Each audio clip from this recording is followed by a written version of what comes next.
right, so if we could actually have some people close these back doors, that would be phenomenal. And if you want, you could even invite the people out in the hall in.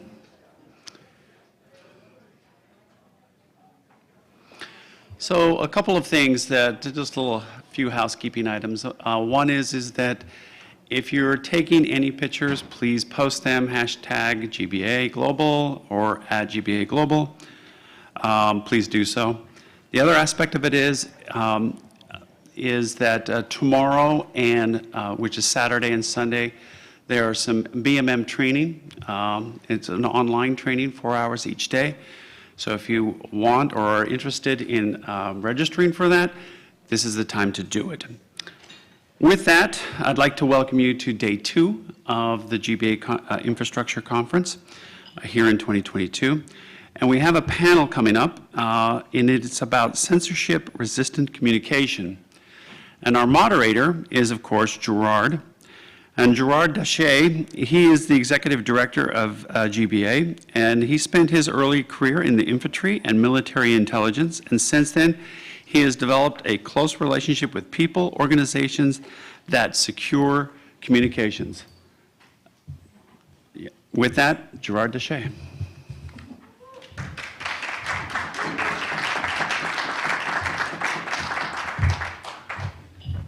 I thought I had some more time, so I'm completely unprepared. I just want you to know. All right. So this is Friday. So if I can invite our panel up, which would be George Farmer. George, are you here? George? Ah, perfect. George, Deborah, and Armand. I haven't seen Armand, so I'm going to just invite the two of them up. And just go ahead, guys, go ahead and take a seat. We're still waiting for the rest of our family to show up. They were partying pretty heavily last night. So, yeah. How many of you guys were at the reception last night? Woo woo. Yeah. Thoughts, comments, feedback? It was amazing. Thank you. It was amazing. Yeah, we were. Yeah, because you guys were there, so I appreciate it. So I would like to thank both of you guys for attending. We have a very, very special opportunity to cover what I consider a very important subject. So this is being recorded, and I'm really excited about promoting this on our YouTube channel and throughout all of our different communications channels. So all of you are aware of what's going on in Russia and Ukraine. And in Russia, we may have very, very different opinions about the communication that is being shared. There certainly are a very diverse set of opinions. And one of the things that I really admire about GBA is we have people with very diverse set of opinions because there's very many different perspectives. And I find that when there's conflict, it's generally a result of three things. We either have different facts, and we can talk to each other and educate each other on those facts if we're open-minded and willing to listen. Two, because we have different life experiences, we connect the dots differently, right? And we can work with each other to help at least let people understand, you know, why you're connecting the dots that way and why I'm connecting the dots this way. So we can have, like Scott talked about last night, we can have empathy. And then thirdly, we have different values, right? And having different values doesn't make somebody mean somebody is evil. Somebody might value independence, right? While somebody else might value collective security. And neither one of them are bad, but they're different. And they'll cause us to come to different positions of agreement. And then the other thing is we have different affinity groups, right? We become tribal, right? So my big thing is I really don't like tribalism. I believe that tribalism has been the reason why we have had genocides and terrible atrocities, one group for another, because we become more concerned about connecting with our tribe than having integrity, right? So one of the things that I really appreciate about GBA is that we invite those kind of conversations. We ask people to let others finish their sentence, and we ask others to be open-minded, to listen to and try to appreciate other perspectives. Now, that being said, we have the two folks on our panel that, in my opinion, are, some of the best people in the world we could have on this topic, and let me explain why. In the blockchain space, we're really interested in censorship-resistant communications, right? We don't we believe, we believe that people ought to have all the facts and data and make up their own mind, right? And so with that, we've got two folks. So, George, we've never met before, right? But I'm super excited that we've met, and I really hope we can spend some time talking. So, George Farmer is the CIO of, it's now called Parliament Technologies, right? So, during the 2020 election, there was a little controversy. Do you guys remember that? Right? Okay. I thought it was just me, right? Yeah, it was on the news a little bit. And as some of you may know, the Trump organization was deplatformed by, I believe it was Twitter and Facebook, right? And so they went over to another social media, I guess probably others, but Parler was one of them. And then, and maybe you can tell the story, they were deplatformed by, I believe, was it Azure or AWS or? Yeah, it was Amazon and Google and Apple. Yeah. So, look, you may love the Trump organization and MAGA, you may hate them. That's not really the issue. The issue is truth essentially being allowed to get out, or maybe not truth, but are people allowed to open that conversation? So George is the CEO, and he had to deal with the issue of an entity, a centrally controlled entity, controlling what speech was put out. Incidentally, in the blockchain maturity model, one of the most important things, in my opinion, is distribution, right? So we actually, this is one of the areas that we talk about. Deborah, who again, we've never met before, but I do love your purple hair. It threw me, right?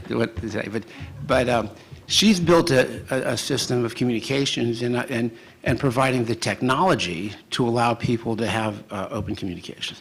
And then Michael Proper, thank you for joining us. He is with Clear Communications and also provides a technology framework.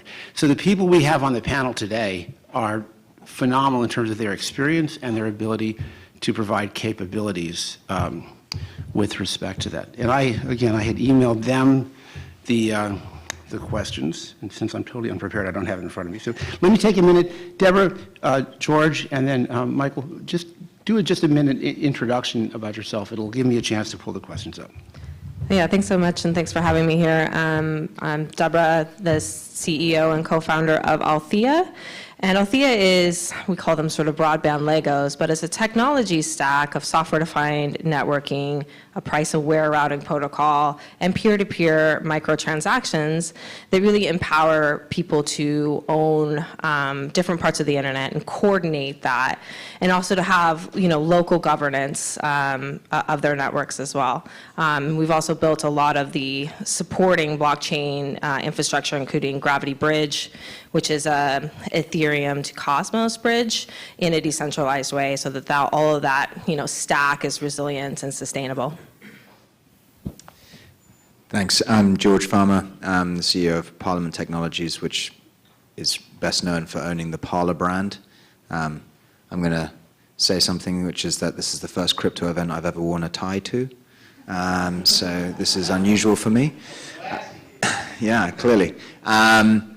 Originally from the UK, now based in Nashville, Tennessee, which is where Parliament is based. Parler is best known as a social media company, which Gerard mentioned was deplatformed in the aftermath of the November election at the beginning of 2021.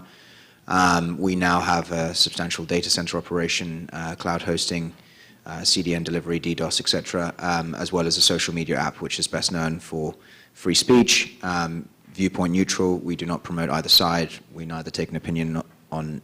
We try not to take opinion on any matters. We're involved in the blockchain space because we work very closely with Solana. We have pioneered some very innovative technology in the blockchain communication space, I would say.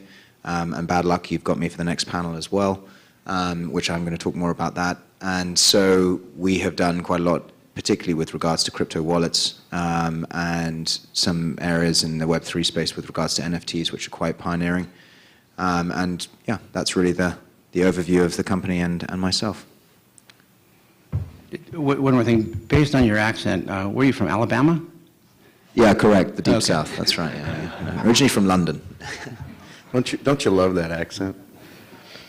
So I too think that this is one of the worthy opponents from a crypto-based organization to be able to attach to. My name is Michael Proper. I've actually spent 26 years in the tech world my whole adult life, and 13 of those years were helping to build really the centralized IT world. So we help create what's called the managed service provider industry. It's a $256 billion industry today. And we actually pioneered that, and we're ranked #1 in the world in that when we saw decentralized technology. And since 2009, we've been focusing on really building decentralized infrastructure. And it ranks in 3 different areas. So we talk about like Solana, like a layer 1 type chain, Ripple, Bitcoin, those are all layer 1s. And then we combine 2 technologies. So a phone-based technology, right? That's a decentralized phone connected with decentralized storage, which we've spent, well over a decade building. So the last 13 years, we've literally been building decentralized systems. And we believe that all of humanity should be able to be individual. So everyone has a voice, everyone has a vote, everyone has a perspective, and everyone can be themselves. They can own themselves. They can own their data. They can own their digital lives. It doesn't have to be leveraged by these centralized systems. But we together must all see this. We together must all see this and be able to unite to just adopt the system. That's really what it comes down to. So I'm grateful for the opportunity to be here. I know there's a lot of energy into just putting these events together, so I'm grateful for our host and just that the caliber and quality in this ecosystem can actually take a step up. Because I've been to a lot of these events over the last decade plus, and it's just nice to see government coming together with technology.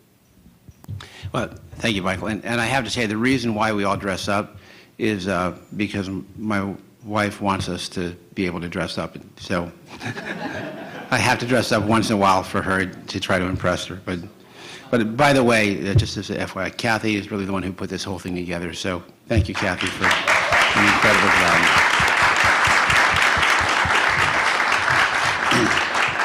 All right, so I found the questions that I was searching for. So the first question that I have for the panel is, what are the most significant threats? You know what? That's the wrong panel. So let me ask you this. I'm going to have to wing it. I apologize. What is, from your perspective, what are some of the most significant threats to the free expression of information, and how do you see government's role, right, in that space, right? Because the whole concept of fake news, right, fake bots, right? Does the government have a role in trying to protect us from those things, or should they stay out of the way completely? So I'd like to just kind of get your perspective on that. We can just start here and go down. Yeah, that's a great question. So I think in order to kind of frame up the context of how I'd like to present this is looking at it actually from the infrastructure perspective. So the internet is, comprised of your ISP that's delivering, and laying fiber optic cable to your home. And then you have, the data layer, that's peering out to other providers on the internet, and then you have, the content providers, your Twitter, your Facebook. So when we talk about that question, I think we have to start back at the infrastructure layer and access to that, just the same way that the government does step in and mandate that in housing, we can't discriminate around access. I think that's the same way that we have to protect the net neutrality of your fiber optic cable provider, whoever's providing that internet access to your home. And there's some problematic areas right now in kind of a couple different ways. One is actually in just fundamental access. It's very interesting to me that in Portland, Oregon, for example, 13% of all of the population of Portland doesn't have access to broadband internet, but that number jumps to 30% when you talk about the Hispanic population. So we have an obligation, from the regulatory and government perspective to ensure that everyone has equal access to that infrastructure. And then further, that content isn't being throttled or censored from the infrastructure level. So I think that we can certainly talk about the other kind of overlay problems as well, like what happens with your content? Should you have access to VPN? You know, what are your choices around that? And certainly those are important. And then there's a further layer, like, you know, Parler and Twitter and Facebook, things like that. But if fundamentally your fiber optic cable to your home is throttling and censoring your access to certain websites, or you don't have access to that at all, the other issues don't even matter. Excellent. So George, what should governments, what role should governments play in regulating communication? Well, I'm horribly biased on this issue. I think there's a philosophical question to ask here, and that's kind of where I wanted to approach this question from. The whole basis of our economic system and the basis of societal evolution for the last couple of hundred years has been that human beings are rational creatures. This is the basis of the Enlightenment, and this is the basis that modern-day capitalism is founded on.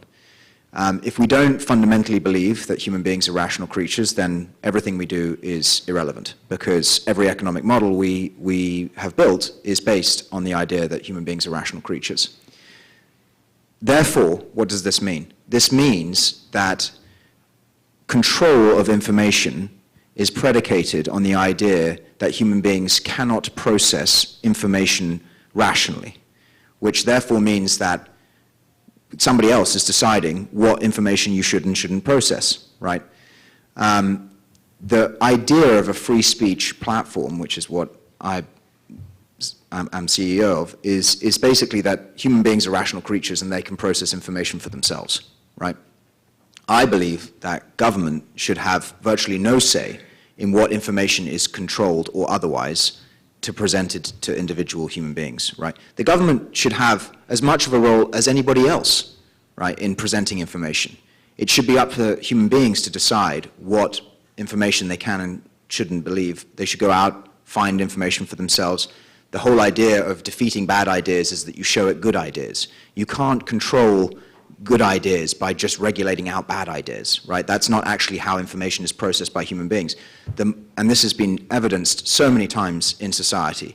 You look at societies which try and control information, they eventually have a huge undercurrent of people who believe the opposite of whatever the government is trying to control, right? This has happened many times in Europe, by the way. I mean, in Germany, there are strong free speech laws about what can and cannot be effectively believed by society. What happens? There's a huge undercurrent of German society which now believes the opposite. You cannot regulate bad ideas out of existence. You have to allow people to come to the forum for debate and allow for them to see that there is a good idea which can counterbalance their bad idea, right? This is why I think the government should take a step back. It should allow for people to view bad ideas and good ideas together in the crucible of debate, right? This is the essence of our modern-day capitalist system.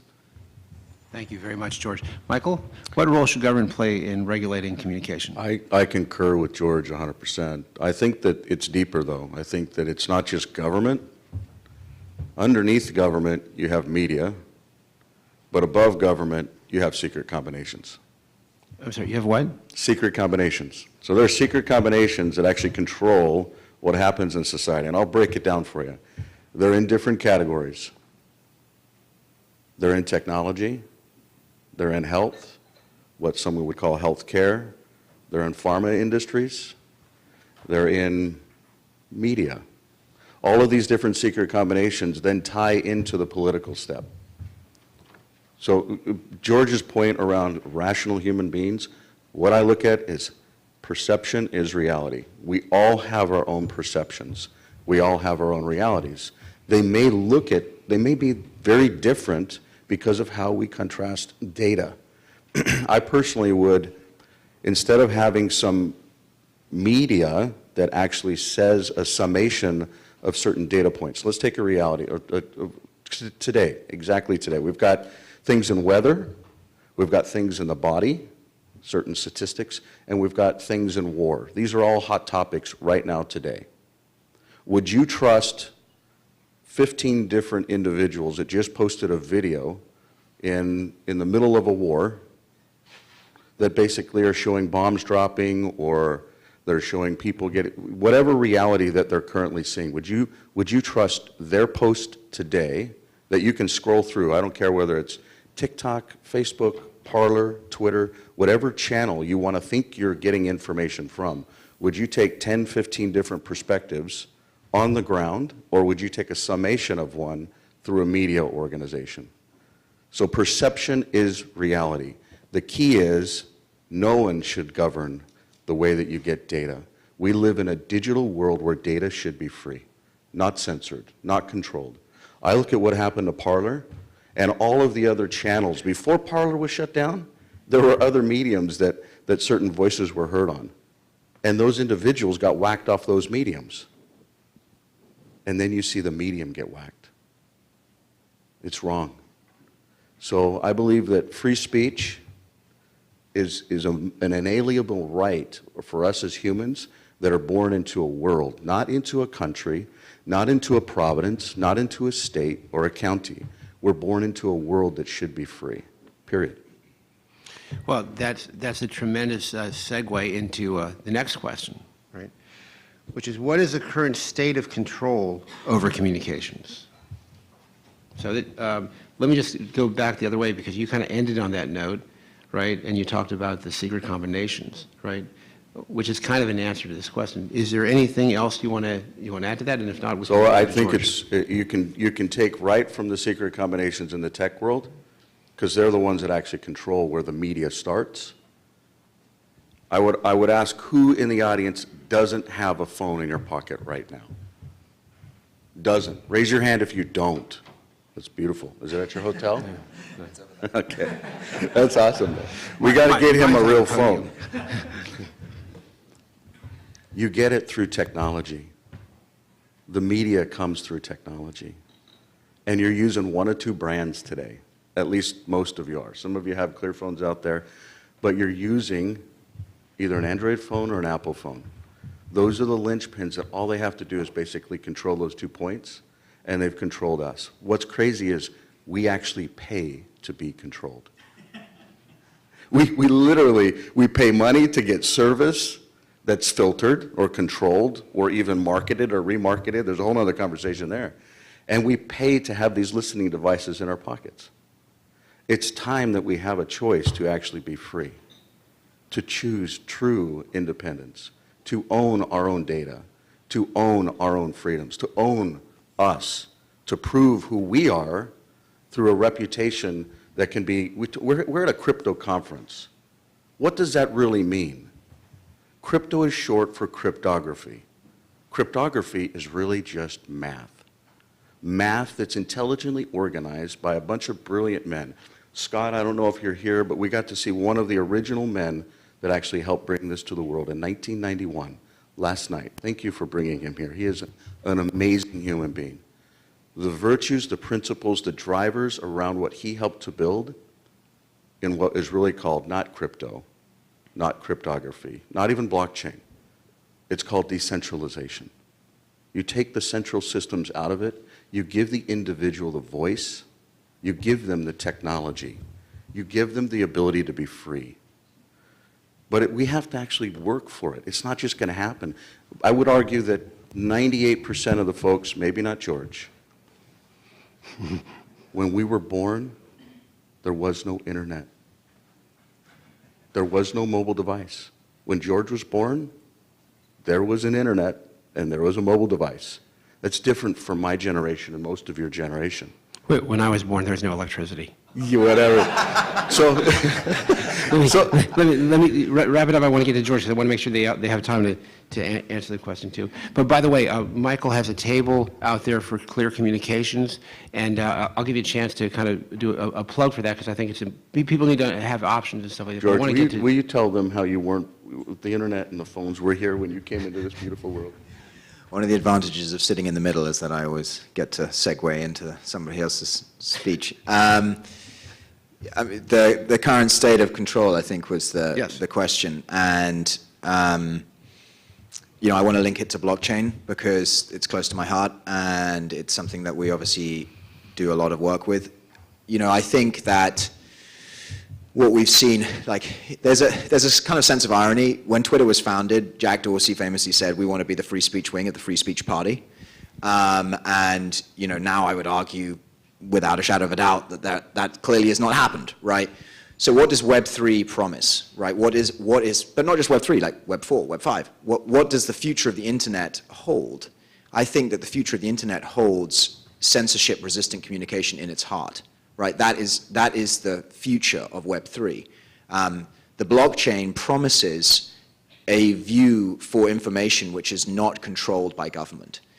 Which is not controlled by anybody. It's not just government, by the way. It's any malevolent or benevolent actor in some ways. It should be up to the individual to rationalize that information for themselves. I would say that the current state of censorship of the internet is quite strong, and this is a product of Web 2, right? This is a product of centralization, and I was talking to Kathy earlier about this, which was saying that Moxie Mollenspike, who was the founder of Signal, famously handed Signal over to be run by a nonprofit because he didn't trust his own motives. But he actually said that he wrote a blog post, which was his first blog post in 7 years. He just dropped it out of the blue last February. He wrote a blog post which basically said, Web3 is in danger of becoming Web2 if we don't hand it over to true decentralization. And I think this is very, very critical for this conference and for the whole of our Web3-based world, which is that we have to hand over Web3 to true decentralization. That means, like Parler, for example. What are we doing at Parler? I want to move the whole back end of my infrastructure onto the blockchain. That prevents me or anybody else, anyone within the organization or outside the organization, controlling what information people see. It's true decentralization. That ability for a user to go back and verify for themselves information that they've either seen or they saw in the past allows for them to verify it for themselves. This is critical to overcoming censorship with regards to communication. Wait, one thing, George, when you leave here and you get mobbed by all this blockchain solution providers that want to talk to you, right? Afterwards, I'd love to talk to you because I want to hear a personal story. Maybe if we have time, Brian will let me know. I'd like to hear from you when you found out about being delisted. I'm just kind of curious how you personally reacted to that and what went through your mind, right? It's kind of like when they asked the question of President Bush when the guy whispered into his ear, America's under attack, what went through his mind. I'd like to have that, but I want to give you some time to think about it, so I'll come back. Yeah, I want to bring us back to infrastructure again, because I think your points are important, but and especially the point about how we perceive the internet through our mobile devices. And for a lot of the world, and now in the US, when we don't have net neutrality protections any longer, we're perceiving them through a very narrow view of the internet. I remember when I went to Colombia to build a network in Comuna 13, which is a lower income area in Medellin.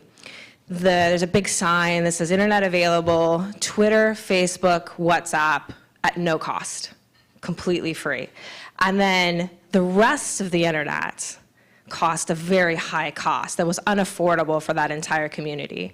So here was an entire community of people, and what do you think their experience of the internet was? They had no access to other sites on the internet. They would not be able to choose to consume internet from Parler because at the ISP level, at the fundamental access level, all that was available to them is Twitter, Facebook, and WhatsApp. And that's not the kind of world that I want my children to be able to access the internet in, or anyone here in the United States. But without those kind of core net neutrality protections, without the ability for people to build networks and own their own infrastructure and to have that fundamental level of decentralization, the business models for a free Facebook, Twitter, WhatsApp is pretty compelling. There really isn't any reason why we won't see that evolve. And actually, I was at an interesting keynote where a top provider was talking about their ability, in a positive way, to shape human behavior simply by throttling and censoring certain sites available on free Wi-Fi. So unless we think about the internet from the infrastructure up, I don't think we can, we can't kind of get to that next level of freedom. That's a fantastic point. Where's Brian? Is Brian in here? I just need a time check to see, because I want to open it up to questions if I can. Good. Okay, super. So you guys have kind of touched on a couple of things and sort of blended our third and fourth question together. So I'm going to kind of blend this. And it is, how can technologies such as blockchain, Web3, and VPN impact the free expression of communication, good or bad, right? And then the fourth question that we have prepared is, how does your organization, product, or service result in the responsible, free expression of information? So I want to blend those two questions together, because then I want to open it up to, do you guys have any questions? Oh, yeah, they are chomping at the bit. There's like, Gerard, get through your question, because I got one to ask. So, and I'm super excited that you guys are here. So let me just say it again. How can technologies such as blockchain, Web3, and VPN impact the free expression, good or bad? And four, how does your organization, product, or service result in the responsible, free, and expression of information? And you guys have covered a lot of that already. So if you have anything to add, please add it, and then we'll go ahead and open it up. And I'll start here, right? Because, Michael, I know you and I could talk about this all day, right? So, but I do want to give them a chance to talk. So, go ahead. So I think fundamentally, blockchain gives us the building blocks to be able to coordinate decentralized systems and to be able to align and create new financial models. So one of the main problems with the internet right now is, just as I was describing earlier, the way that ISPs value capture. To capture the user and gather as much data and sort of get as much as they can from that. And that's because they spend a high amount of capital building infrastructure, and then that infrastructure is very siloed. You build one fiber optic cable, you build one radio, and that capital is on you yourself. You have to build another one in order to compete. But with blockchain technology. Well, hold on a second. I want to really hear about Althea, because you guys have a very, very sort of specific response, and I think that they need to know about that. Yeah, no, exactly. So the Althea technology stack allows different multi-entity ownership. So different people can own pieces of that infrastructure. That infrastructure can actually be tokenized in a liquid or free market. And then you can have peer-to-peer microtransactions and a separate service layer that is separate from the infrastructure investment. So you have interesting different investment models into building networks. And then the service and governance layer can still be local. And this is really important, especially for rural or low-income areas where the access is is poor already. And the Althea stack essentially coordinates the routing protocol between that network and then automatically remits that revenue share, sort of fundamentally changing it from sort of a rental model to bandwidth as a commodity. And then when you open up bandwidth as a commodity, and certainly this can be applied to other things like the electrical grid as well, we create open markets, and we see this work very well actually at the internet exchanges. And so the Althea is really the idea bring that open free market that exists at the internet exchange all the way down to the handset or device. And then you can give many different people the tool sets to build these networks and govern them. That's awesome.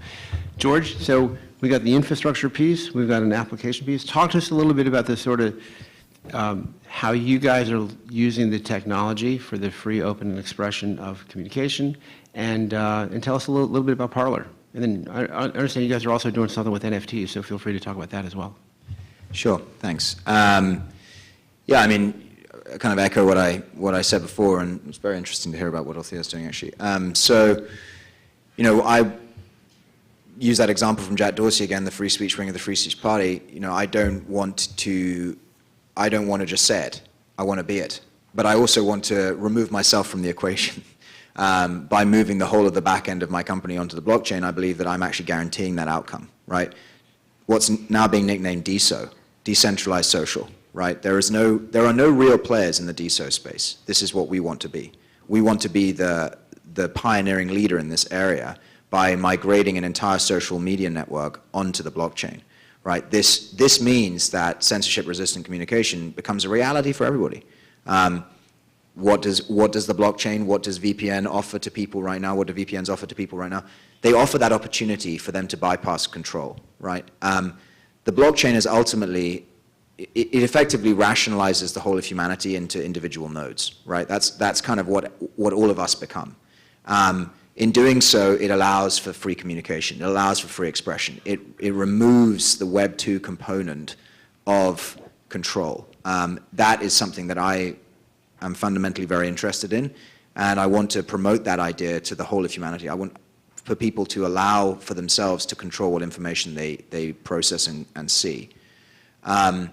We have done a lot in NFTs. I mean, we've done. I mean, I can talk all day about NFTs, but I won't bore you with it. But it's you know, we've done a lot of pioneering work in NFTs. We've promoted different kind of style of NFTs. I believe that there's a huge amount of Web3 infrastructure which can be used in a different methodology. We're still cutting ground in this area. There's just no doubt about it. I mean, NFTs for fundraising is something that we've pioneered. Political campaign fundraising is something that we've looked at with NFTs.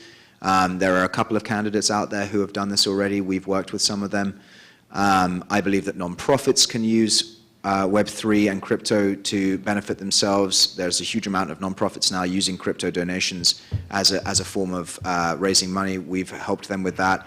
And we've tried to just be an industry leader in this space. You know, we also, for example, I spoke at a panel in Los Angeles about voting in the blockchain. I think that that's a very interesting area. There's a couple of companies which are looking at that, one of them being Votes, which is based up in Massachusetts, I believe.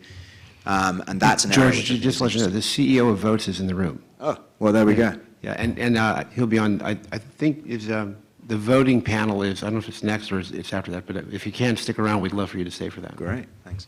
But I mean, this is something that we want to help out with. We want to be an industry leader in censorship-resistant communication, and I want to remove myself from this equation. I want to remove the subjective component of human control from this equation. So this is what we're trying to achieve.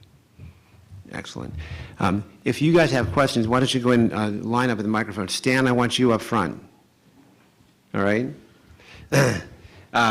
And they've been warned that I throw people under the bus all the time and throw them things that they're not using. Stan, come up front. I want you to, no, Stan, he's standing right behind you. Come up front. Michael, tell us a little bit about how technology can solve this problem. Tell us a little bit about the work that you're doing, your products and services. And then remember, these guys are waiting, so keep it brief. And then please go out to his table. They can explain everything in detail. It's a lot more that he can cover up here, but it's definitely worth listening to.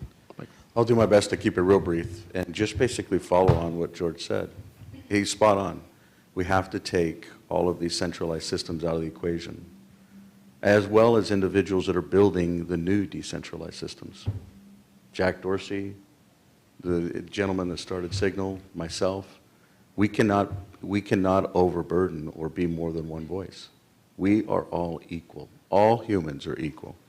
Doesn't matter where we're born, what color our skin is, what kind of bank accounts, what we perceive as value. Bank accounts are just another number. In the crypto world, you actually get the numbers or the words yourself. So the simple reality is we help to deliver a service to this new decentralized world. The best thing that we can all do from my perspective is to really understand how we can actually unite and come together. About a year and a half ago, this Declaration of Unity was created. I believe it is just as important as the Declaration of Independence for the United States of America. What we can do is focus on understanding what it is and then uniting together in this new digital world. And by doing so, we can actually start communicating. I think that's one thing in society it's been hurt. When people or cultures create a new language, they can't communicate. But if we can use standards in this new digital world and we can come together, we can do anything. And with that, I'll stop. Thank you so much. Stan, tell these guys a little bit about what you're doing, and keep it brief because I want to give everybody else, because as you guys ask your questions, other people are going to jump up. So Stan, go ahead and let everybody in the room know what you're doing. Hi, thanks for this opportunity.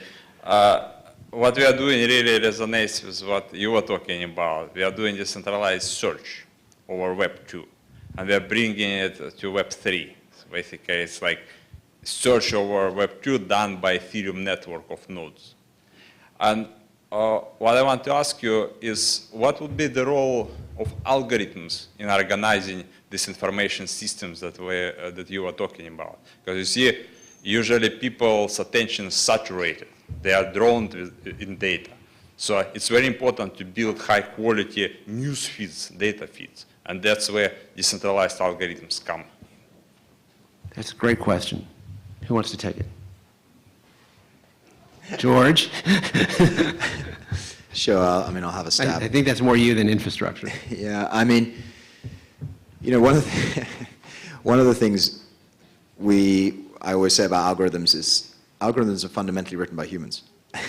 And this is something that kind of gets removed from the equation. When I worked in finance, it was always used, well, it's just the algorithms. The algorithms are doing the trading, and it was like, well, yeah, but who's writing the algorithms, right? And so who's actually putting the algorithms together to control that, to control whatever it is, right? Whether it be a trading mechanism, whether it be a search mechanism. I mean, I'm always interested by that because I say, well, fundamentally, that algorithm has to be programmed by somebody, right? Most algorithms that currently are subjected to individual, like all of you, when you look at your news feeds on social media, are subjected to an algorithm which is basically predestined what you're going to see, right? Because it pulls in all the data that you've uploaded to it, and then it basically churns back out what you want to see. We don't have any algorithms at our site, right? Because I believe that's a fundamental methodology of control. I believe that blockchain should be a method where algorithms don't have a role, right? Or at least have far less of a role. There will still always be a need for algorithms, but blockchain should be a methodology where we can actually bypass an algorithm-controlled search functionality, right? There are some search engines which are doing this already, like pre-search, I think is an interesting one. Look it up. It's got an interesting methodology for basically decentralized search engines, right? That's kind of something, again, you can stake to it, it earns you rewards according to how people search. That's an interesting methodology. I would like to see a world in which blockchain is not controlled by algorithms. And Stan, if possible, maybe you could see him afterwards. George, you may have some contacts that he might be able to talk to ask questions, because GBA is really about a collaborative environment, right? And just like you guys said, when we work together, it's incredible stuff. So maybe you guys can connect afterwards and he can give you a contact. Yes, sir. Hey, Ryan Williams, Blockchain Academy. So as we move to this area of decentralized communications, and it might attract certain people for certain platforms, right, because they want that freedom. My concern is, where is real, meaningful, organized debate happening online, even in media right now? It's at the GBA. Absolutely, Next but question. that's, you're talking about rational beings and thought, and if anybody can put anything out there and that can resonate with somebody, but it might not necessarily be true. So where's the real pushback? Where is that actually happening? If you can point to one or two online platforms where real meaningful debate is being watched, or even media. I mean, there's Bill Maher, he might put some on, that's got its own bent, right? So where is this happening, and why is it not happening yet? Want me to answer that? Are I you? don't think it is, and I think it's by design. I think that most platforms out there that actually, let's back up and put it right in the mouth of Mark Zuckerberg. He went on Rogan just a month ago and admitted to the world that the FBI, one of the most trusted ecosystems supposedly in the world, or at least in the United States, told him, oppress this news, spotlight this news. That's the #1 ecosystem in the world as far as humans that connect with content. There's not one other medium that has more eyeballs on it every single day than Facebook. That is from his own words. You can go read books called Tools and Weapons that's from the own words of the chief legal counsel at Microsoft, being honest about what is happening. There is no real honest conversation today because there is no honest platform today, period. I think there's something, I wanted to counterbalance this a little bit, because I think we see a microcosm happening and by creating local platforms. So interestingly enough, there's a lot of Facebook community pages, right? And there's a lot of just, local verification of, local data that people can talk about. This happened, this is flooding, these are pictures, people verify it, I was there. So I think there could be an interesting approach of amplifying that localism in an almost a federated way. So there is maybe some positive things that are happening by allowing, platforms to coordinate, at least locally, pretty well. But that's an echo chamber in and of itself, right? We start to have. Sure, yeah. There's a way to like perhaps federate that out a bit, but there is some, human verifying elements that happen there, which is kind of unique. Let's roll on to the next question. Alex, you have a question? Yeah. Yep. This is Alex Zuhl. He's the king of DeFi. So According to Gerard. Yeah. Hi, guys. Alex Schul, co-founder of Rome Blockchain Labs. So if I understand the thesis of the conversation thus far, it's essentially that centralized systems have been utilized by the powers that be to manipulate and exert their control, to direct social discourse, value exchange, so on and so forth, in a way that benefits a very small portion and throws the rest of the population in disarray. And that via true decentralization, you're able to actually extricate the population away from those systems and give them a completely flat playing field to have communication, to exchange value, all that fun stuff. My question, however, is that if we facilitate and indeed push society towards complete decentralization, remove all sense of regulatory oversight or any type of centralized control in any capacity, what happens to consumer protection? What happens to social recourse in the event that people who are rational actors decide to use that rationality to take advantage of other people? Or people who are rational actors but have asymmetric information, which is basically the basis of financial markets, are taken advantage of. I don't know if people knew this, but in the blockchain space, wealth and capital inequality is worse than it is in Wall Street. So for moving people to a decentralized system using completely cryptographic currencies, it's kind of like hopping from the pan into the fire. And this is coming from a guy who runs a decentralized finance laboratory, by the way. Yeah. So Yeah. there has to be a midpoint somewhere. There has to be a balance, right? Absolutely. And just so for you guys to know, Alex has tools to help educate people about decentralization and education. And so if you guys are interested in DeFi, talk to Alex when you see him. And make sure you guys don't drink all the coffee before I get there. Panel? Yeah, I mean, I'll take a stab at that one. I think that's a very, very interesting question, and I think that it requires a very, very nuanced answer. We are being recorded, I just wanted to remind you. Yes is the answer. There has to be some kind of regulatory oversight at some point. I would say that government oversight of cryptocurrencies and the blockchain world has been a bit like a sledgehammer to crack a nut. They don't understand the industry, they fear the industry, they see it as a kind of, world of freaks, and as a result, their regulation has kind of been, has sort of been in response to that. It's when you have bipartisan Senate support for basically punishing El Salvador for adopting Bitcoin as legal tender, it's a nonsense. I mean, it's a complete nonsense. There are very few, we need politicians who understand the industry, is the short answer, right? If you're going to have regulation to govern the industry, which it probably does require, then you need to have politicians who understand this. And that requires education. It requires organizations like this to integrate themselves into the halls of policymaking. It requires individuals who have come from the industry to be regulating the industry, right? I think that there are incredible individuals who are working towards this. You actually had I forget which committee it was, but you had a subcommittee of the House of Congress, regulating this industry or talking to individuals within the industry, talking about how they should regulate it. And it was one of the best House committees I've ever seen, because it was individuals who sit in Congress who actually understood the industry, answering questions or asking questions to CEOs of crypto firms. And it was a wonderful panel, and it was kind of how everyone should imagine that Congress is going to be run. Unfortunately, many panels are not like that. And that was that's a discourse which we need more of. That's a discourse which needs to happen more often. And if we're going to have regulation to govern the industry, it needs to be led by people in this room. If we really leverage technology, the core of your question can be addressed. But we as individuals actually have to be very serious about reputation. And if we're talking about crypto being cryptography, being math, in this ecosystem, all you have to do is prove that certain things have happened. Things at 3 levels. 1, the individual. 2, an organization. And that could be like a company or a trust or and then 3, the asset. And so if you actually build reputation into those 3 separate levels, you can trust an individual that you may have never met.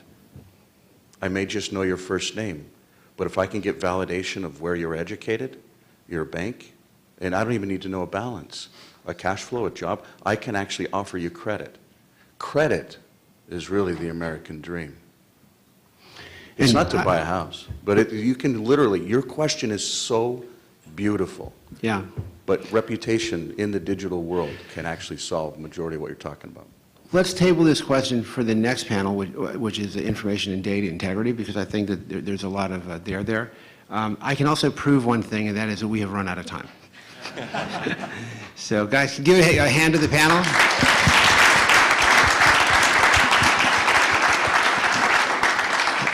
I know Paul Downing he wanted to ask a question, so we'll get that later. So, George, why don't you stick around? And thank you so much. And let's get the, let's see, Amelia, Brian, I guess, why don't you come up and introduce the next panel? All right, so as Gerard pointed out, he ran out of time. It appears that I am the smart contract and the consensus mechanism on the time. But for our next panel, it is going to be on information and data integrity, and I'd like to introduce our moderator, Amelia Gardner. She is a county commissioner in Utah County. Now, Amelia is a blockchain and technology advocate who spearheaded the first application of blockchain in a national presidential election in Utah County. Amelia.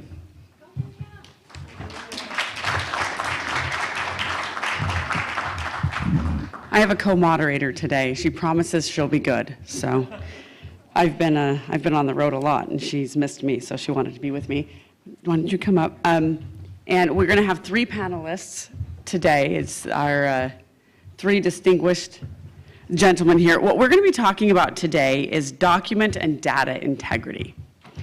And we've asked all 3 of these gentlemen because one of the issues that we face in today's world. We live in a world where deep fakes are possible, and we really can't rely on the media to tell us what's real and what's not. We find these circles where somebody misquotes somebody else, and then a newspaper quotes the misquote, and then somebody quotes the newspaper, and all of a sudden digital data is really confusing and nobody knows whether it's real or not.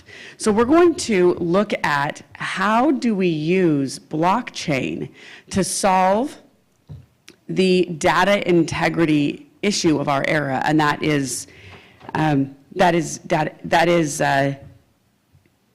information in the digital world. Is it accurate?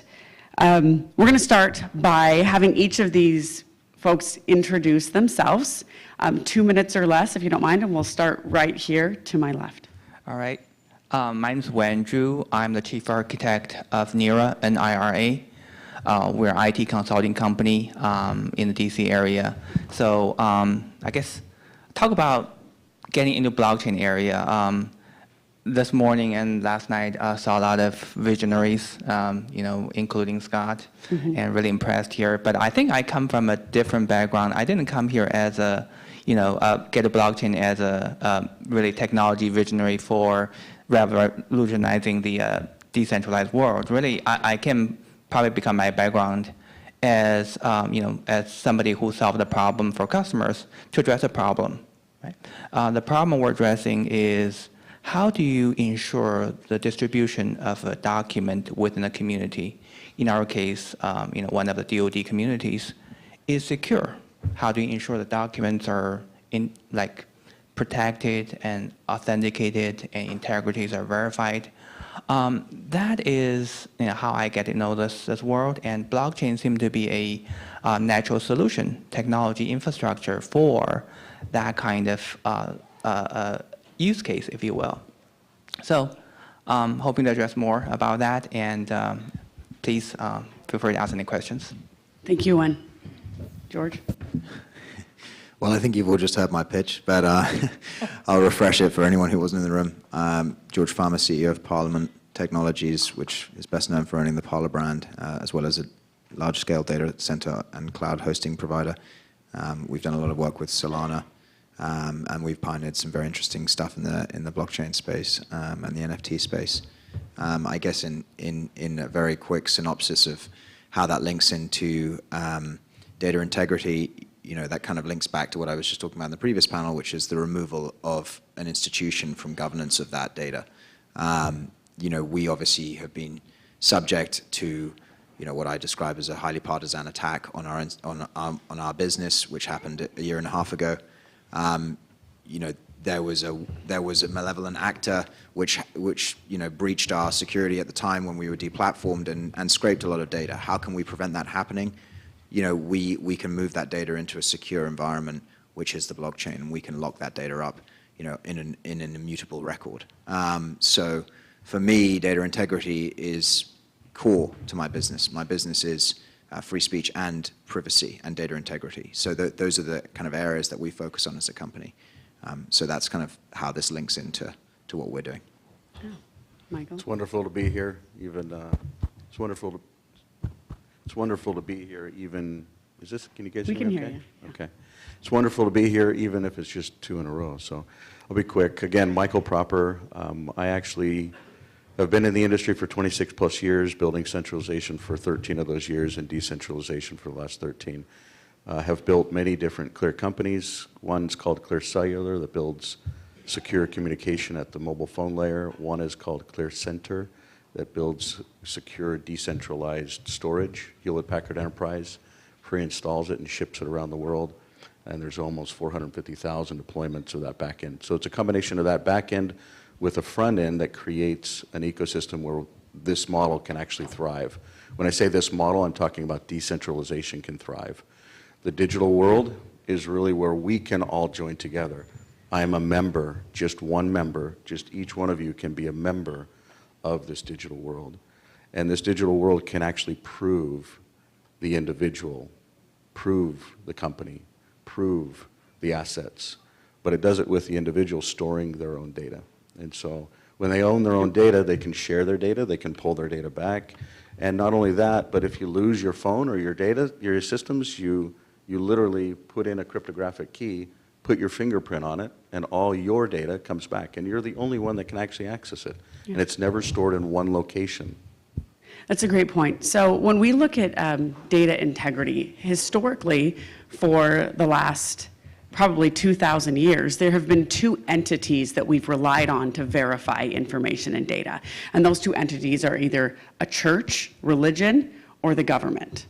So going back to basically the nexus of society, if people wanted to prove information, they wanted to prove that a piece of paper had monetary value, i.e. money, or if they wanted to prove who they were, their lineage, a birth certificate, they utilized either church records or government records.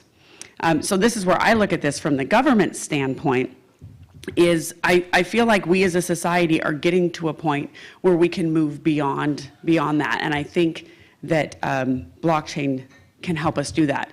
The interesting thing is that in 1991, when Stuart Haber and Scott Stornetta created the first blockchain, the reason they created that blockchain was so that they could solve the issue of data integrity on digital data. And so here we sit 30 years later, and many of us met and spoke with Scott Stornetta last night. 30 years later, we still have, I think one of the #1 issues facing our society is whether or not we can verify if digital data is accurate. So I would like each of you to address, how do you feel that blockchain can fulfill its original purpose of ensuring the data integrity of digital data? And we'll start with Michael and go down. So if you take a photo, like I just snapped a photo, that photo can break into thousands of pieces and be stored in thousands of locations, and I'm the only one that can actually pull it back. That is decentralization. That is what I believe what Scott and others had a true intention of being able to create. And when we talk about church, when we talk about governments, it really should be about the individual. the individual being able to control that data coming back to themselves. So let's fast forward 5 generations from now and see if I want to, or let's say if I were to go back 5 generations, what if I wanted to know about a great-great-grandfather? What was he like? What did he do? What was, in this new world, imagine 5 generations from now, data. And it's not just a photo, but what about health? What about identity? What about who we are, where we've been, where we're... You can kind of tell the future based upon the past, but we have choices. And information can affect those choices. So it's massively important, I believe, for decentralization to be realized now. You know, 30 years ago is when it was written. Now is a time where it can actually be facilitated. It's no longer a theory, it's real. That photo that I took really can break into thousands of different bits and then pull back.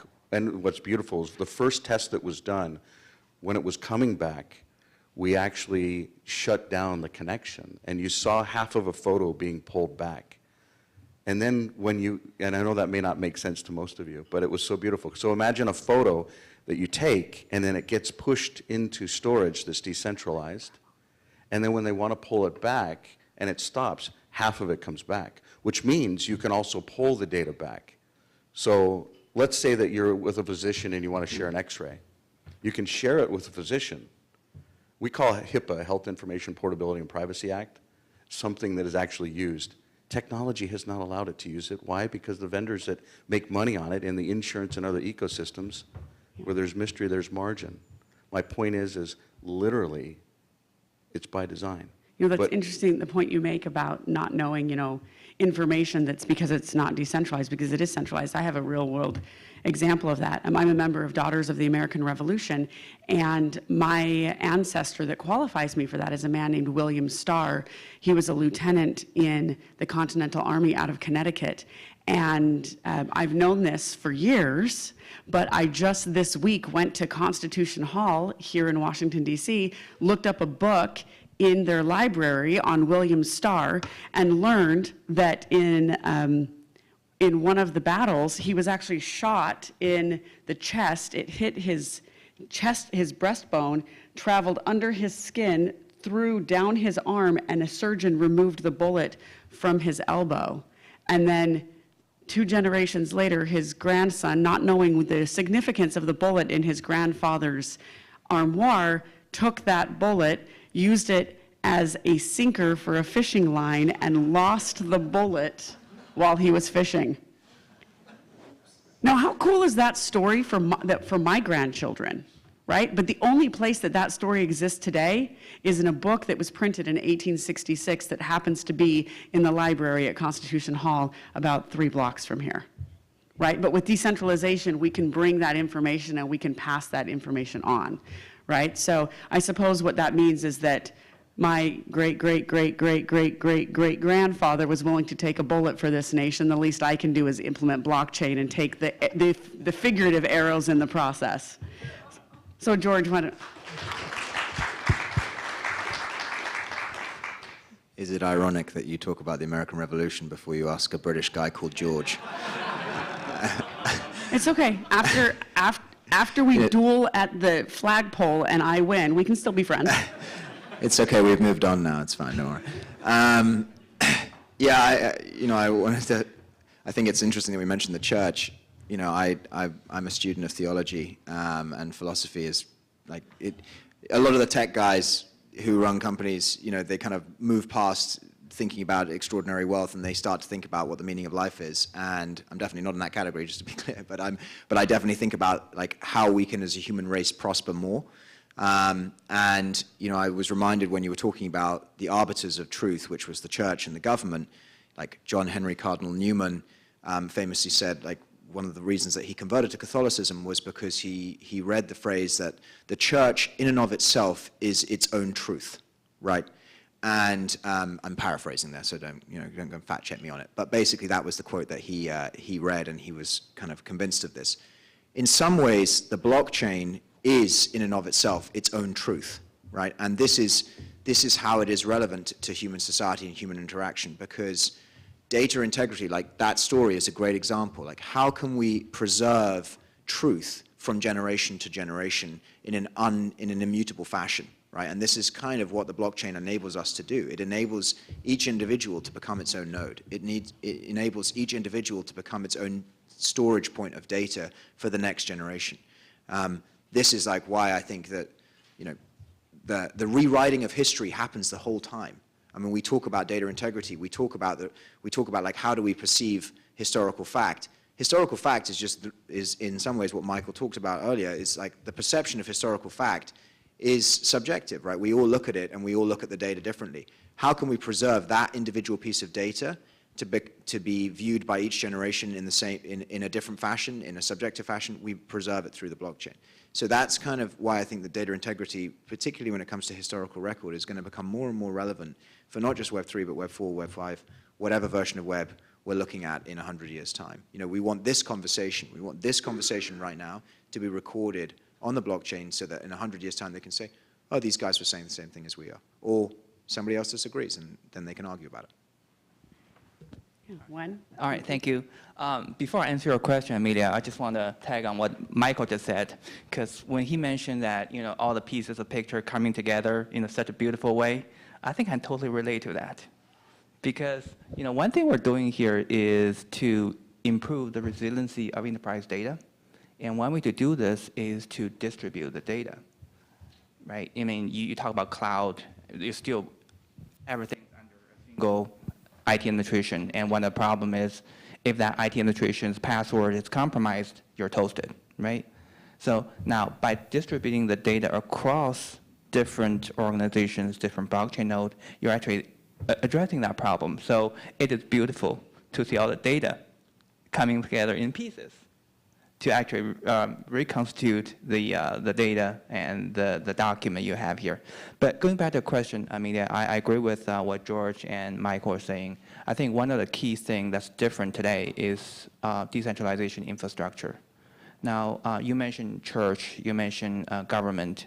I'm going to take a different route because I'm not going to say, you know, don't trust them, because whether you trust them is your problem, right? But the problem we always had in the last 30 years, if I have to say, is there an easy way to verify with that authority you trust? There isn't, because what do we do with document? We hand you a piece of paper, right? And in the email, we put an attachment and send to you. How can verification happen in that kind of decentralized scenario? There's no easy way to do that. And the infrastructure of blockchain today actually gives that infrastructure to allow you to, the beauty of blockchain and execution of smart contract in such a distributed way, allow that to happen in a way that's closer to you. And I would say even closer than a server, because you know, one of the things that we really need to do here with decentralization is we don't really, I mean, when sharing, going back to my document sharing world, there are ways to ensure integrity document. You can pass an URL, and that could point to a location there, but we don't do that. You know, nobody does that kind of sharing. All we do is we put a PDF in our email attachment and send to my colleagues. That's what we do. So we have to make sure that that kind of you know, whatever infrastructure we do support that, which means we have to be able to do a lot of things in a more distributed, more local way to support that kind of integrity verification, authentication verification. That's just my opinion. No, that's a great point. Actually, that leads me into the next thing I wanted to talk about, and that is, you know, when you think of your identity documents, if your birth certificate was issued to you by a government, your marriage certificate was issued to you by a government, your driver's license was issued to you by a government, your passport was issued to you by a government. You have very few identity documents today that are issued to you in any other way other than a government, or even you can change your name utilizing a baptismal certificate. So it's almost like today, 2,000 years later, we're still relying on government and religion for these identity documents. Now, I know that a lot of us look at the concept of self-sovereign identity, and Michael, you talked about identity, but I don't think we're quite in a world where self-sovereign identity is really a thing yet, at least not one that other people will accept. You can't go to the bank and utilize your self-sovereign ID to get access to your bank account. They want to see some form of a government ID. So we in Utah County have started this incremental process of bridging that gap you talked about a PDF, when you talked about the PDF that's attached to that document, well, we have about 30,000 marriage certificates that have a blockchain sealed digital hash. And so if you get married in our county, we mail you the super cute paper copy that's folded and put in the envelope that has like the pretty ink and the seal. However, we also email you a PDF, and that PDF has a hash, and that hash is registered on the Ethereum blockchain. And then if I send that digital document to my bank so that they can change my name with my marriage certificate, the bank can then verify two things. Number one, they can verify that that document has not been altered. And number two, they can verify that the organization that registered that document is the government of Utah County. So we still have government verification, but we also now have a digital document that, by the way, you have access to at any time. You don't have to ask the government's permission if you lose the paper copy. So on that same note, how do you see that we can use incrementalism by using these little baby steps to get to the point that maybe we're no longer relying on government or religion for all of our documents, that we can actually get to the place that we own those documents as individuals and have that sovereign ID, but there is that step of incrementalization. I would like to know your thoughts on that, and we'll start with Wen. I think the key issue here is trust. In the blockchain world, decentralized world, the issue of trust is very important. I'll give another example here. I mean, I think yesterday a lot of people talk about supply chain, right? Now, one of the supply chain problems we can think about is, well, if I'm buying, I guess I'm buying this microphone from somebody who bought this from somebody, how do I, get to that ultimate source for this? And you have the same issue with information as well, right? I mean, that information goes through a source, a chain of event that happens to a media pass information to me and it passes to George. That chain of event really depends on the trust at each step here, even though I have no relationship with direct relationship with social media in that case. So I think the key thing is really establishing and measure and verify that trust. It requires technical infrastructure. I think the technical infrastructure is being really established, as you mentioned, the verifiable credential, the decentralized identification, identity management system. All that infrastructure is being built to actually allow that kind of infrastructure level to happen. But I think still we need to, at the next level, to figure out at a business and level what the trust relationship is between various entities, like Utah County government and myself, and somehow establish that, and like you're saying, Amita, publish that on a blockchain so that people can understand and verify that kind of trust, and ultimately be able to get to trust the document that's being presented here. Yeah, George? Yeah, I mean, I want to latch onto that point as well. I think that Wen's absolutely right. I mean, there's a trust issue, and there's a what I'm going to call a control issue. No pun intended, really, in many ways. But the first is what he just mentioned, which is that consumers as a whole do not yet trust the digital infrastructure that is being provided to them, right? And there's a huge education barrier to overcome there. You've seen this with voting, for example. Like, this is one big issue. Like, I posted a photo of myself speaking about voting in the blockchain from NFT Expoverse in Los Angeles, and the overwhelming response I got from all of the people underneath was, just another way for the government to control us, right? Just another way for just another way for the digital infrastructure to be controlled by somebody, right? And that's kind of the perception that a lot of the blockchain has. And of course, with the crypto market collapsing this year, now you've seen everybody kind of come out the woodwork and criticize the infrastructure. And it's like, guys, this happens the whole time. Like, it happened with tulips. I mean, it's like every market goes through turbulence. It's nonsense to say that you can't have turbulent markets and yet have a reliable infrastructure which governs it. So there's a huge education barrier to overcome when it comes to, civic engagement in blockchain. The second is, of course, the control aspect. And, I commend you what you've done in Utah. There's no way the government wants to just give up control of your digital identity, right? This is the whole point. How does government, politics 101, how does government control anything? It controls it by the fiat use of force and the fiat use of currency, right? And those are the two methodologies that all governments harness to themselves. What does blockchain allow?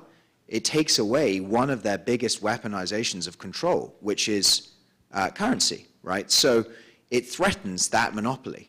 And that's the reason that it has been embraced by so many people, because it offers an alternative to centralized currency, right? So if we are to innovate in this area and we're trying to get people to embrace this technology, we need to continue to pitch to governments that this is a complementarity. It can be an ally in allowing for free expression. And to do that, we need to have, again, I come back to what I said in the earlier panel, which is we need to have politicians who understand this industry.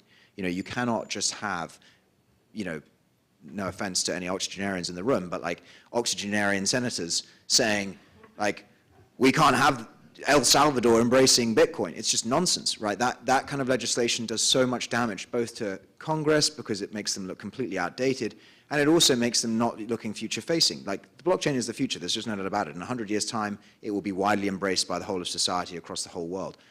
To regulate it out of existence, or to think that you can even try and do that, is an absolute nonsense. So we need to have politicians who are embracing this. Commendations to yourself and to other politicians who have done this. And we're seeing more and more of this happen. Like this electoral cycle, there will be more pro-crypto candidates than any other electoral cycle. That's not surprising, given the fact that every year this industry is evolving. And that goes hand in hand with the first point, which is the trust. That's when I was talking about the figurative arrows that I take, absolutely. I mean, there was literally my competitor my opponent in the primary election this year literally sent out a hit piece, spent $20,000 sending out a mailer that listed all the things I've done in blockchain. And it was supposed to be a hit piece. And I received a call from a friend, and they were like, is all of this true? And there were like 10 bullet points on it. And way too much information for a mailer anyway, but that's another story. And I said, well, 8 of them are true and 2 of them are lies. And they're like, well, which 8 are true? And it was like all the blockchain things and all the technology and innovation things. And they were like, these are all the reasons I am voting for you. Right, so I guess the moral of that story is if you find someone running for office that understands blockchain and understands crypto, don't just like smile and be happy, actually go out and support that person. Because I can promise you we are taking arrows. Michael? I think the point that you're driving at around trust is massive. You as a mother with your daughter here, you signed a document for her when she was born.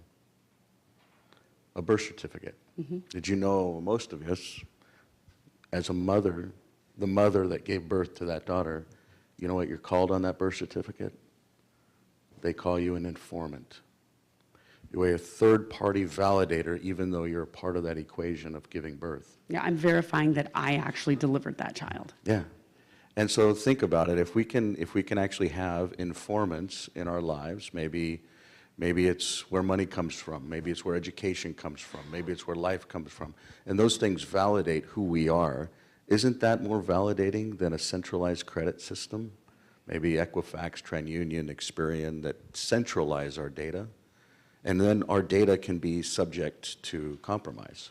That's one part of it. The other part of it is what you're talking about with the reviews, like this hit piece that this individual ran on you. I don't know why people would even stifle someone like Amelia.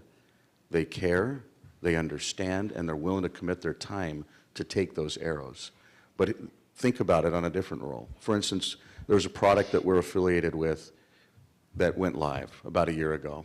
This product had more bad reviews within the first month, and no one had actually ever touched one of the devices.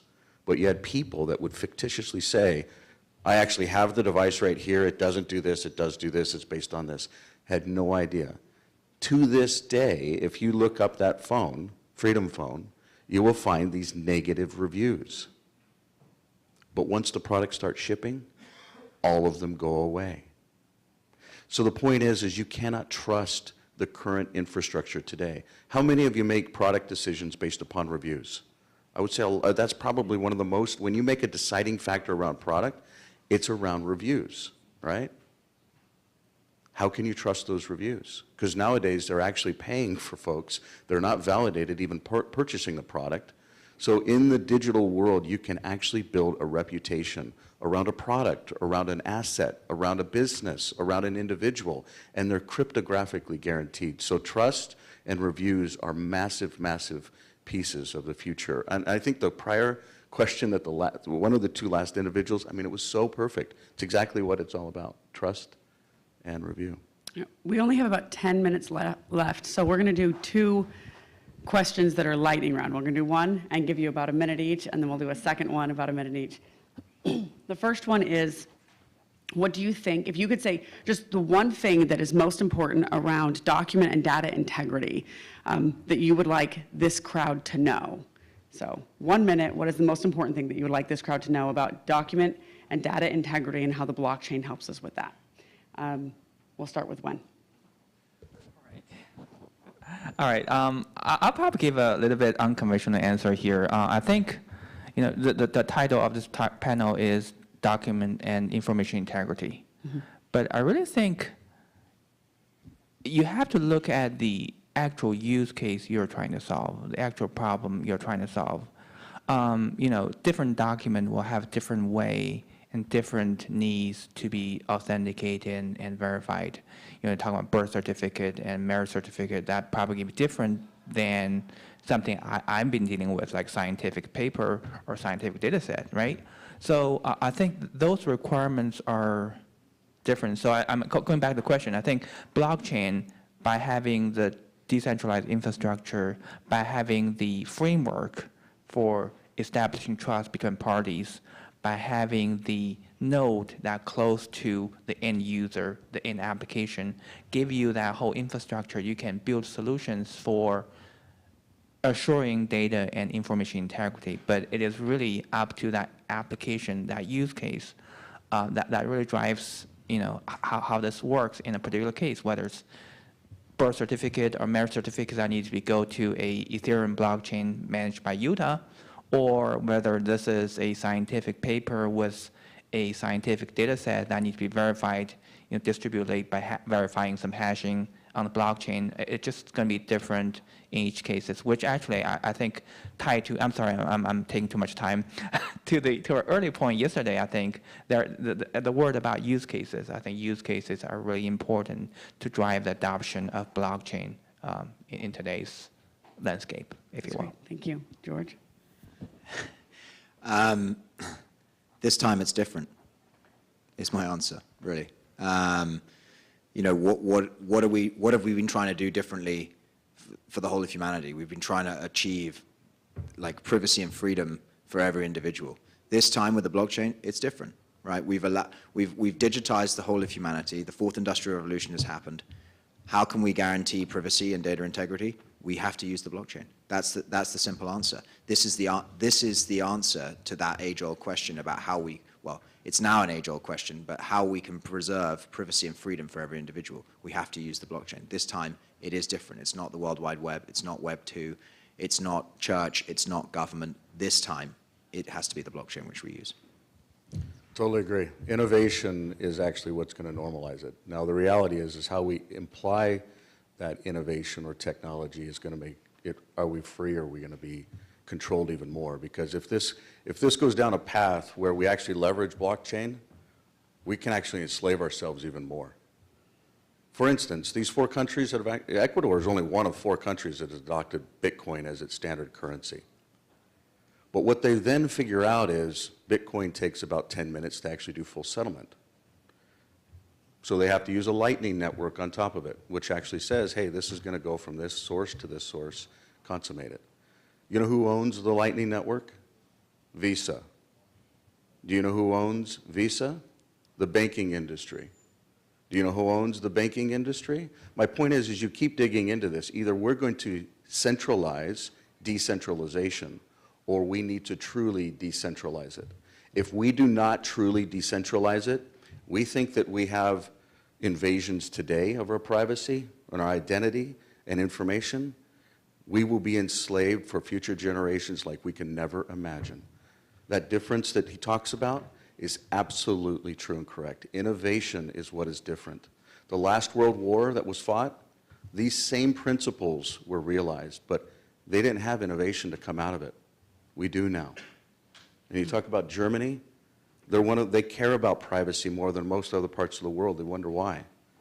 Privacy is a massive part of how we as humans can actually come together and make a difference. But the underlying point that I want to really make is when we actually go down this path, will we take a road that's centralizing decentralization, or will we take a path that's actually decentralizing it truly where there's no central system? Yeah, thank you.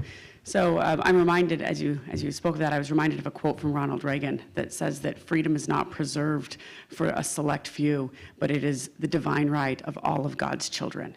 And what Ronald Reagan meant when he said that was that just because you were born in the United States doesn't mean that we have a right to freedom, but maybe someone like George, who was born in the UK, or my son in the back who was born in Canada, they weren't born in the United States, so they don't get freedom. No, as a person, Ronald Reagan believed that all individuals deserve freedom, and I interpret that today as to mean sovereignty, regardless of where they're born. This is a global issue. So we now only have about 30 seconds each, but can you just tell us what one thing we can do as individuals to help preserve freedom for all of God's children in the world? Michael, we'll start with you. 30 seconds. So read this declaration. If you agree with it, sign it. You'll actually be able to cryptographically sign it. Become a member.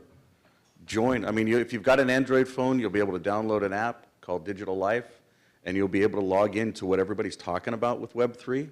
You can create a decentralized business. You can create a decentralized organization. You can create a decentralized asset. You can start living in this digital world that's decentralized today. So just learn about it. Start using it. Let's stop talking and let's start doing. So the digitalworld.earth is where you can read it. That's your action item. Yeah, so stop talking, start doing. I love that. George? I'd say educate and be humble. And I think that 20 seconds on each of those. Education, the fact that everyone's here, the fact that we're even in this room is a great testament to the strength of our industry, and the fact that we can continue to grow and we continue to need to educate our governments and individuals and businesses about this. I think that that's hugely inspiring, and like something that I try and do on a daily basis is informing the media, informing the wider world about the crypto industry. And be humble, because there's a huge amount, there was, when blockchain was started, kind of like an elitism to it, a kind of club. It was the blockchain club, right? And you kind of had to be in the blockchain club. Let's bring down those barriers. Let's allow for people to become part of our ecosystem. It's only going to be by involving people that we can get broader adoption, right? And that's kind of the critical aspect here. We need to make sure that we're bringing everybody into the fold. Perfect. All right, Wen? So realizing your decision has consequences. I think earlier point Michael made about the two phones here, right? We're not willing to give up our information for nothing. We're giving them for convenience. People don't realize that when they click on that agree button, right? So you have to understand that what you're doing, and that's a choice that you're willing to make. You're sacrificing that, and we make choices every day about, I'm giving up privacy for security at airport, right? Those are kind of trade-offs you're making, and just be educated, as George was saying, understanding, what decision you're making and making them intelligently, and that's, I think, far more important than just clicking on that I agree button and be with it. I think that was great. So great advice. I'll just recap it real quick. Michael said stop talking and start doing. George, educate, which I can't agree with more. Absolutely, we need to educate people and to be humble. And from when it is actions have consequences, know what the consequences are when you click that I agree button. With that, we're going to wrap up our data and document integrity panel. I think George actually said it best when he said blockchain is the way moving forward. This is the future. This is how we preserve freedom. This is how we preserve sovereignty. And this is how we maintain data integrity for generations to come. With that, I want to thank you for putting up with my daughter coming up here. And I appreciate your time. Thank you. Good night.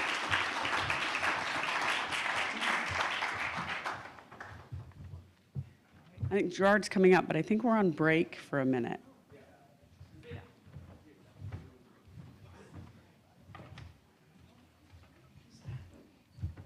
Guys, we are doing break. Can I ask you, take a look at the schedule. Just make sure you're back here in time because we got a couple other panels. The voting panel is next. And let me give you just a little heads up about the voting panel. Just like the law panel, we had folks from a lot of different perspectives. We're going to have a lot of different perspectives, including sort of centralized, decentralized. It's going to be phenomenal. So please be back on time for the voting panel. Thank you.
story about GBA and how it impacted my life. Me and Gerard met about 7-8 years ago in a corner bar at a crypto meetup. And I looked at him and I said, "Are you the chaperone of a teenage here that trades crypto?" And he laughed at me. And he started talking about global this and government that. And I'm like, dude, we're talking about crypto. The government hates us. And then we went down the rabbit hole of launching the association and growing it. But how GBA has impacted me has been great. My company became a certified instructor for the GBA certification. I've gone to Rome to teach a class. I've gone to Manhattan. I've gone to LA. I've met some incredible people because of GBA. The founder of Cardano, Charles, he comes to our events very often. I've met him. People like Brock Pierce, billionaire, heavily involved, and the co-founder of Tether. And a lot of my clients in my hedge fund are members of the GBA. So these are ways that everybody can take advantage of the network GBA has built to grow their personal and business relationships and their business itself. So also the GBA would like to thank Votes for being a sponsor of the event. They have built a blockchain enabling voting solutions has been used for primaries, locals, and national elections. Please visit their booth. They have a booth in the lobby. And then I'll go ahead and introduce our next round of panelists. It's going to be on primary elections and blockchain and how it works with the election system. So I'm going to go ahead and introduce our moderator, Joshua Daniels.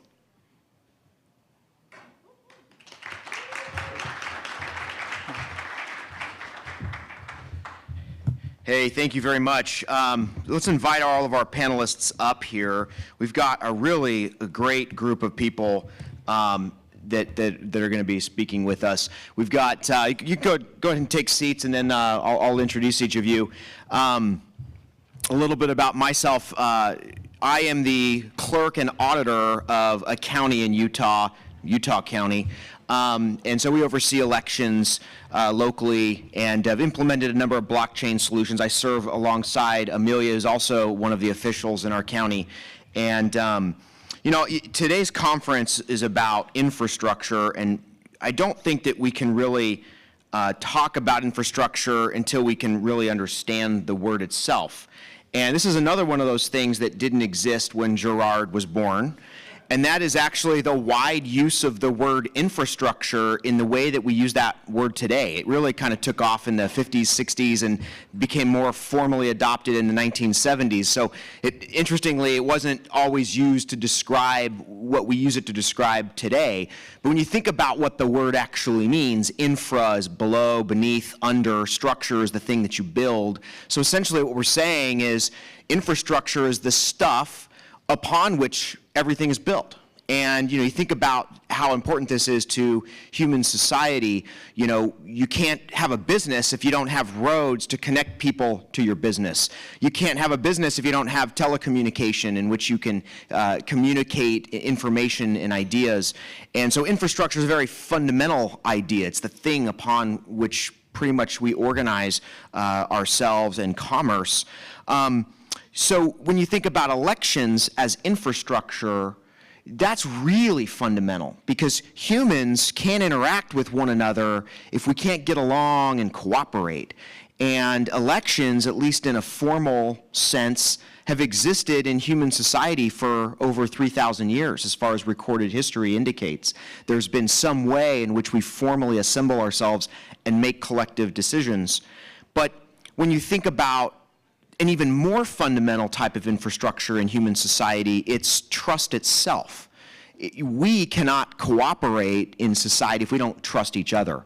And when it comes to elections, our election system is built on a lot of trust. I trust that when I mail the ballots out that the post office is going to deliver them. We trust that, the local officials that we elect are going to count those ballots correctly. And as an elected official who oversees elections, I can tell you, you should trust me, but you still have to make that choice to trust me and to trust the system that I am operating. And we have a lot of transparency built into the system, but there's still a trust gap. And we've seen well, it's existed for many years. There's always been trust issues when it comes to elections. But in particular, the last couple of years, there have been a lot of loud voices calling into question our existing election systems. And so now is an incredibly important time for us to look at really the institution of trust itself and how we can incorporate more trust in the institutions that we rely upon that really bring us together and undergird our society. And so with that, I'd like to introduce our panel on election resilience and how we can really protect our election system, not just from objective threats, which sometimes are imagined, but the very real threat, which is this trust gap, which is a perception issue with the public. And I think blockchain can help us. We've got some excellent people here. On the far end, we've got Nimit Sawhney, the founder and creator of Votes, VOATZ, one of our sponsors here, a blockchain-powered voting platform that we've used in our county and that other counties have used. Next in, we've got Christine Walker, also a county clerk in Oregon, one of those rural counties. She sits right halfway between Silicon Valley and Seattle, both jurisdictions that she beat to the punch with blockchain voting. And she's very much an innovative pioneer in the election world. She's the past president of the International Government Officers Association, which is a trade association of government officials at the county level, county recorders and treasurers and clerks and those kinds of things. So she has a vast amount of experience in how elections are operated in the nearly 3,500 counties across the country. We've got Eugene, who is proprietor of an actual blockchain voting system and the ecosystem. His banner's was up over here yesterday. And then, of course, we have Mr. President Vit from the micronation Liberland. And I think it's very interesting to think about elections and the kinds of elections that you can have on a distributed scale, because the citizens of Liberland, they often, they live pretty much everywhere except Liberland. Is there any full-time residents in Liberland yet? But he sits midway between one part of a river and another part of a river. And so, and here we have a hurricane that just hit Florida, and the governor they're going to have to make some special exceptions for people to vote digitally, because the infrastructure and systems that operate those elections are going to be damaged and people are displaced. So these are very real problems that are upon us basically in the next 60 days.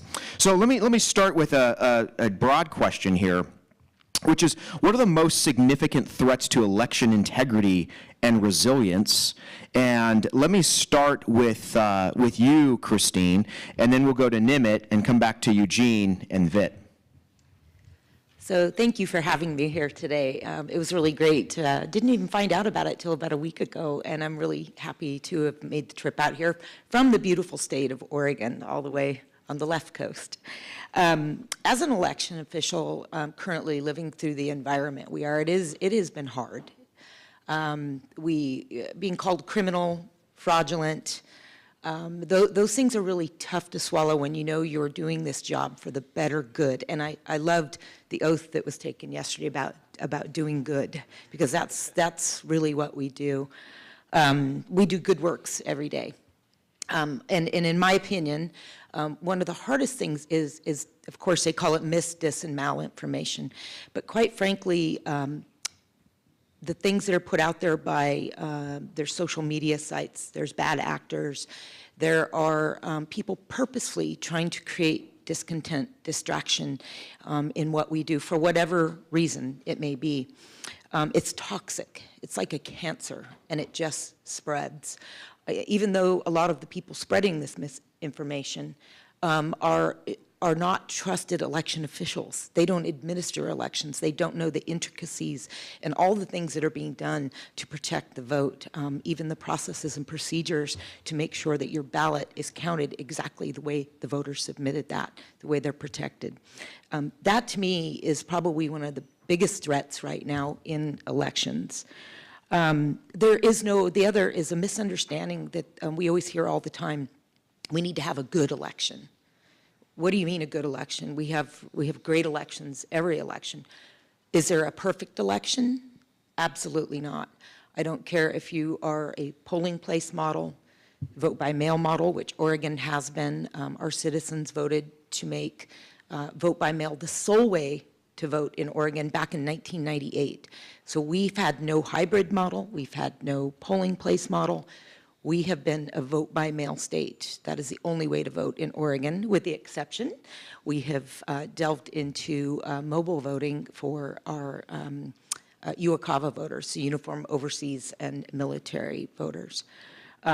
So lose that perception that there are perfect elections. We deal with issues that we mitigate every election, whether it's a computer that goes down, whether it is a drop site that somebody took out with their vehicle.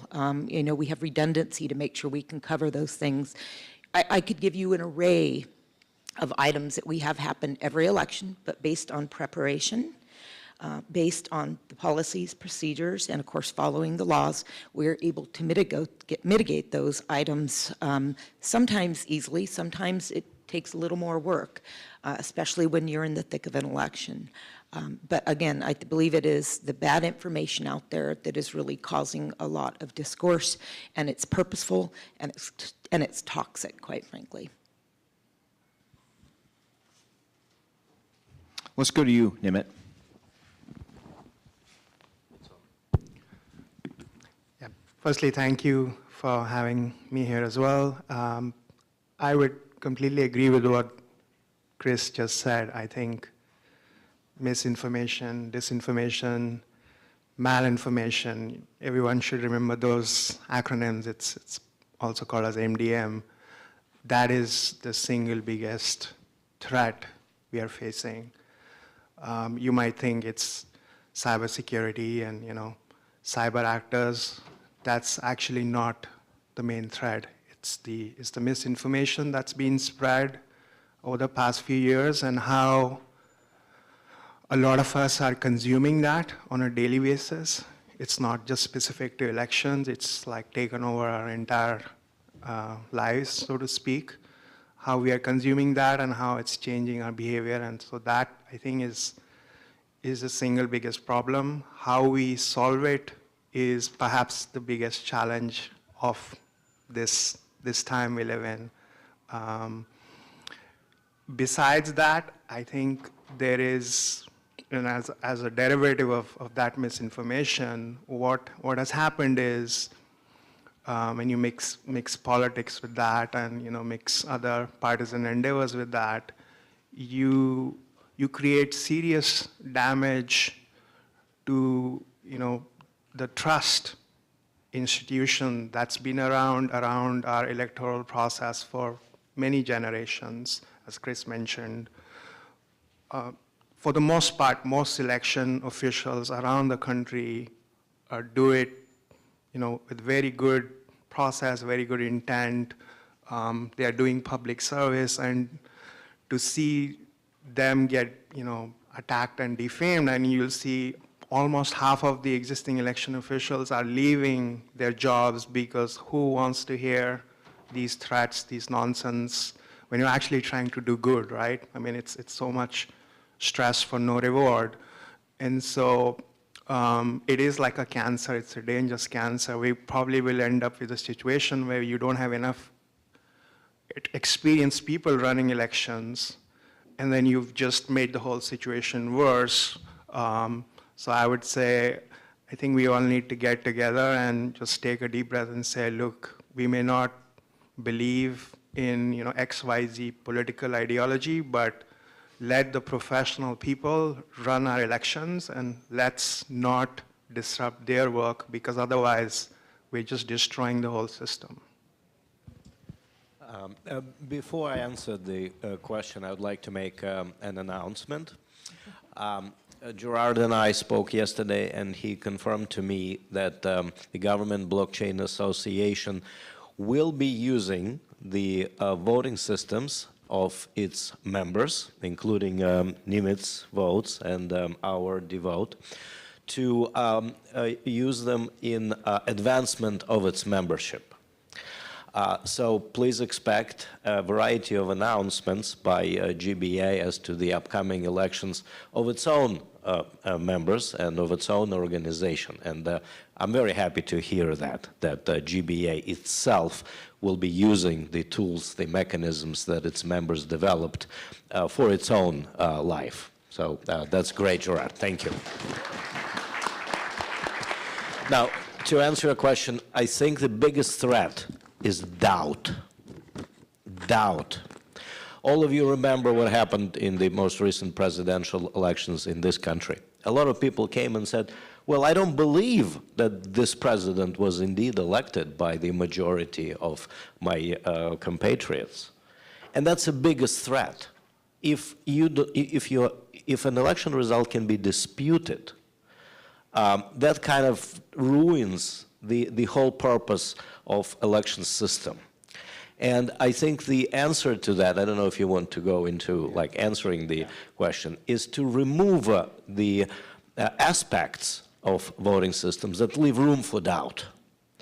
What I'm talking about, if we were to offer a system that would be, let's say, based on mathematics, and you can prove that the election results are indisputable, right? That you can prove that particular people voted in a particular way while complying with the legal requirement of permanent separation of voter affidavit and voter bulletin. So if we are able to offer those solutions, then the room for doubt becomes a lot smaller and maybe even disappears eventually entirely. Thank you.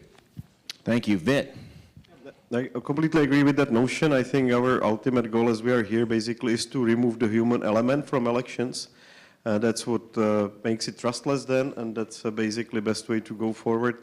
What we are doing with Liberland, we're putting the whole country on blockchain, so the all processes starting from voting all the way to budgeting and justice system, it's all automated on a single platform, basically removing, I would say, 60–70% of bureaucracy that the traditional state would have, because we don't need agents that will check anything.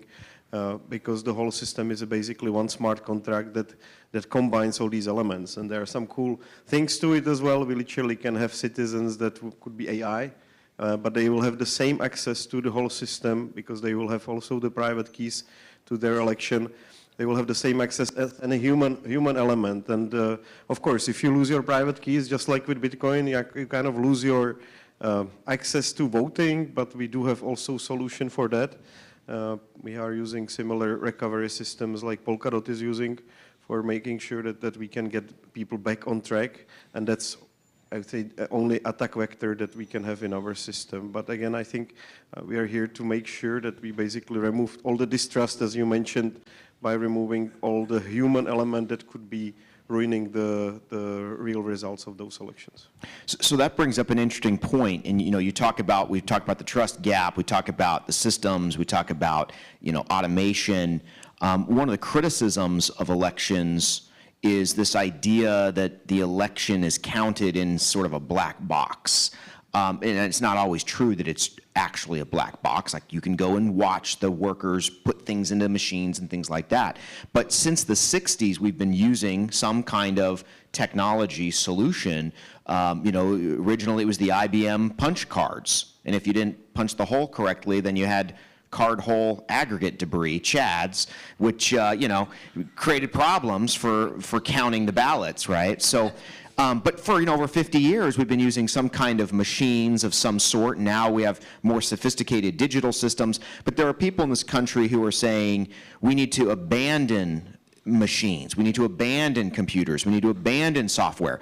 We need, paper ballots that are counted by humans. That's the way that some people propose we can have trust in our election. So how do you bridge that gap between a perception that things have to be manual in order to be transparent and trusted, and to actually put more room for human error versus to digitize and automate but still maintain that level of trust or transparency? Speak to that, Vit, and then we'll go to Nimit and Eugene to talk a little technical details. This is exactly what blockchain is for, right? Like, you can digitize the whole election and yet make it completely fraudulent because it's based on single computers that everybody can meddle with.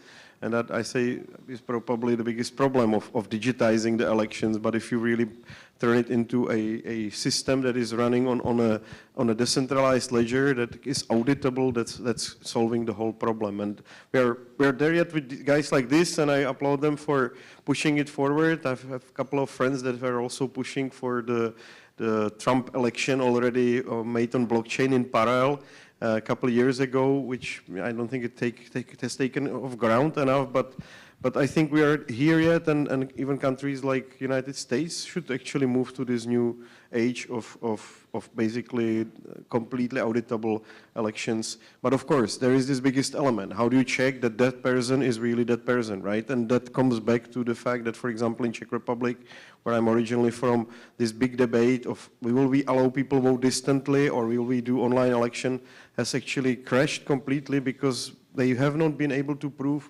well enough that they are able to make sure that the people that are voting are the people that are voting. So they came back to the idea that really people have to actually walk down to the place and they check them openly and then they let them vote.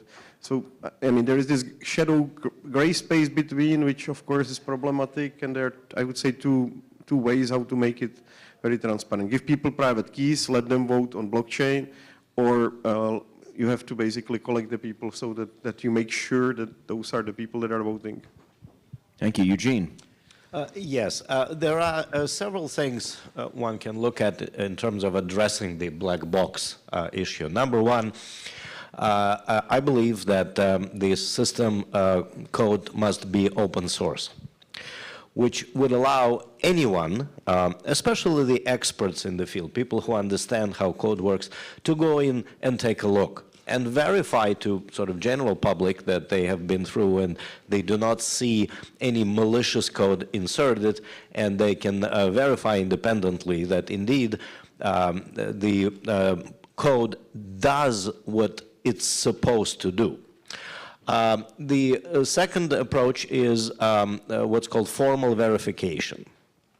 And that is, again, software-based tools which allow you to prove that the software app or solution delivers exactly what the technical regs require it to deliver. Now, that's a very complicated area of cryptography and mathematics, so only a few people can understand how formal verification works, but it is there, it is available, and for those who are willing to spend the time and familiarize themselves with the process, it can be done. Number three, again, because in this country we have a legal requirement of permanent separation of voter bulletin and voter affidavit, so you have to ensure voter privacy. There are some, again, mathematical solutions that allow us to do that. One of them is called Gross 16, otherwise known as zero-knowledge snarks, which allows you to prove that a particular person voted without knowing how. And that removes entirely any individual's ability to unilaterally change anything in election results tally. So those are some of the examples what can be done, and I would vote to say should be done in order to remove doubt and make election results indisputable. Nimit? Nimit. Yeah, I would take it from a different perspective. I think when you raise the question of people wanting to count ballots by hand, I think we need to step back and remind people, why did computers and machines come into the electoral space? You have to remember one thing: human beings are not perfect. Human beings will make more mistakes, and human beings will definitely make more mistakes than a well-designed machine. A well-designed machine, a simple machine based on math, never makes a mistake. Once you program it well, test it well, it will keep doing what you tell it to do again and again. 1 + 2 will always be 3. You can do whatever you want, the result will never change.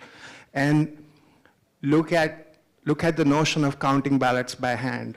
There are 330 million people in the country. Let's say about 160 million people vote. If on election night we are counting all those ballots by hand, when will you expect the result to come out? As it is, we have so much problem when on election night, the TV networks are not able to declare the winner. You know, we've already seen in recent history. Imagine waiting a week to get the results. Imagine the turmoil. That's not a solution. I mean, look at other parts of the world. India is the biggest democracy. 800 million people vote in an election over there. The whole reason why India moved to electronic voting machines was because it was taking them so long to count ballots by hand. It was, you make one mistake, you have to read the whole batch. It would take so much time. Literally, I remember growing up, election counting day was a national holiday because everything would shut down. Millions of people are out there counting ballots. The TVs would show movies, and then every hour, okay, we've counted 1% of the ballot, we've counted 2%. And it became so slow, you could not count all the ballots in 24 hours. And we were like, this is crazy, we can't do this. And so that's why machines came in, and we have to remember that. At the same time, machines can have vulnerabilities. So it's really important that the machines we use are simple, transparent, and do what they're supposed to do. So I think people need to be kind of almost reminded of that reality, that machines are here to stay. They're not going away. Counting ballots by hand is not an option. Like, it's an option in a worst case scenario, but it's not the thing you want to do as a normal process. Second, I mean, there are technological solutions like Eugene mentioned, and a whole different sets of systems available.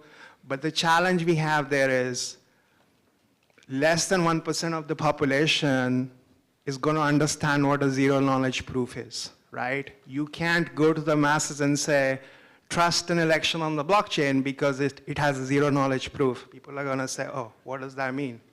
I'm not a math expert. I don't know what this means. How can I believe you? Maybe you rigged the whole thing, right?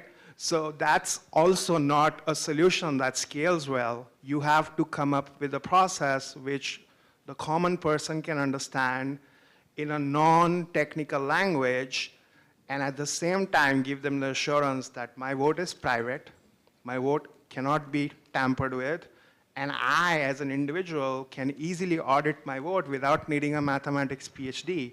I think those are the singular things which can rebuild trust in the system and also in new systems that are going to come in the future. So we shouldn't lose sight of that. So we've talked a little bit about you know, this trust gap and maybe future systems like blockchain. I'm going to ask you this question. And right now, our systems are reviewed by experts. So Eugene, you talked about, you know, this small percentage of people that are the experts, that they can investigate the machine, so to speak, and tell the public whether they should trust it or not. And we do this formally right now in the United States with election equipment, at least with the current and past generations of election equipment, and that's the certification process. One of the members of our panel who wasn't able to make it on account of the hurricane was Don Palmer, who is a commissioner on the Federal Election Assistance Commission. And one of the things that they're involved in is sort of setting standards and guidelines upon which you can review systems to ensure that they meet them.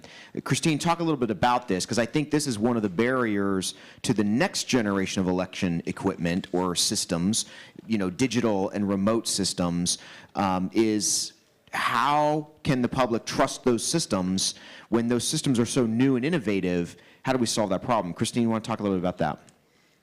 Sure, and I just want to agree with you all. I know we have different perspectives when it comes to elections, between security, between conducting elections, between being a business partner. And I always refer to anybody that we contract with as a business partner. Vendor to me means you have a product we want, and they want your money.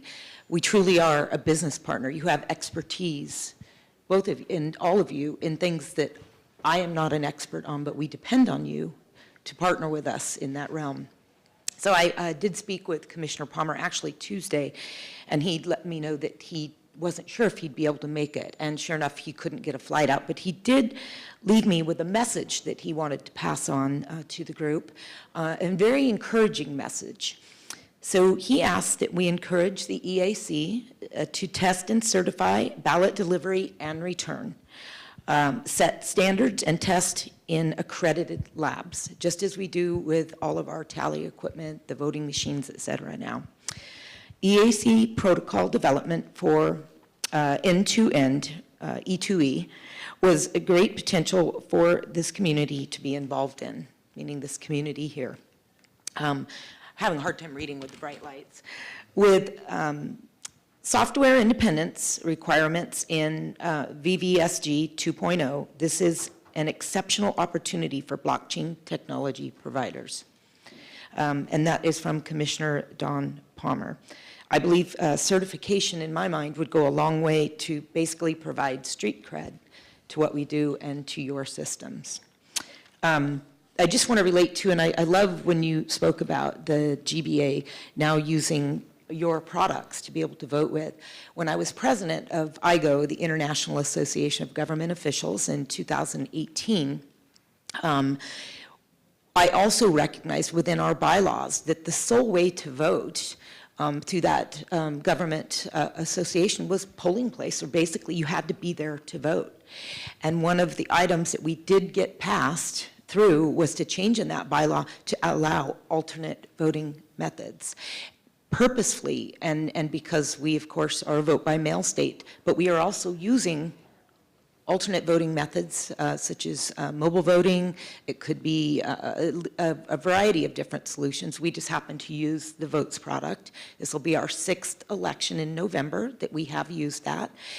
We, as well as Utah County, use that in the November 2020 presidential election. So I believe we'll be the only 2 counties in the entire country to use that as a solution for our UOCAVA military and overseas voters. At least in Oregon, we didn't have the ability to expand that to disability community. But last year did have a legislative bill in the short session, which it didn't go anywhere, but it did educate a lot of people on the technologies, and we're hoping that in the full session that's brought back so that we can expand that to possibly disability community, out-of-state absentee voters, first responders in the case of a natural disaster such as yesterday. We had wildfires that ravaged 2 communities a month before our election, month and a half. Back in 2020, I would love to have been able to roll that out to some of those folks there. So anyway, where we go. You know, it's interesting you talk about things like natural disasters. We think about Florida, we think about wildfires. You know, you think about the election system, it's very physical right now. Humans have to physically go to a particular location in their community. We have to physically maybe mail a ballot to somebody where they are physically located. Our systems are designed to be administered by government officials. And we do that because we say, well, we trust government.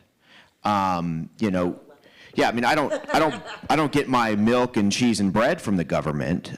No offense, Eugene. Perhaps your home country did that at one point in time. Didn't work out so well.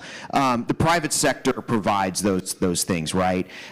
Does government have to be the solution? Does government have to be the one that administers elections?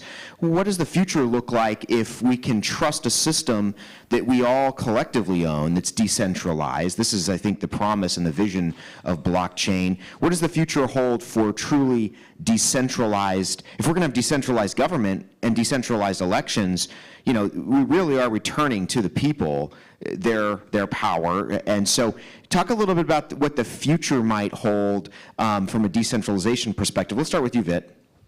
I think this is actually exactly what we're doing right now. We're running these master nodes that are actually operated by citizens. Any citizen can actually start his own computer at home and become a master node of the system. You're not supposed to be political. That is actually something, if you would change the code that you're running, that is something that could result in your losing of the status in Liberland. But I think it's a great way that literally every citizen can start a computer at home, and then right now it's set up that randomly selected 40 basically nodes out of that pool of all citizens that are running that infrastructure get selected, and they are confirming the transactions. So I think it's a good way to go. It is enough. There is enough decentralization while we are not destroying the speed of the network. So even if, like, let's say, if we had more like 400 people, then it would slow down. The networking is unnecessary.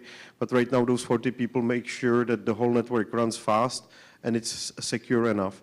And then what these nodes are actually doing, they're making sure that all these votes, all these budgeting, all these decisions by justice systems, they are running on neutral platform, which you can trust and which anybody can audit as well. Great. Eugene.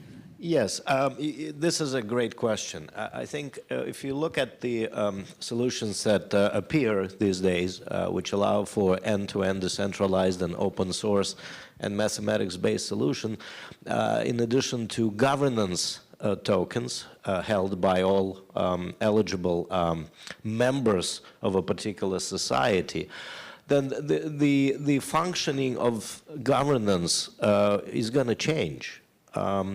If you are able to make decisions quickly based on software secure enough and trusted by people, then you can make decisions not just who do you want to see as elected official, but you can make decisions like if you are a homeowners association, you can make decisions what color you want your hallways painted, or what kind of expense you want to be used for road repairs, or any other sort of issue that is usually done by the government as humans, as people.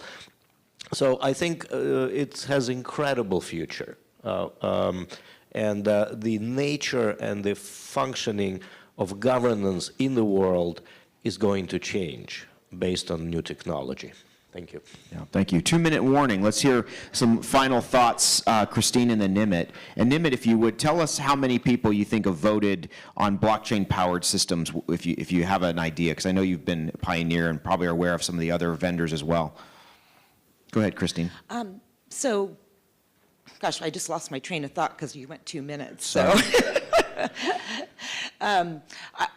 As an elections official, I do believe the buck stops here with me. I don't know, there is a fundamental distrust. The higher up in government you go, Congress has one of the worst approval ratings ever. News media, big business.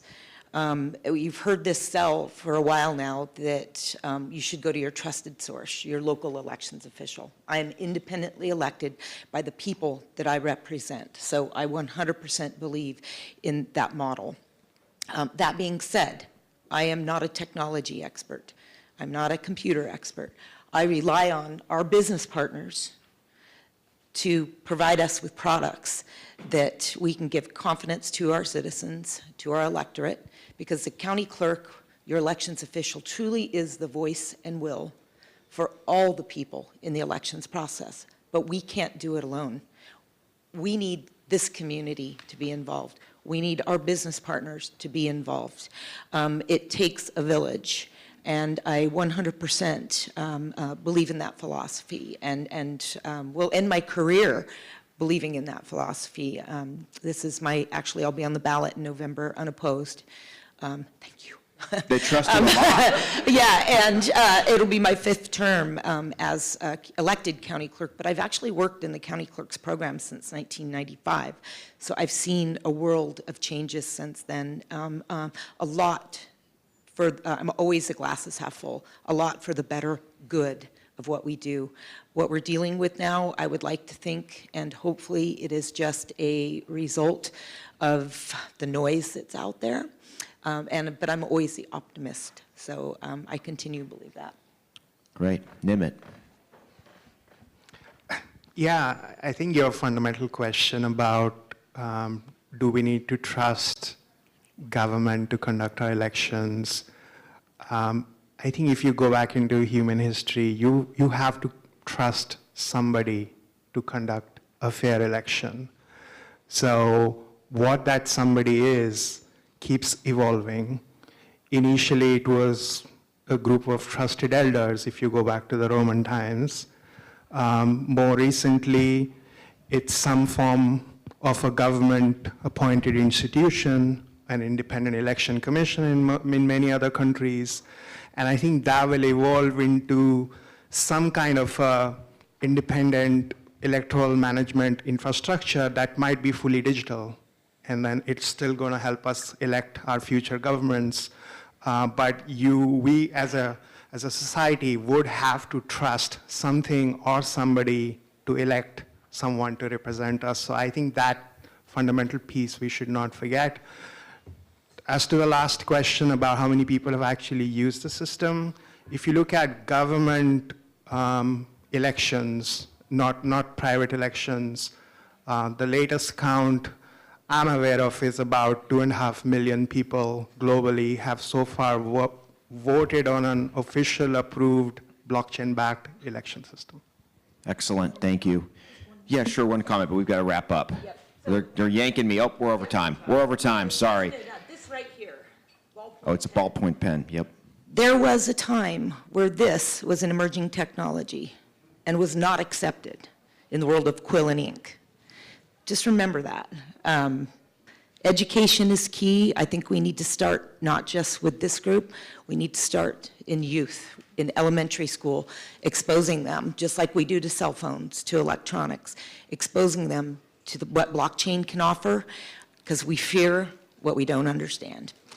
Thank you. Great, great closing. Let's give our panelists a round of applause. Thank you.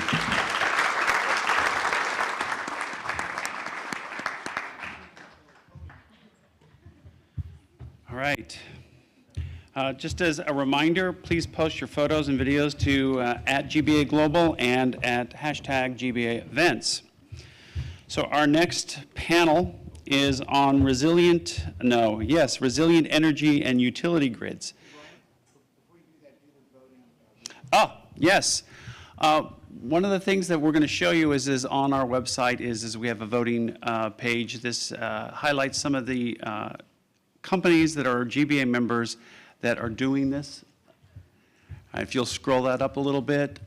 Again, this is available to you on our webpage, gbaglobal.org. For our next panel, we're going to introduce, actually, you know what? Gerard, why don't you come up and introduce him? Jordan, can you bring that last page up real quick? I just want to kind of walk through that just a little bit. So this is a resource we're going to start doing across a lot of different industries. So if you go to GBA Global under Resources, and you'll now find a new page called Voting. And so on that page, you'll see all of our election videos from past conferences. Like this video you'll see up there. You'll see the different publications that we've done, right? And so one of the things that Donald Palmer talked about was having the EAC do certain. So we've made certain recommendations to the EAC. We've done certain technology reports that basically compare blockchain-based voting with other voting methods that are currently being used. And then we've got different voting applications. So Votes is on there, DVotes is on there. So if you're a GBA member and have a voting application, we want the world to know about your application. And then experts, right? So we'll have individual experts, consultants. So if you are part of a working group and that working group wants to put up a resources page of that working group's products, of its members, of its applications, the goal of GBA as a business league is to promote our members, right? And so when anybody in the world is looking for blockchain-y stuff and they come to our website, they ought to be able to find those of you in the room that have solutions and answers to their questions and problems. And then we're going to be pushing this website out to the world to say, if you're looking for any information about blockchain and government, come to this page and we want them to find you. So, and we'll be doing that for a whole bunch. Oh, sorry, for our next, was there anything else we were supposed to cover during this? No. Okay.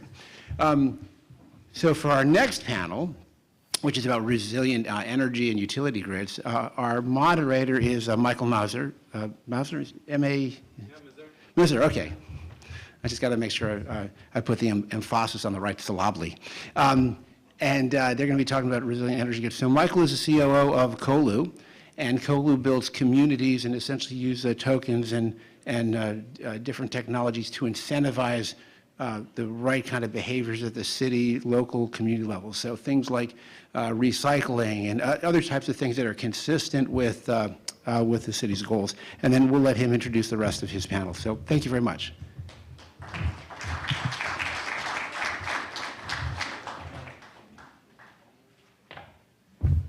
Hello, everyone. I'm very excited to be here. So today we have a super exciting panel that I will introduce.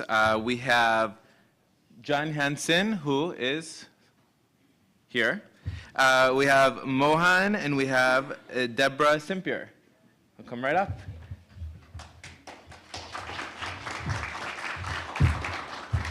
So as they come up, I'll quickly introduce myself. I'm Michael Mazur. I'm the COO of Kolu and one of the contributors to the Urban Change Protocol. A lot of my experience actually starts with electric vehicle charging, energies, utilities, and how to ultimately combine local governments and their assets with infrastructure that can, in the long run, help create a more sustainable future, reducing carbon emissions and so forth. One of the things that I've constantly been fascinated about is incentives and how do we get people to take different actions to reduce their carbon footprint and to create more resilience in our communities. And so I'm super excited to talk a little bit more about the energy side, the sustainability side, and with everything going on in the world and all these different blackouts and energy shortages and so forth, and all this different funding coming in from the federal government here in the US, the infrastructure bill, ARPA, the Inflation Reduction Act, all these things are going to be creating this crazy future with so many new innovations, but it all starts with all of us and us taking action, working with the government.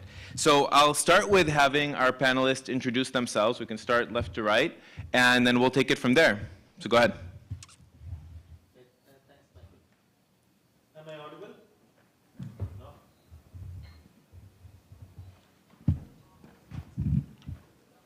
No? Does it? Yeah. Okay. First thing, I traveled all the way from India, Bangalore, India, to be with you here and share my experience and thoughts. So my background is I'm an engineer. I spent early days at Motorola. I hope people still remember Motorola, the greatest engineering company that has ever been on this planet. Sad that it blew up, but after that I went into networking, spent about 20 years between Cisco and Juniper. I'm one of those unique specimens who has worked at both Cisco and Juniper 2 times each. So, and then in 2017, I had been too long in telecom and networking. I was looking for other opportunities. Blockchain looked very promising, and I became a consultant to a startup that was implementing blockchain for supply chain management. And that was great learning experience. I learned the technology. At the same time, when we got the solution ready, we found it's almost impossible to commercialize it because all the players in the supply chain, they will not, all of them agree to be on the on that platform. And so it kind of became very hard, and the solution had to be diluted to the extent it lost its primary purpose. And then I started looking at, okay, what are some of the other applications, very new applications, where you will not have the problem of dealing with legacy, and you can get started with something completely afresh. And we started with EV charging, and EV charging is complex. The charger belongs to one party, so several of us drive up to that to charge. Okay, the energy may come from somewhere else. In some places, you have the choice of buying green energy or dirty energy, right? Now, and then the real estate there belongs to someone else, right? And so disputes can happen about billing, about how much energy was actually supplied, and so on. And of course, the number of transactions are increasing, right? And so there had to be an automated way of making it kind of trustworthy, and so that disputes don't happen. Now, before I hand over, just mention there is actually India is in the habit of creating complexities out of nothing, right? So I don't know how many of you know India. So we we started looking at swappable batteries. You know, it has its own advantages. It reduces the initial cost of the electric vehicle and all that. But then people who supply these swappable batteries in swap stations, that's another very complex, more complex than charging itself, because the batteries come from multiple different companies. The swap stations are operated by different people, and they get into different vehicles manufactured by different OEMs, and so on. So it's a complete mess. Day one, you have disputes, right? And so we have been in the business of trying to make it as dispute-free as possible by introduction of the blockchain-like technology. So I'll stop here, and then maybe we'll continue later. Thank you. Yeah, it's great to meet you, and thanks to everyone for having me here. I resonate a lot with what you were saying there. My name is Deborah. I'm the CEO and co-founder of Althea, and we do a software-defined networking and meter transactional stack for telecom networks. So a lot of the problems and frustrations that you were explaining really resonate to me. We do have, that burden of dealing with kind of legacy systems, but the problem space there of also coordinating microtransactions is where we are building, and we have kind of a full stack of telecom applications and tools for people to build networks in challenging areas, or to connect and have meter billing between things like a vehicle that would have the Althea routing protocol and the wallet and the microtransactional stack and a charging station and your phone and your telecom tower and all of that, right? So if we can, work through some of those legacy systems, build interoperability into that, then we can have kind of that peer-to-peer transactional platform that I think we're hoping all to do. So that's what we're working on. And hi, my name is John Hansen. I'm Business Development Executive for PowerLedger for North America. And PowerLedger is a blockchain-enabled clean energy software development company. And I also resonate with all the things that both of you were saying. We deal with granular data as well, meters and tracking and tracing and transactions, et cetera, micro transactions as well. Our platform, essentially our goal is to decarbonize the global energy system. And we have a suite of different features or products on our platform. And those include everything from visibility layers that provide data on energy and emissions, and visibility for organizations, public, private, to be able to do decision-making on decarbonization strategies, and actually link up to other products that we have, such as TraceX, which is a renewable energy, an environmental commodities platform, and it can be applied in a number of different commodity spaces, such as renewable energy certificates, carbon credits, et cetera, so they could isolate their profile, their non-renewables, go over to that platform, and then offset that. Then we also have transactive marketplaces, and those marketplaces include peer-to-peer energy trading, also vehicle to X, because it is kind of the same thing.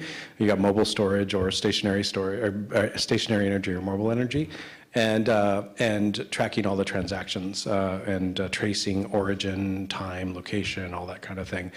So transactive energy marketplaces, as well as flexibility services, going up into the more complex distribution and transmission system as well, for the creation of local energy markets and also the democratization of power.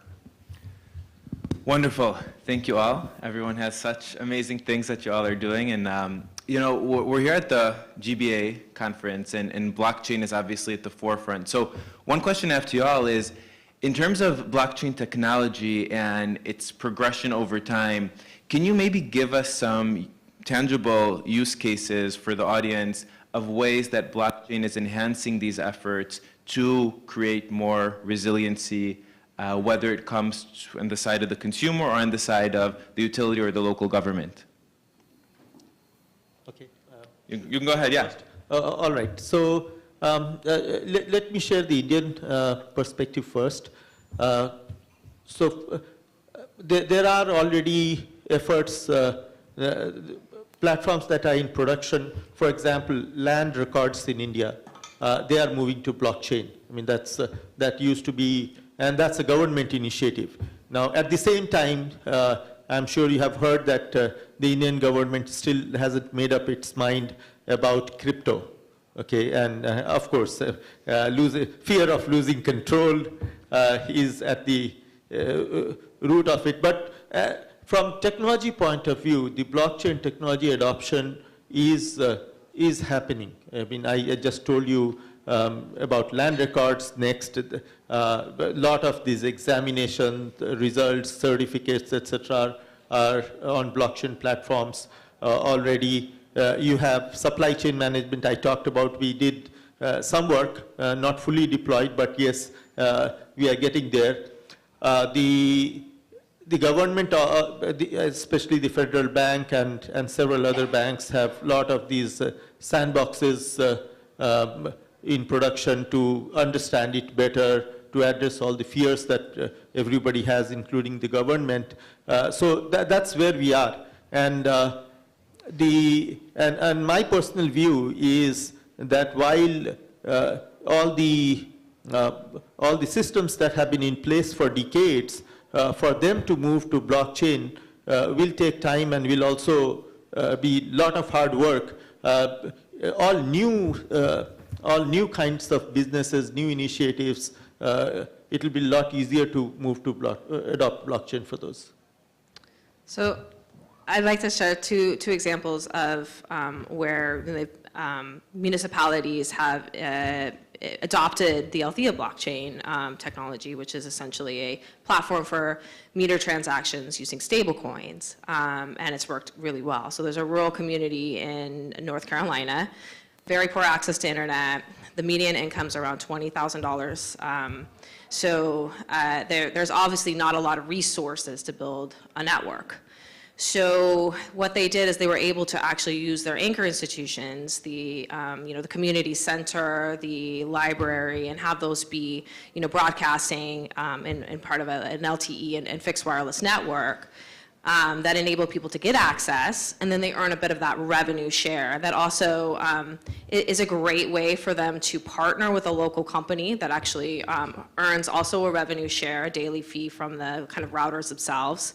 The users themselves also use this in a really easy way. They're just loading their routers up in prepayment, which has also enabled a lot more people to be able to adopt the system. So it's really a community-led effort. They're using blockchain. They didn't have to change much of how they did things, and it solved that problem space. We see this again in a network where we're collaborating and building in Atlanta, where there's a large portion of low-income folks that don't have access to the internet. So a nonprofit and RC Corporation are coming in to build it using the Althea platform. So we're going to be able to give 10,000 households 50 megabits per second of free internet. Amazing. It's a prepaid system, so other folks can pay for additional capabilities and have access to the full, couple hundred megabits per second of that connection. And so that creates not only an immediate fix to the need, but also a sustainable model where many different people can participate in that. And then we can also opens up different investment. And so I think if we really have models that alleviate a lot of the pain points in coordination, and a lot of it is also stable coins as well, too, being able to act in composable dollars, essentially. Very cool, learning lots of great stuff. Thanks. So we do have some couple of white papers that we've recently done with Guidehouse. I have some hard copies here, but also there's QR codes as well to download them. But they show some examples of how local energy markets can also benefit distribution utilities. Excuse me. And there are a lot of use cases. Picking specific ones is always very, very hard. But I'll kind of go, there's on a commercial level, which also has societal impacts, which is one of the great things about blockchain, is that even if you're trying to do something that is perhaps commercial, you're still going to, hopefully be providing benefit to communities. But in India, for example, we're working in the state of Uttar Pradesh, and we are enabling peer-to-peer energy trading. Love to speak with you a little more about that later. And we've got some peer-to-peer networks that are both prosumers, consumers, and then also commercial and residential as well that are trading energy, and that is actually being scaled up. We worked very diligently with the government there to be able to enable this, and the result of our work there also enabled changes in the policy as well. So now it's going to be expanding throughout the state of Uttar Pradesh and enabling the requirement, I think, for the utilities to allow for peer-to-peer trading. Another example would be in, say, Thailand, for example. And again, we have examples all around the world. But we're doing peer-to-peer energy trading and also environmental commodity trading in both, Chiang Mai, with a university there that incorporates everything from energy storage, solar, vehicles, so V2X, a number of other different applications, as well as visibility of energy profiles. But then also, sorry, I'm just seeing the slides up there, and I'm not even going to skip through them right now. I'm going to ignore the slides for right now, but thank you for putting them up. And then also being able to trade amongst peer groups and really help to stabilize the local grid, create more resiliency, because what you're doing is you're maximizing or optimizing the use of hyper-local assets to be able to reduce things like curtailment and congestion and other things, or even imports from transmission systems. You're just maximizing the use of the local resources. Awesome, awesome. Very interesting responses. And so we have about 10 minutes left, so we'll try to get to as many questions as possible, because I know you all have such wonderful and a diverse array of insights. So my next question is about climate change. And, in California, for example, people are starting to get asked to not use electricity during the day or during peak hours. And it's definitely, our grids are being used almost to capacity.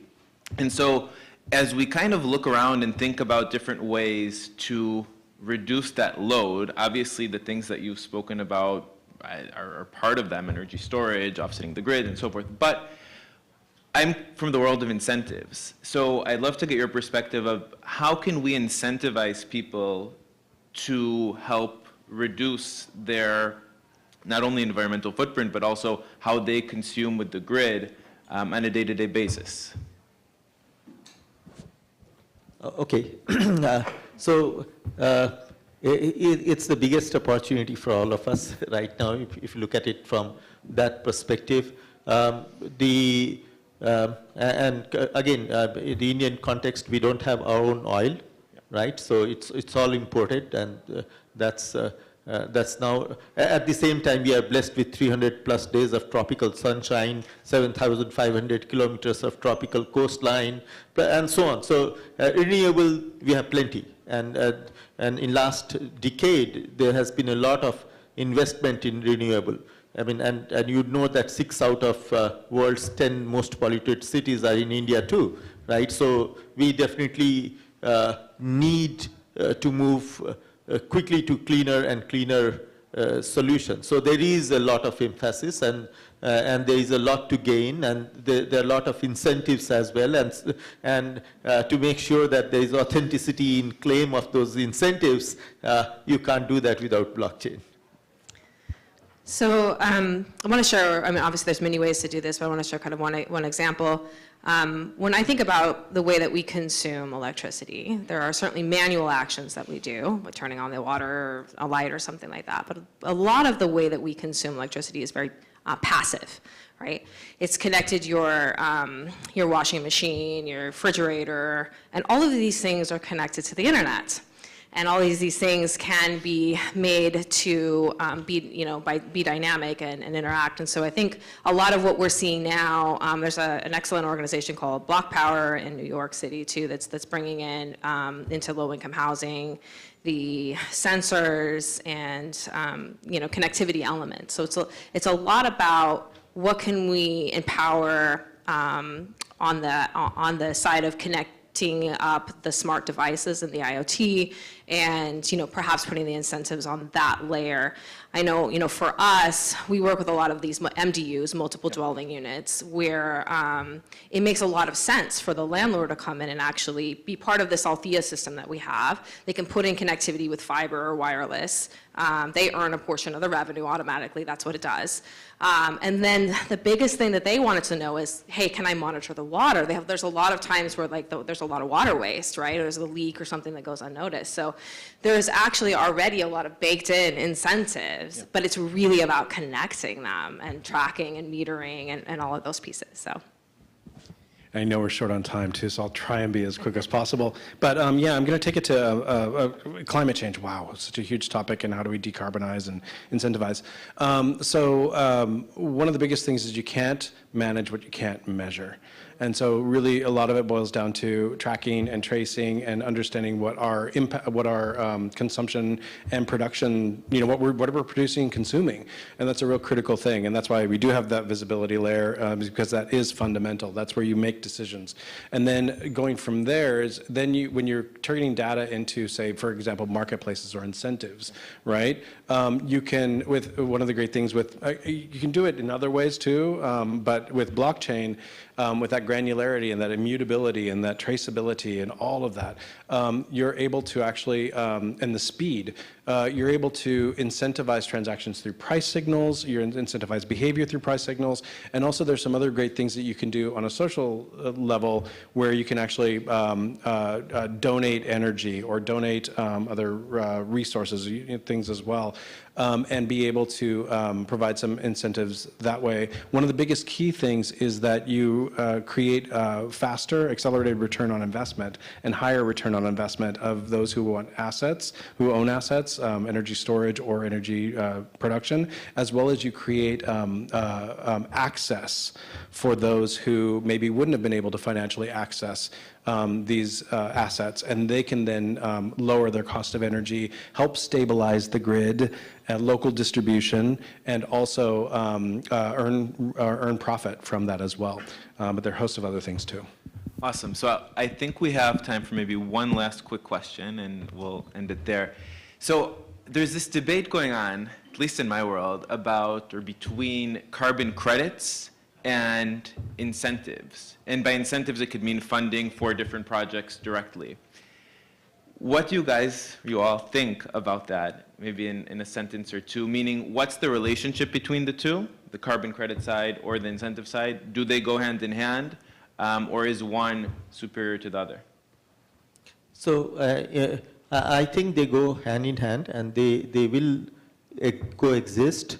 And in my personal opinion, they should, because there are different cases. There are places where incentives have to be given for adoption, and then there are places where, because of long history, it is going to be hard to transition quickly, and so they need some softer way to allow them to transition in a reasonable time frame, and for that carbon credit is a very good tool.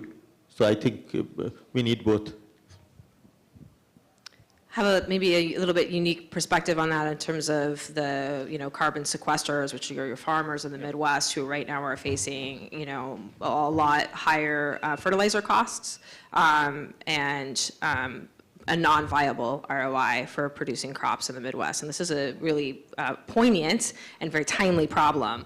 And so, maybe what we should be actually looking at is how do we incentivize farmers, or how do we balance, food production with sequestering carbon, and some of these questions about forestation and things like that. And so perhaps there's also some conversation to be had there. And I agree. I think you need all different types of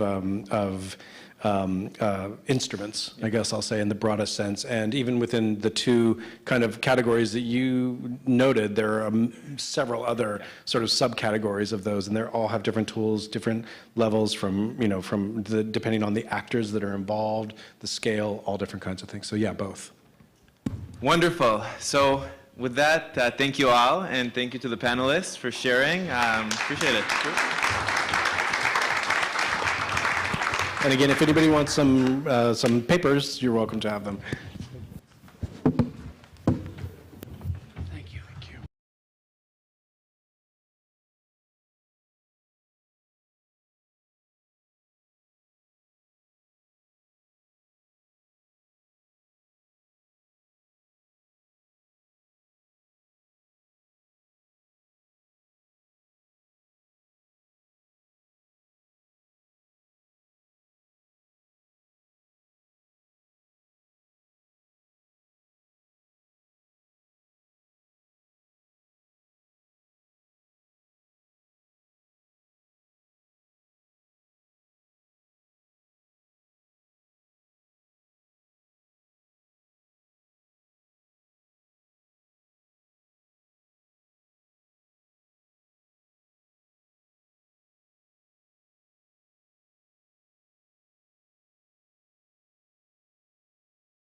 if everyone could step in, that would be very appreciated. And if you could take your cup of caffeine and set it down, that would be great.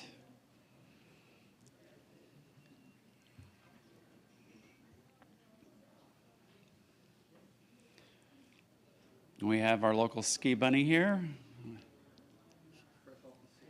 fresh off the slopes. She just needs to have some Uggs on and she'll be perfect. And maybe a glass of wine in front of her. So, oh wow, she's serious skier. Most serious skiers always drink bourbon. And the Black Diamond slopes only. Oh, where's my document? Did I cover it? Was it here, maybe? Did I cover it when oh, it's not here. Let me grab that, one sec. Okay.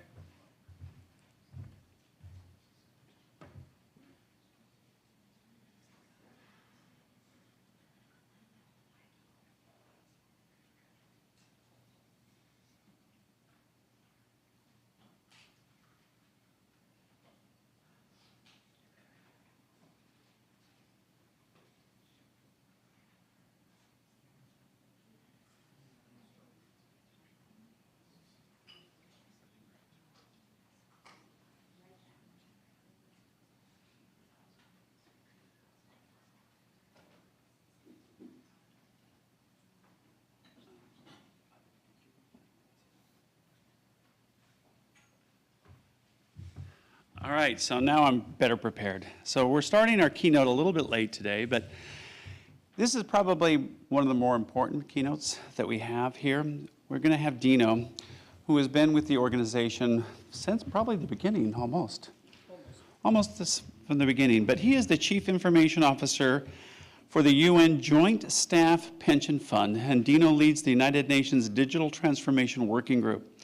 The group consists of the chief information officers from all of the UN programs like the World Health Program, Food Program, World Health Organization, and global leaders rely on Dino for his knowledge and wisdom in technology, and we're very honored to have him deliver this keynote today. Dino.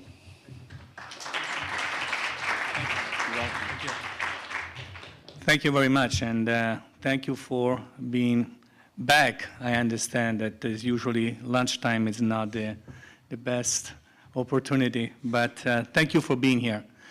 So today, I'm going to share with you fundamentally a story, which is about describing the journey that both personally as well as officially I went through in designing a solution for the United Nations Joint Staff Pension Fund. Therefore, this is at the same time really personal for me because it has been an amazing journey and also met with great achievement and recognition, which I will share with you, as well as professionally, of course, because within my community, within the UN, I felt and I feel that I can confidently share with you that in this case, the UN practiced what preached. And so here it is. I'm going to walk you through the presentation. So this is the public announcement that in January 2021, we posted on our website, on the public internet page of the UN Pension Fund, announcing this solution, basically a solution aimed at creating and supporting digital identity for more than 80,000 beneficiaries of the UN pension that are located in more than 190 countries around the world. And you will appreciate the meaning of these numbers as I'm going to describe what are the challenges that exist in managing a process of this nature with this number. So, as I said, first and foremost, I'm really proud and humble to share with you that we recently received the 2021 award of the UN Secretary General on Innovation and Sustainability. That means a lot for myself. As I said, this is both personal and professional, as well as for my organization, for my constituents, and the stakeholders at large. This is just a few numbers about the UN Pension Fund for those that are not very familiar with the organization. As I mentioned, we have more than 80,000 beneficiaries around the world. We are composed of 25 member organizations. You will see in the next page, and you will recognize many of the logos associated with those organizations. And we have 134,000 participants, which basically means all the staff members of the United Nations system at large around the world contributing or paying into the UN Pension Fund, of course, in addition to the organization themselves. And as of December 2021, vis-a-vis the audited financial statement, the value of our fund was $90 billion. And it's a defined benefit plan.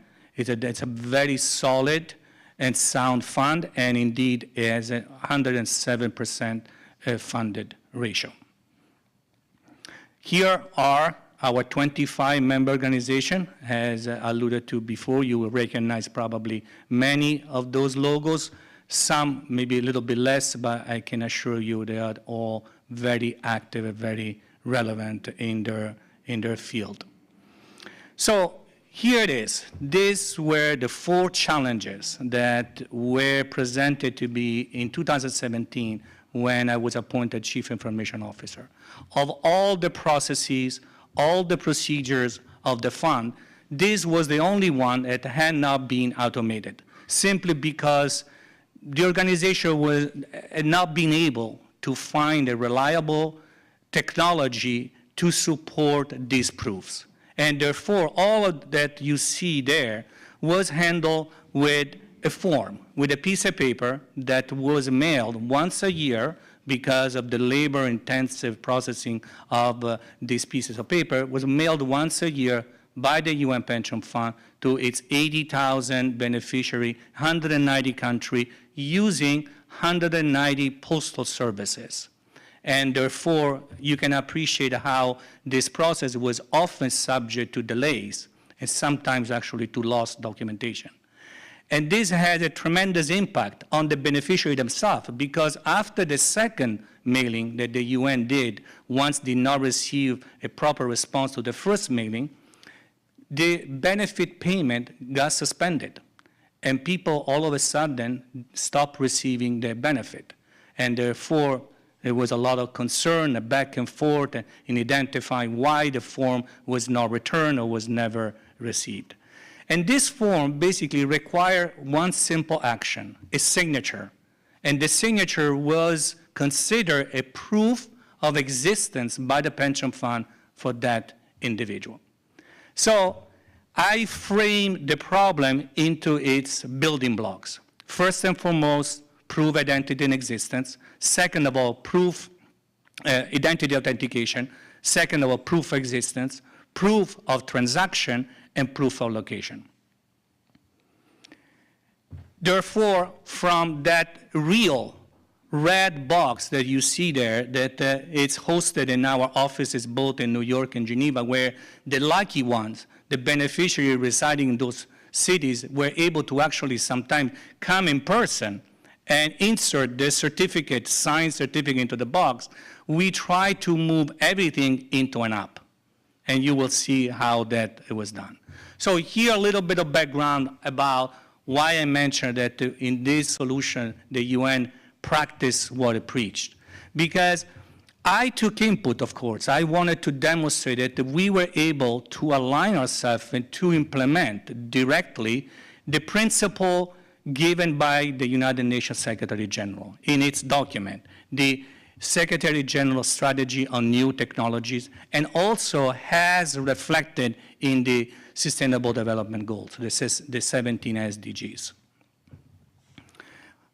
We got also additional recognition, in addition, of course, to the one from the UN Secretary General. For those of you, unfortunately, this document is not readily publicly available, but for those of you that have a subscription with Gartner, you can download a case study that Gartner, again, in January 21, when we went live issued on the case, on the solution. Other magazines that have acknowledged the solution are also the investment and pension from Europe. This is just a reference to introduce the theme of this event, how to go about selecting a blockchain infrastructure. So first and foremost, I asked myself whether indeed blockchain was the right solution for the challenges that I had in front of me. So, and again, I started my, my search for reliable and relevant terms of reference, which indeed led me to meet Gerard and become involved with GBA and ultimately also be involved with the development of the blockchain maturity model. First and foremost, I found with the World Economic Forum that there was a document indeed, some sort of a decision tree to help entity, to help organization to really question whether indeed blockchain was or is the right solution depending on the problem that you're facing. So, as I said, I wanted to walk you through the real journey that we went through. And I'm sharing here the slide that I used to present the proof of concept that we conducted in 2020. And this was a tremendous effort simply because 2020, as you may remember, was when the pandemic started. And we were absolutely unprepared. We were planning to go in the different parts of the world, in the offices, in the local office of the United Nations, meet with our beneficiary, and do on-site registration enrollment. All of a sudden, we were told, you're not going anywhere. Nobody's flying, people stay home, you need to do this in a different way. So overnight, I had definitely had to acknowledge my colleagues in the United Nations International Computing Center, unicc.org, which is an entity within the UN system dedicated to the development and support of ICT. We worked together, we created a virtual scheduling application, and we created a video identification process with our call center, where our beneficiary had to make an appointment, scan their ID, go on a video call, and go through the process of identification. So the proof of concept was based in meeting the principle that I just showed you by the United Nations Secretary General on the use of innovation technology. So first and foremost, demonstrate that we were able to use an innovative technology, but at the same time in a secure manner. Second of all, demonstrate with practical data that indeed the application of that technology was valid, it was reliable, and finally that the technical feasibility of the solution could be supported and scaled over time. And here are the solutions. First and foremost, in order to confirm and demonstrate existence, liveliness of an individual, we adopted biometrics. And then I will explain further what were the challenges around adopting and using a biometric system to recognize the proof of existence. And the second thing was to make sure that in doing so, we were mindful of keeping that biometric data confidential and at all time integral, as well as enabling also the scalability of the application because, as I mentioned, we knew that this application was going to be used in parts of the world where the ICT infrastructure sometimes is suboptimal. So here's the diagram that shows how the solution was designed. So we had to use, because of the pandemic, our call center that entertained the calls of those who intended to enroll into the system. Therefore, they went through the initial identification steps.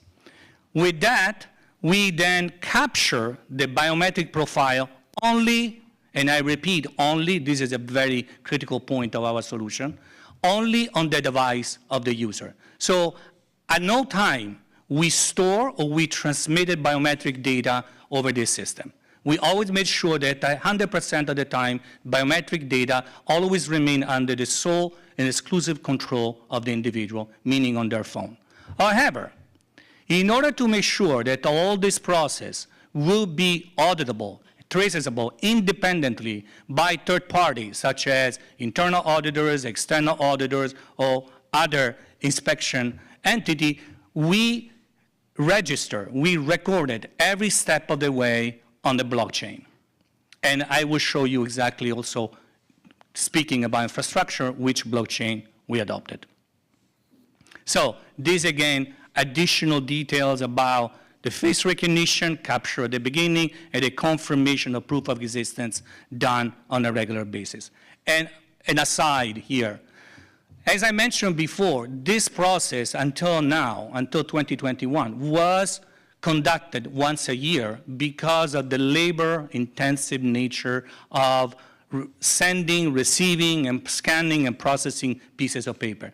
Now, nobody prevents us from using this system on a more frequent basis. Every month, prior to sending a payment, we could ask our user. We have not done that yet. So I wanted to make sure that that is not misunderstood. But the technology allows us to do that if we want to do so. So, talking about infrastructure, here we go. We adopted the Hyperledger Indy. Hyperledger Indy is a specific purpose-built blockchain for creating, managing, and supporting digital identities. There are additional components that are also provided by libraries in the Hyperledger areas. That's why I circled in yellow the two systems, and of course the HRSA, which is the part related to the key management, a cryptographic mechanism. And these are the criteria. So if there is one thing I really wanted to share in order to meet the expectation of this event today, is really the 10 criteria that we use to select Hyperledger Indy. So first and foremost, we needed to be in a platform that could allow us to manage a digital asset. In our case, that digital asset is digital identity. Second of all, create a permanent ledger. Create an immutable record of the event, whether it's the enrollment or whether it's the issuance of the proof of existence. Third of all, making sure that the on-chain data only contains public data. As I said before, the biometric profile remains on the device of the user. Only the outcome of processing the biometric, of verifying the biometric, is recorded on the blockchain. Using industry standard for cryptography, which indeed Hyperledger provides, and also use the privacy by design mechanism, and again, reference to making sure that at no time private data, or PII, are recorded on the blockchain. Moving on, also the possibility of embedding in the business logic the cryptographic verification of the data, as well as, in our case, for example, there is a lot of debate about performance of blockchain, a layer 2 solution, and so forth and so on.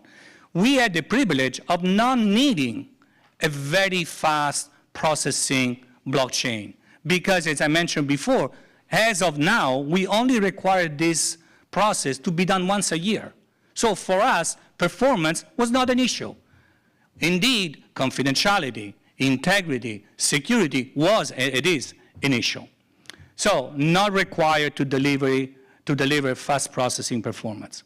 Not required to store large amount of data because ultimately we only needed to have a confirmation of whether the result, the outcome of the biometric verification conducted on the device of the user was positive or negative. Therefore, we are not processing, we're not storing large amount of data, hence again the ability to use it in areas of the world that do not have a very strong ICT infrastructure.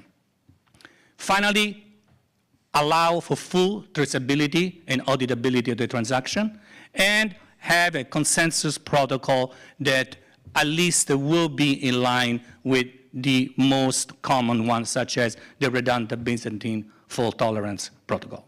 So these are really the key element, the criteria that drove our selection of the solution. Here, I'm just going to skip and go through these slides. These are from the Hyperledger that I included in my presentation simply to support and facilitate the visual understanding of how the solution works between identity issuer, identity holder, identity verifier, and the blockchain as a common denominator. So basically supporting the concept of self-sovereign identity. Again, here the various component.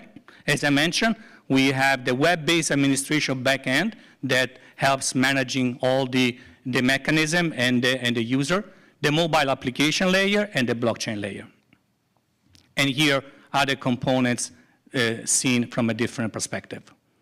Here, it's actually a real screenshot of the browser of the IndiScan, where the transaction can be identified, and each one of those fields can be understood, interpreted, and put into context vis-a-vis the auditability of the transaction themselves.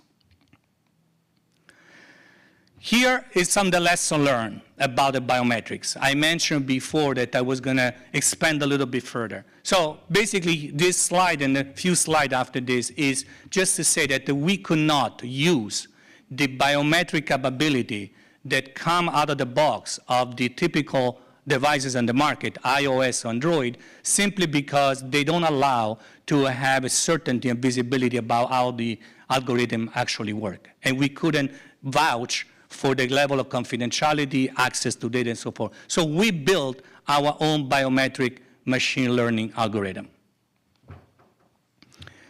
Here, again, this is basically the concept surrounding the selection and all the constraints that we put on ourselves just to justify and define the challenge that led ultimately to the development of our own biometric and facial recognition algorithm. This is, in technical terms, the product, the actual software that we use for the visual recognition as well as for the biometric recognition. So you will see that the OpenCV, TensorFlow, Keras, and so forth. So for those who have interest in a more technical component, this is a slide that gives those information. So finally, this brings me to also the role of GBA and BMM. My biggest problem, as I shared yesterday in another occasion, was that because of my background in auditing, when this whole package was ready and we deployed it, my first question, now what? How to go back to my governing body that funded the project, to our stakeholders at large that started to be alarmed. Oh, the UN is using blockchain, a technology very well known for depleting the natural resources of the world. What about biometrics? We hear this bad story in the newspaper. So you can imagine how much I felt the need to really reassure governing bodies, end users, stakeholders, and so forth. So I started to go through everything I could find. ITU documentation on blockchain, ISO standard documentation on blockchain. And ultimately, I met Gerard, and I actually started to understand the value proposition of creating a common and shared set of terms of reference to at least, I don't want to say certified, but start speaking about maturity. Give an example of within a spectrum of certain type of controls that can be put in place, the BMM can help an organization to make that attestation with verifiable evidence and proof. So I think if there is one definitely value-added proposition of that is really to enable an organization to benchmark itself and its solution vis-a-vis a maturity model. So thank you, Gerard, thank you, the GBA, and to all the colleagues that worked with us. And in this regard, now I want to step out from my role of presenting my solution and give an acknowledgement to Alejandro Manduano, who has been working with us and has made tremendous progress in the Spanish language community. So Alejandro has translated the BMM model in Spanish. He is maintaining and created a website for the GBA in Spanish, and is supporting organization in the Spanish translation of any document that pertains to the BMM. And he also has a track record of other many initiatives that he has conducted in the technological world. So I wanted to include this reference and acknowledgement to Alejandro for the work that he has done and he's doing in the blockchain. With that, thank you very much. And if you have any questions, please feel free. I'll be more than happy to address them. Thank you.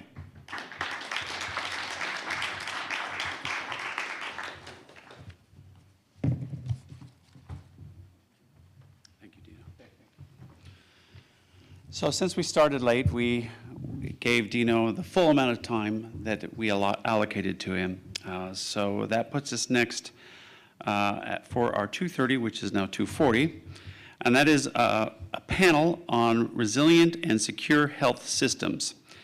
But before we bring that up, GBA would like to thank Burst IQ for being a sponsor for this event. Burst IQ has a HIPAA-compliant blockchain and is a leader in human health data. The product LifeGraph takes the complexity out of the managing sensitive human data, freeing you to build trust through hyper-personalized health, work, and life digital experiences.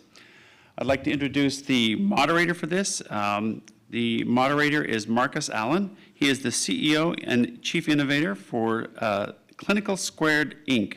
Marcus is the driver behind the multidisciplined healthcare technology and solution development company designed to simplify complex data and provide easy-to-use platforms for healthcare customers and providers alike.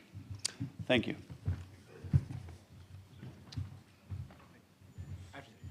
I have to say one thing about Marquis before he comes on board. Right before I get front row. Yeah. The way he dresses is exactly the way he does business.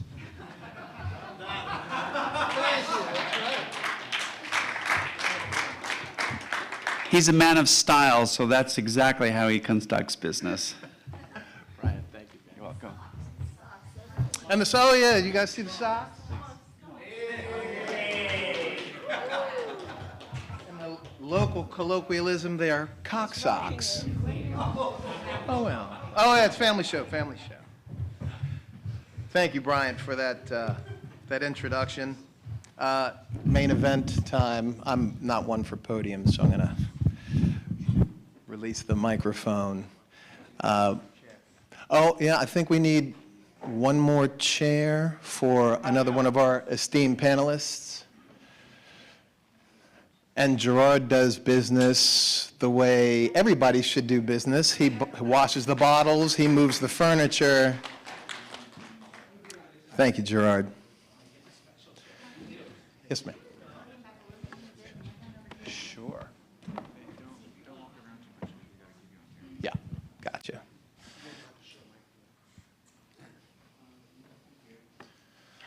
All right, the main event. This is the event that you've all been waiting for, talking about resilient and secure health systems. I think this is one of the most important topics that the GBA conference is going to cover over this two-day span. The people here on this panel are my friends and colleagues and have some really passionate and informed decisions on the challenge of resilient healthcare systems and what that means to us, and especially in the conjunction of blockchain technology. So let's just get right into it. I think we've done some of the introductions. The very first question that I have, well, let me start with a disambiguation. When we're speaking about health systems, the definition ranges from physical and technical infrastructure and logistics to caregiver rosters and data systems, pharmaceutical delivery systems, and on and on. So when the panelists are stating their views, they'll try to do their best to talk about what part of a health system they're talking about or what it's contrived of. But just understand that this is a huge topic. We could have had 2 days just on this. So the first question that I have is, what does resilience mean? What constitutes a resilient, secure healthcare system? And this is kind of a jump ball for everybody. I'd like to start with Pradeep Goel. if you have some thoughts, and then we can just kind of go down the line. What does resilience mean? First, thank you for having me, and many thanks to Kathy and Gerard for doing an incredible job of putting this event together. And we are always honored to be part of this. And thank you, Marky, for Absolutely. the opportunity. And the panel is amazing, so I'm looking forward to talking to you all. Good to see you, Heather. It's been a while. So to answer the question about resilience, it is going to depend upon the context, but in the most fundamental sense is to be able to deliver continuity of care to patients in all scenarios, and to be able to be sure that that continuity of care is of a quality that is necessary for the situation. So first thing is we need to make sure that regardless of geopolitical or geographic calamities, which we see very frequently now, how do we make sure people can still get to care? Because the fundamental axiom of healthcare is delayed care is denied care. You know, the care need geometrically increases if you wait one day more than you should have waited. And the cost goes up geometrically as well. So any delay in care is effectively a denied care model. So we need to focus on resiliency of access. And a very simple example is COVID, right? A lot of people delayed essential care because it was not available, or they were afraid of going to the hospital, or all our attention was focused on one single condition. That doesn't mean that people's hearts suddenly repaired itself or leukemia cured itself. It didn't happen. But all those delays led to a very poor outcome, and we have a huge backlog, a demographic backlog, that we will pay for the next 20 years because we delayed that care for 2 years. And you can expect a 10 times exponentially bigger backlog, which won't manifest itself tomorrow, but it will manifest itself over the trend line. So resiliency of healthcare ultimately from a patient point of view is access to care. And then equivalent counterparty is the provider.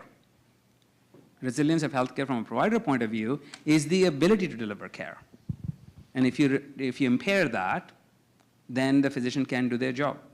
And once you impair the delivery of care, you have a very large seismic effect that comes from that, because every primary care physician on average serves 2,000 plus patients. So one physician going out of service is impacting 2,000 plus people, and then their families. So that's the resiliency of healthcare at the very fundamental level that I have experienced. That's important to emphasize. Every one physician is responsible, generally speaking, for about 2,000 people.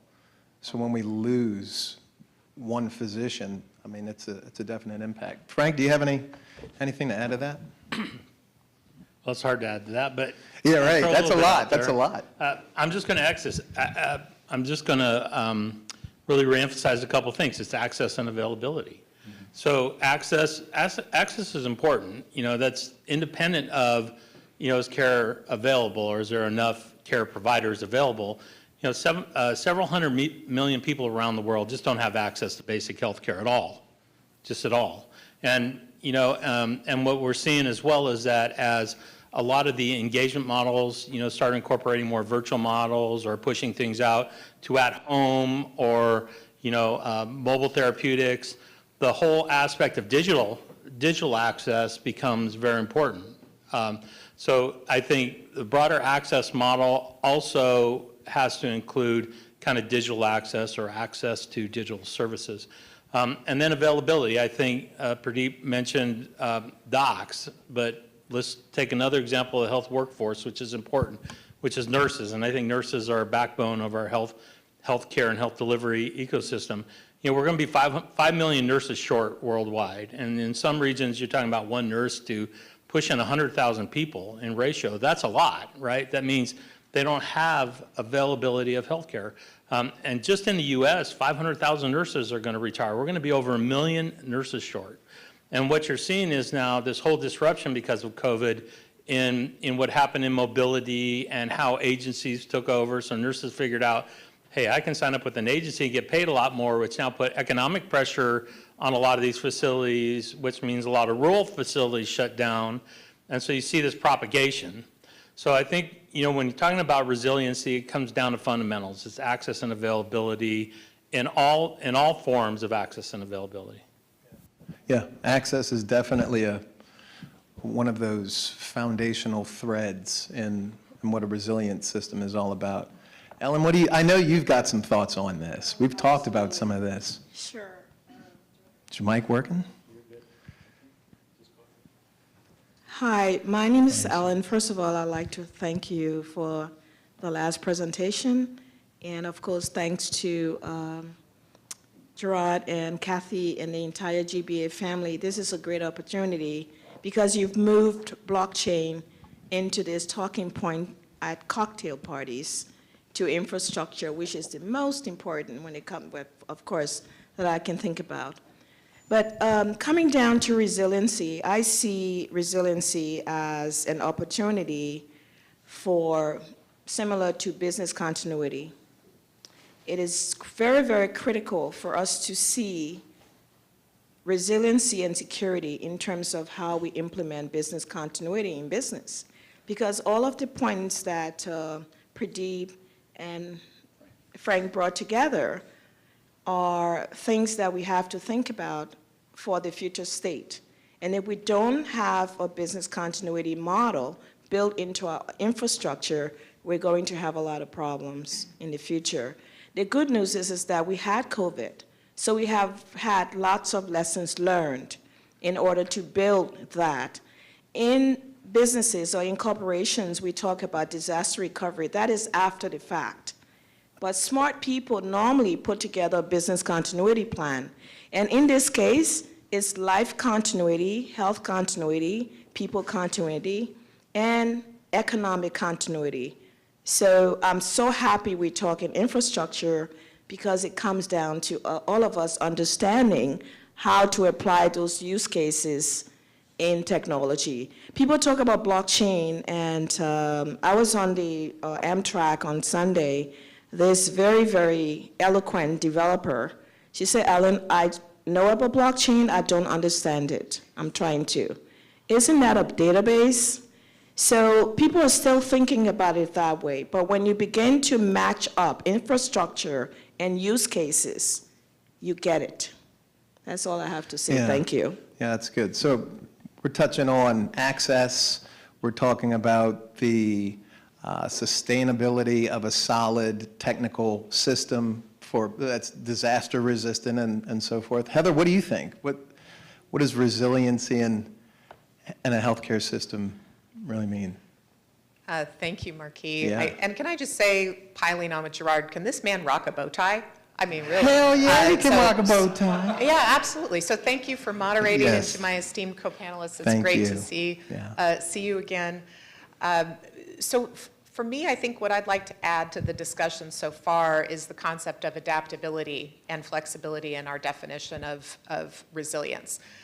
If we were to imagine together our health system as a complex adaptive system, and then you were to have some way of quantifying or measuring, well, how adaptive is it really?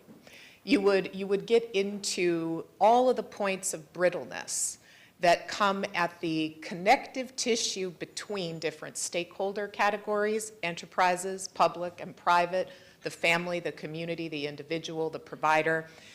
So we look at organizational change management generally inside the four walls of one agency, of one enterprise. We will think about adapting communities in a very narrow sense.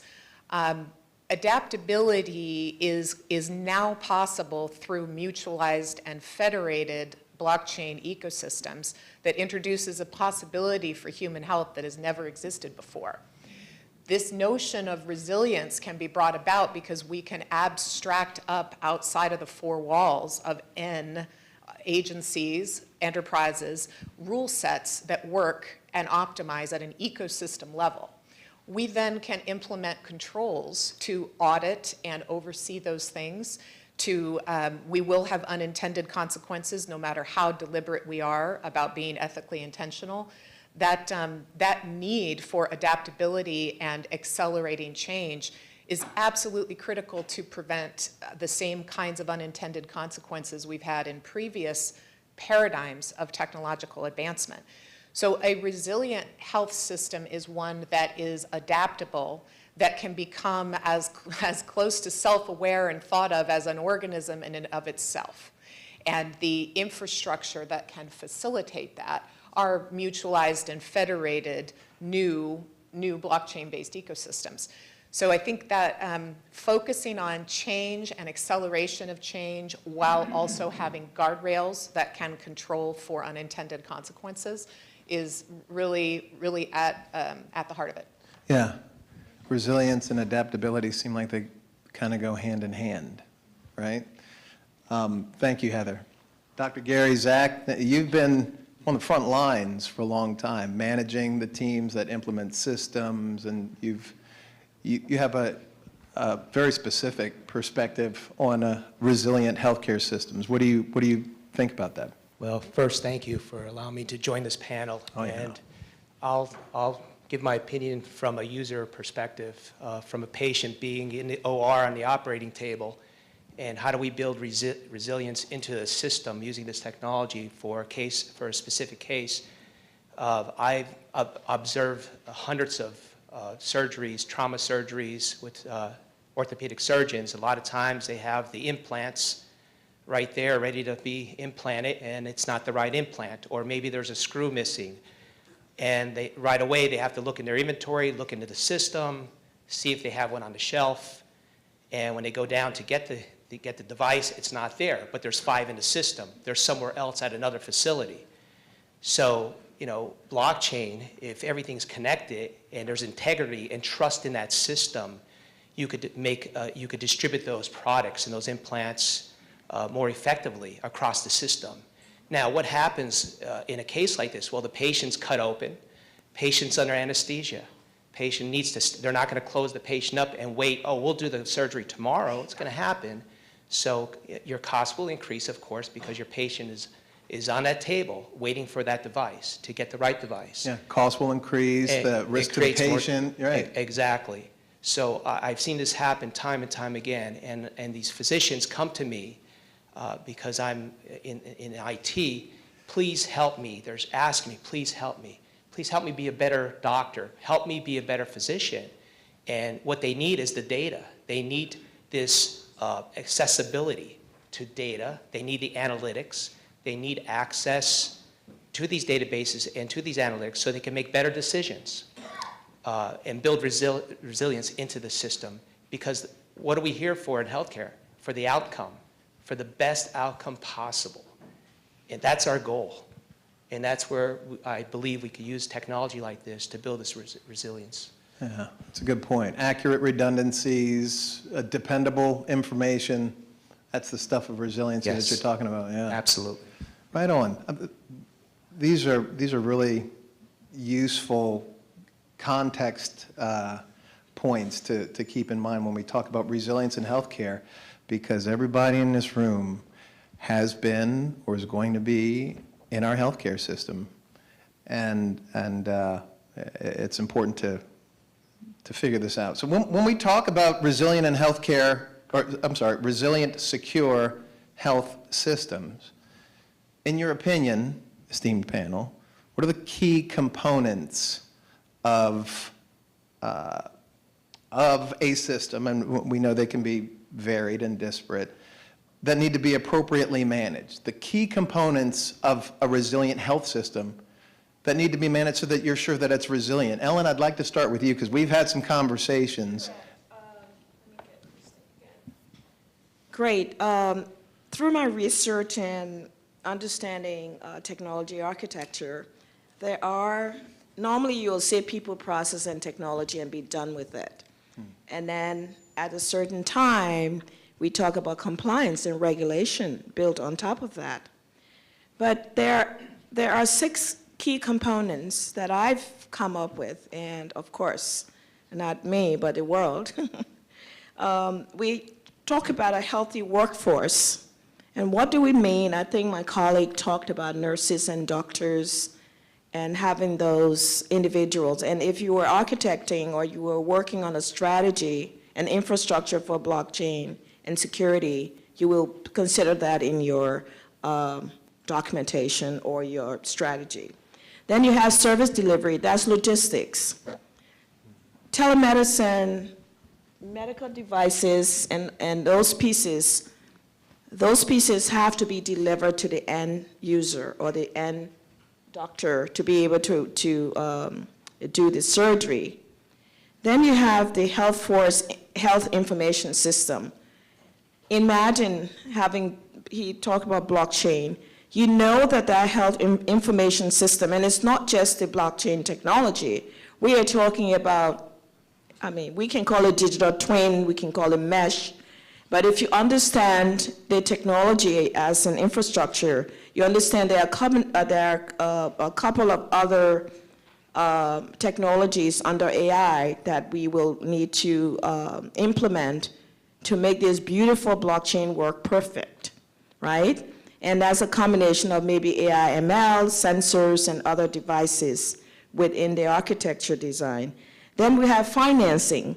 Yesterday, we had somebody here from Congress, and they spoke about the probability of a public, I mean, personally, I think about a public-private partnership. I think this organization, this group, Gerard, this BMM, and I think everyone should get a hold of that, to be honest, because this is a kickstart to understanding how you implement this technology in the grand scheme of things for the benefit of life, for the benefit of all of us, business and technology and people. Then you have access to medicine, which I think you talked about and a few of my colleagues. And yesterday someone talked about leadership and governance. I think you, Heather, during our meeting, you talk about policies and you talk about governance. I think that was a very important point to bring through. So overall, from that infrastructure knowledge that tech people know about, people process technology, if you unpack it, you will see that these 6 components can drop right in very beautifully to implement a resilient system and a secure system. Okay? Interesting, yeah. Thank you. Heather, anything to add, especially on that leadership and governance component, which it seems like everything else trickles down from that. Yeah, thank you. I'd love to double click on that idea. Thank you, Ellen. So if we think about one of the core functions of blockchain technology being the availability of computational governance, auditable governance, and adaptable governance, for a system to be resilient, it must have enacted a governance framework that itself can adapt and can implement new rule sets and approve new rule sets. Again, we were talking about a moment ago abstracting workflow rules, compliance rules, et cetera, out of single enterprises and single agencies up into a new infrastructure that's mutualized and federated. Well, that has to be governed, and all of the decision making we do not wish to automate. We don't want to hand over human governance systems to artificial intelligences. We want to be assisted and supported by AIs, just as do physicians clinically wish to be assisted but not overtaken. So the opportunity for that is absolutely already with us technologically. How do we design that system together is through being convened in working groups such as what the Government Blockchain Association is doing here. It's us together who need to design how to use these technologies that are now quite ready. They're there. So I think that's key. One other piece, Ellen, you made another really insightful remark about edge devices. Exactly. And I'd like to just remind everyone that as the primary site of care is moving outside of the clinic and the hospital, and we're looking at every conceivable kind of consumer and medical product being deployed at the edge, right now, our system does not have a trusted device identity or control layer. We do not have trusted data transport. We have a widely acknowledged profound security vulnerability comprehensively across the board on those devices and the transport and the data and everything to do with them. Then, aside from the security, we are not able to actually activate or use an enormous amount of highly valuable edge data. And so thinking about that, what we're governing, we need to change our mental model from our accidental orientation around the built environment in healthcare, realizing that we know healthcare is happening on the curbside, in the street, in the community, and not only in hospitals and clinics, and that we know social determinants are far more predictive of health outcomes than are anything that happens in our healthcare system. So when we think about the edge, we are also thinking about people and families and communities. And that means some very, very important things to all of the themes that my esteemed co-panelists have brought up about what resilience means. Yeah, thanks, Heather. Yeah, and Heather and Ellen, the two of you just like unleashed a whole host of things we could go on and on forever about, but it even touches like in the 6 components that we've identified that are important to be appropriately managed. Pradeep had said earlier, and Frank echoed, patient access is crucially important. Heather, you were touching in leadership and governance that improper or incorrect leadership and governance can affect accurate and secure health information systems and the distribution of devices and so on and so on. Frank, Pradeep, jump ball. You guys have anything to add to those 6? I would like to add something. Yeah. I think we can build a really, really secure silo. I can build a concrete wall around your data. Nobody will get in, nobody will get out. The problem is that you can't build silos and deliver any value. So in healthcare, we can strengthen the security to a point where no one can penetrate it, but then neither can you, the one who needs to access it. And the more we secure an institution, the more we turn them into a silo. And then we say, well, we have a very resilient, unbreakable, nuclear-proof silo, but it's not useful because no doctor can penetrate it, nor can a patient. So our problem here is we have to balance.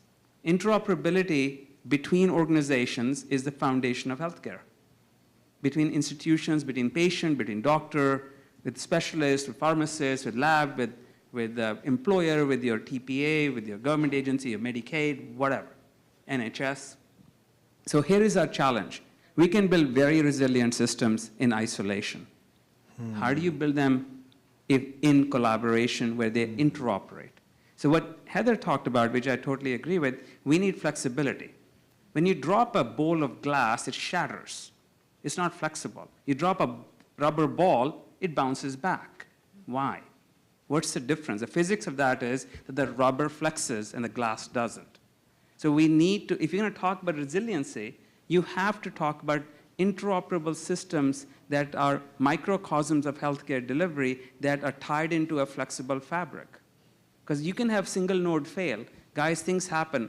In some part of the world right now, hospitals are being bombed out of existence. They could have been the most resilient system, but they don't exist anymore. So you need to replace that loss of supply with another supply. And that has to be a different mode of supply. Right? You can have a pharmacy go out of business. You can have a pharmacy chain go out of business. You can have a Blue Cross system collapse because of flooding in the plains. Been there, done all of that, what I'm describing. So resiliency comes from thinking of healthcare as a fabric. And if a single node fails, a single node fails. If half the fabric fails, the other half still works. This is point number 1. Point number 2 is a fabric has to rebalance. Just because I have huge demand on one side and huge oversupply on the other, the fabric needs to rebalance. Otherwise, it's useless again. Here's oversupply happening, and the fabric can serve it, and here I have massive capacity sitting, and I can deliver it to anybody. Economically, it won't work, and you will also have a fragile system. So the interoperability between healthcare, and this is where blockchain or technologies like blockchain, where you can think of every participant in the network as a node in the fabric who can access every other node, but they can also fail without killing the whole system. And that's how you achieve resiliency. Because you cannot duplicate, triplicate. Look, at Blue Cross, where I was CIO, we had 3 data centers, right? So that we had enough resiliency. We were solid. We had all the ITIL, the ITIL processes in place. I had thousands of people working to build. And then came the floods, and all 3 data centers flooded. So much for resiliency, right? Then you can say, well, I'm going to put it on the cloud. Well, that's just another abstraction of your, if all you're doing is pushing the risk forward, you're saying, well, if it's out of sight, out of mind, it probably doesn't exist. It's an ostrich behavior. That's not really right. So if you really want to talk about global resiliency, you've got to talk about the ability for nodes to fail and for other nodes to pick up that demand-supply imbalance. And COVID demonstrated that for us. If our regional hospital went out of business, oops, I have nowhere to go. And recently I was and last anecdote, very pertinent, I was in Ukraine about 3 weeks ago, and I met with the mayor of a city. And he walked me through a regional hospital, which is devastated. I mean, the windows are blown out, floors are, the roof is gone, it's been missiled, it's dead. But that's the hospital that served 1.2 million people. What's your resiliency model here? The only other the model we need here is that there needed to be a whole host of physicians around the world who could pick up the slack. And for that, you need a fabric. For that, you need people to leave and that's the last piece of resilient models. Your role on that resilient model must be both elective, and you should be able to depart the system. You cannot be locked into the system. I can join the system, I can deliver a service, I can get out because I'm done. So these things, the flex that Heather talked about, adaptable, I think of them as more like a mesh that flexes with time. I'm a physics buff, so I love these analogies of time-space continuum, and it's a fabric that we all bounce off on. That's what a time is. Right. But the point here is healthcare is all ultimately about ability to deliver timely care to the patient who needs it. And there's always suffers from demand-supply problem. You have regional hospitals that have understaffed, overly demand situation. Then you have a metropolitan hospital that have massive amount of demand and perhaps not enough supply. You have all these issues. And you can't solve them with just infrastructure unless your infrastructure flexes. And who are the people going to flex it? You and I, which means we have to participate in the network and get out when we don't need it. Yeah, I want to switch gears because we're kind of painting a semi-dire picture of the current state of healthcare where you're going to go to the doctor and you're going to go to the doctor. So Frank, I want to start with you because the reason that we're all here and participating in this GBA event is that we're enthusiasts, we're technologists, we're thinkers around blockchain. Frank,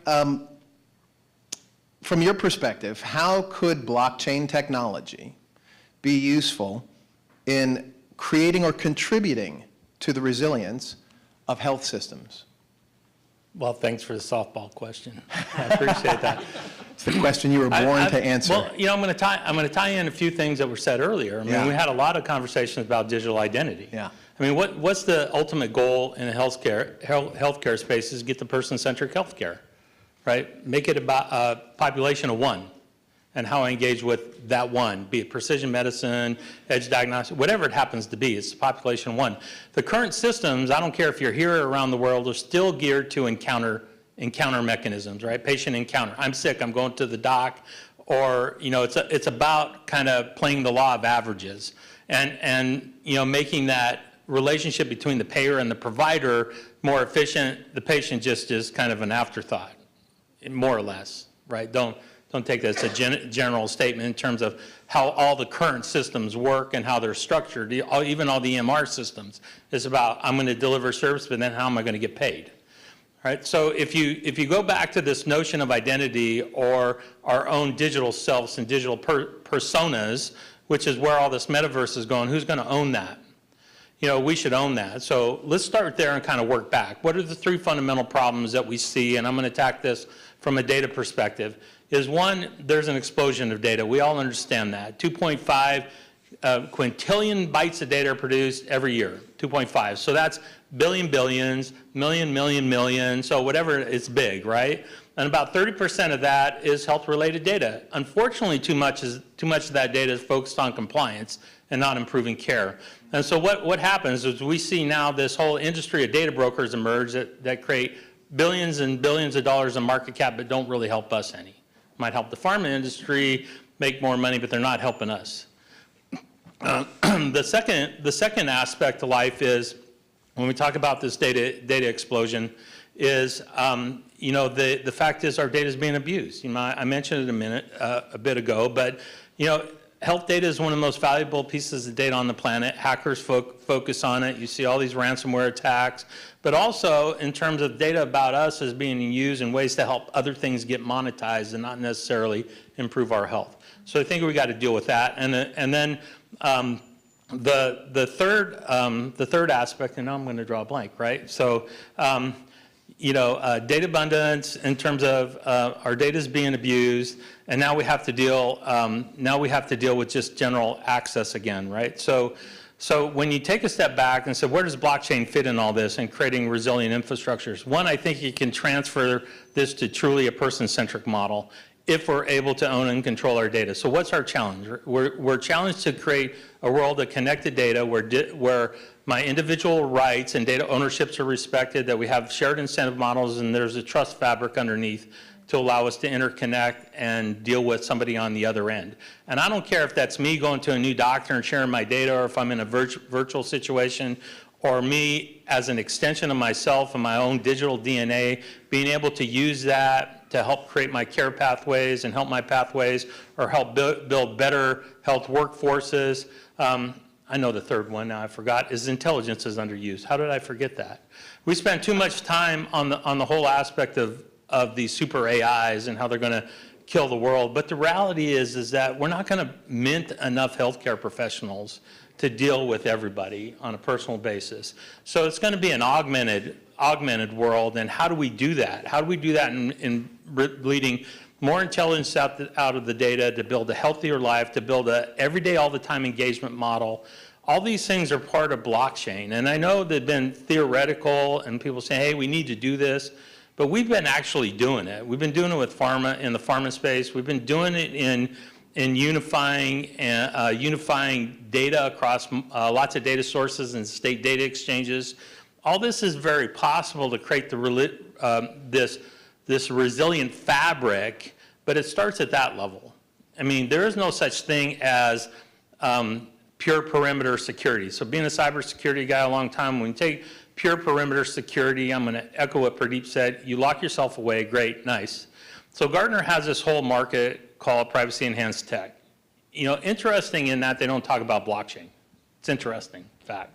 And so privacy enhanced tech is, how do I protect data? How do I build little data silos? How, this is encryption, this data access, and privacy enhanced computation, federated learning, and all the things in terms of computational methods. But where is the fundamental aspect of making data smarter? I mean, because it truly is, health is truly a distributed environment, right? We're never going to consolidate it. Government's not going to build one big database. The resilient in a fabric means I'm in and out, just like Pradeep says, that it goes with me. It adapts, my data adapts with me in my different service models. That's really the fundamental change we need to see, because then it will drive costs down, it will drive access up, and it will drive this broader aspect of health inclusion. It will definitely broaden that sphere. So, blockchain is that last piece. So Gartner's model, privacy enhanced tech, privacy enhanced computational, blockchain can create privacy enhanced data. And I'm not talking about, just storing data somewhere else and accessing it. It actually is using blockchain methods, because blockchain is a method. It's a way of doing things. It's not just a ledger. It's a way of doing things cryptography-wise to establish trust in a trustless way. I mean, that sounds kind of oxymoron, doesn't it? But that's where it fits. That's where it fits. And, and at some point, you're all going to have your own digital persona, whether it's health or whether I'm using it shopping or whatever. You should own it. And you should use it to live a better life. And that's the path that blockchain's taking us. That's the path that Web3 is taking us, to where that distributed governance model is us. And we don't have to wait. I mean, we can do Web 2.5 right now. We do it right now.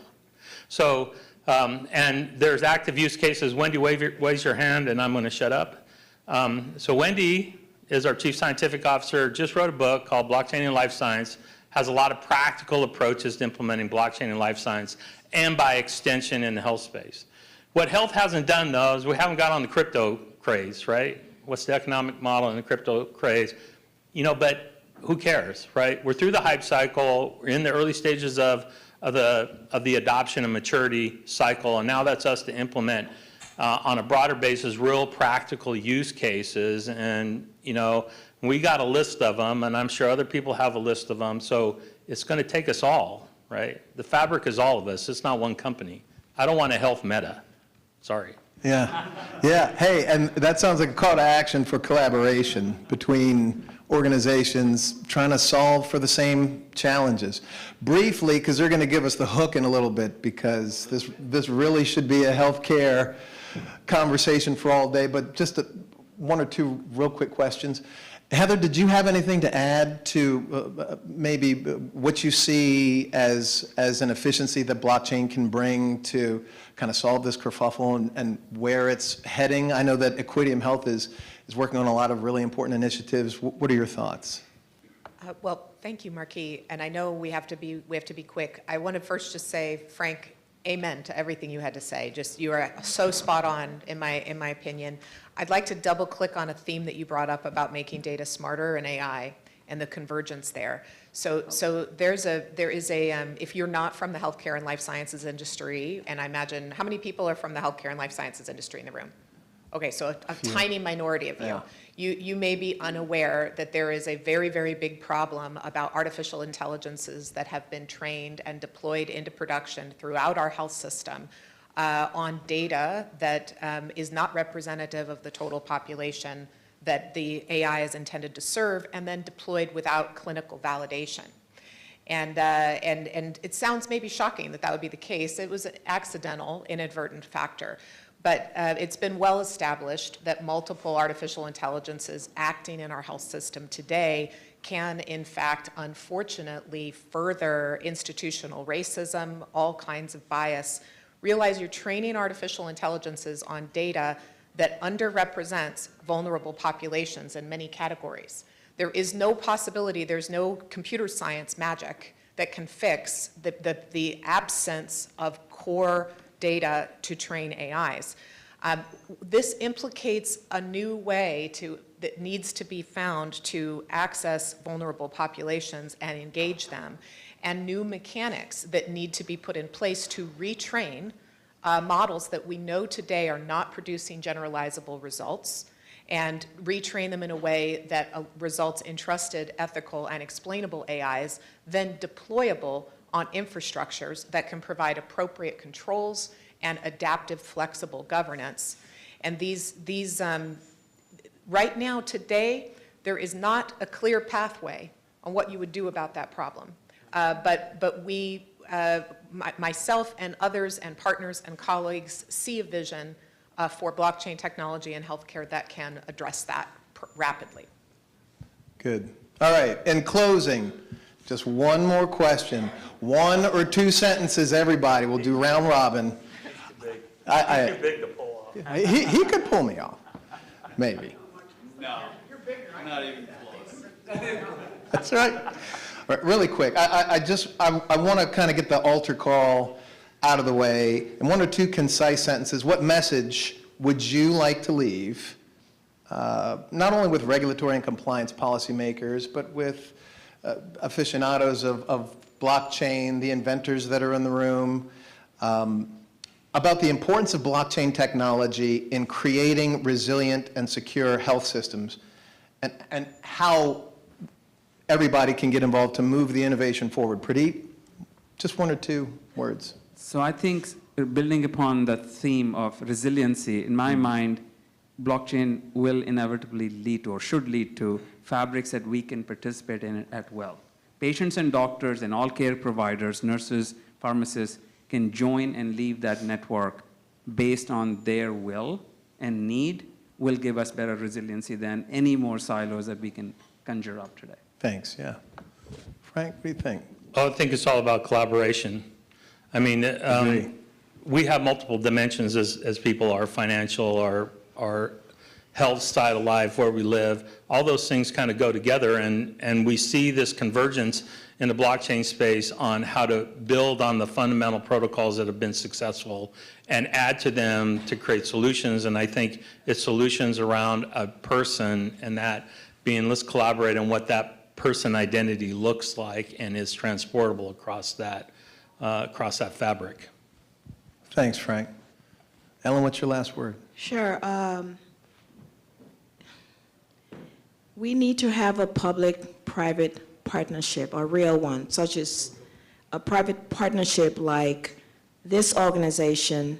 There are so many very smart people that are part of the GBA group. We can use the GBA as a vehicle, as a conduit to partner with government. We need preparedness.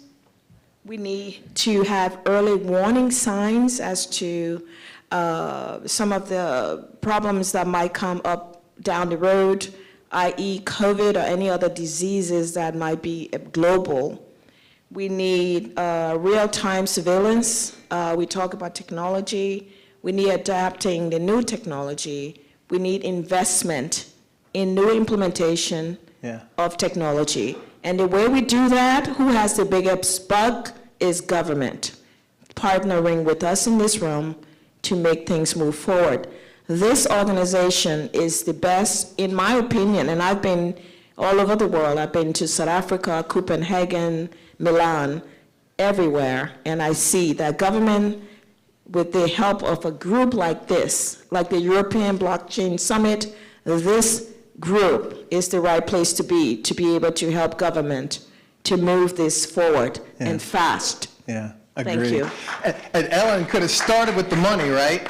Heather, one or two words. You got it. So I think coming back to first principles, we're talking about a new class of shared infrastructure that cannot be owned, funded, overseen, controlled, secured by any one party, public or private. Underscoring the necessity for new classes of public-private partnership, I'd like to make the point that until we have the governance framework for how these will be underwritten, who writes the insurance liability protocol, for example. So every aspect of its financial, legal, bioethical, compliance, operational risk, it is critical infrastructure. It needs nation-state level cybersecurity defense. Until that governance approach is worked out, we don't have technological problems, we have structural problems. So thank you for being here to collaborate on those kinds of problems. Very good, yeah. Thank you. Dr. Zach, I had a bunch of questions for you. I'm sorry we don't have time to get to it, but just one or two words. Well, we need to change the narrative. The narrative right now on the user end is that blockchain is a hammer to pound every nail, and it needs to be more like an adjustable wrench or like a rubber ball. An adjustable rubber wrench. That's right. And we need to change this narrative. And how do we do this? It's through mentoring, training, and partnering, and running tests and experiments, and actually doing the work, showing that it works. Give the end users something they could grasp visually, okay? Do something, experiment, get results, and compare it to what's being done now. And I think that's how we could quantify I agree. this. Thanks. That's a really appropriate way to close this out. Ladies and gentlemen, I encourage you to talk to all of the panelists when you see them out in the hall. They've got a lot of information to download, and I'm sure with all of the talent that we have in the room, we have a lot of room for collaboration and synergies. So thank you. Thank you, panelists. Before Pradeep, if you don't mind staying for just a second, Brian, I just have one. I know. This is going to be brief. So Pradeep Goel is the founder and CEO of SolveCare, and they have created a platform called Care Networks, whereby healthcare providers and technologists can create solutions on their decentralized blockchain platform. In the spirit of collaboration, Clinical Squared has agreed to partner. We're very excited about our partnership with SolveCare to be the authorized authoring agent in North America for anybody who is looking to build solutions and workflows on the SolveCare Care Network. Thank you, Pradeep. Is there anything that you wanted to say? That's a mouthful. All we're saying really is that Marquis is going to be building a lot of cool healthcare networks on our platform. So, welcome. Thank you very much. Thank you. And Brian, I will leave the stage and move it back. Thanks.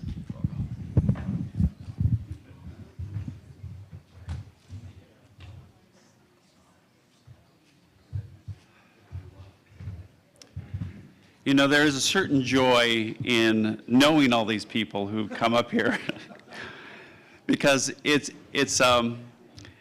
like a brotherhood and a sisterhood of friends when I get to introduce them.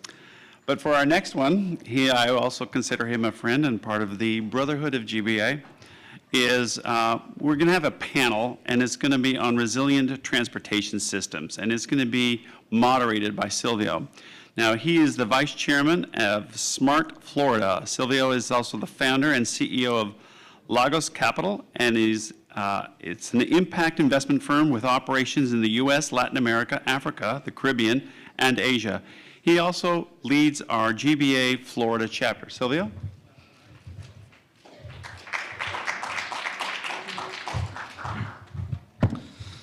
All right, thank you, Brian. Hello, everybody. Good afternoon. Thank you for being here. Thank you for, if everybody wants us to stand up and stretch your legs for a little bit, that'd be a good time. I don't have an introductory slide for Dr. Otto. So, Dr. Otto, please come up. Dr. Otto is visiting us from Liechtenstein. Anybody knows where Liechtenstein is? Yeah, right. It's the largest. It's the biggest influence, small country but big country in Europe. Dr. Otto has extensive experience. I'll just speak about what I do know about you, and maybe you can give an introduction that's better than mine. Dr. Otto is leading the transportation sector for Liechtenstein. He's the equivalent of, let's say, I don't know, would you be almost like if you'd be the head of the Department of Transportation in the U.S., but in Liechtenstein. And he's done amazing work so far. Before that, he was at Volvo for a couple decades. And more importantly, and I would say this is a challenge to anybody else that's in the Department of Transportation, in the back of his Florida Liechtenstein license, he has the ability to drive just about any truck, from car to, I didn't see motorcycle back there. Okay, motorcycle, buses, including Harleys, and heavy duty trucks, which I think most maybe DOT people, I don't know if they could actually make that claim. So this is definitely the boss for a reason. Dr. Otto. Thanks very much. First and foremost, Otto is okay. In Liechtenstein, we are all saying just the name, so that's great. Thanks much. All right. So we need a little bit of a clicker to move through the presentation. Is that this? Oh, you'll just do one manually? Okay, all right. Because we'll need some of them maybe for the Otto's presentation. Let's go back one slide. All right, so as today's topic is mentioned, it's about resilient infrastructure. As you guys may or may not know, digitization of infrastructure is absolutely critical for a lot of different reasons. Number one, to put things in perspective, if you can have a 1% improvement in your infrastructure, then that could be pretty meaningful. In dollar terms, to put things in perspective, on a small scale, Miami-Dade County, for example, between the airport and the seaport, is a $100 billion economy that flows through, right? So if you think about us in a mini GDP, a 1% improvement on 100 billion probably be $1 billion improvement, right? i.e. a community unicorn, a communicorn. Now imagine this across the country. You guys like that, communicorn? I got that from my friend Matthew.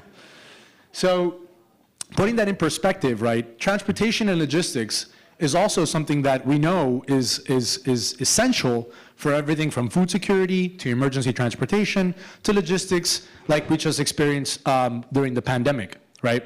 This is a cluster of a lot of the logistics hubs across the world. A lot of our conversation tends to be a little bit US-centric, so it's exciting to have Otto here to help expand the perspective of the limitations that we've experienced in the US, as well as the things that are working and being implemented well in Europe, and maybe some takeaways that other markets, as well as we can have to take away. So to make the most of the presentation, I think the structure for today's panel is, if we can get to the next slide, is to talk about things that we've tried in the US, right? There is no smart infrastructure in the US yet. We don't have any smart ports in the US yet. There are smart ports in Dubai, in China, in France, in the Netherlands, right? I mean, basically in a lot of other markets except here. So this is an example of something that all the different stakeholders that were required to pull this off in a place like Miami-Dade, right? Don't even bother with this. This slide's a bit older. This is pre-pandemic in a public-private partnership, echoing the words of the former panel, that we were seeking to establish. But during the pandemic, all of that got paused, even though we needed it the most. Next slide. To do that, we figured, well, we need a way of sharing data, an interoperability framework that allows us to share data with the different players. And again, even though we had everybody around the table, it still didn't get done. We need an extra oomph and an extra push. So, Dr. Otto, I guess this is your time to shine. If you can maybe move on to Otto's presentation. He could explain to us a little bit about how he was actually able to get it done, and then maybe that'll help us understand on some takeaways that we can have for the local market. Next slide. Thanks, Raj. I take this for All a right, moment.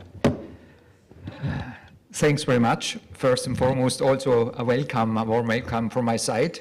It's a great pleasure and honor to be here in the US. And you know, there is a saying and a beautiful song. It's called "The Best for the Last." So we are pretty last, but we are not going only to be the best. Let's be a bit humble. We want to be different.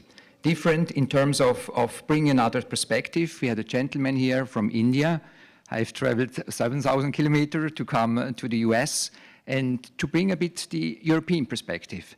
And I would like to start with one point here about European perspective before I enter into the current situation. For me, we have heard a lot about trust. Trust, trust, trust. We have heard a lot about blockchain technology and technology and technology. And we have also heard about a lot of how can we make this happen. I would say, and also that blockchain is cryptocurrency. For me, I want to start with one statement. For me, blockchain is not equal to cryptocurrency. Blockchain is something much, much more. Blockchain is about, first and foremost, transferring value, full stop. We could add in a real trustful environment. Well, to get there, and I will come to the point of the introduction for where we are and what we develop, but I entered from my side with my passion to this digital ecosystem, understanding the possibility of blockchain as such, as an enabler. I would call it as a strategic enabler. And what we want to do and why we entered is Liechtenstein has a dedicated blockchain law based on that you can conduct business under legal certainty. And that is for me, being a government official on the one hand, what we have in our hands as government officials, and government is trust. People trust, at least in many, many places of the world, in government, because what we do is you know, it's serious stuff. If you can't trust in government, who can you trust? So trust is very, very important. And that is one of the reasons why the blockchain law and the regulation is so important to have as a start. Okay.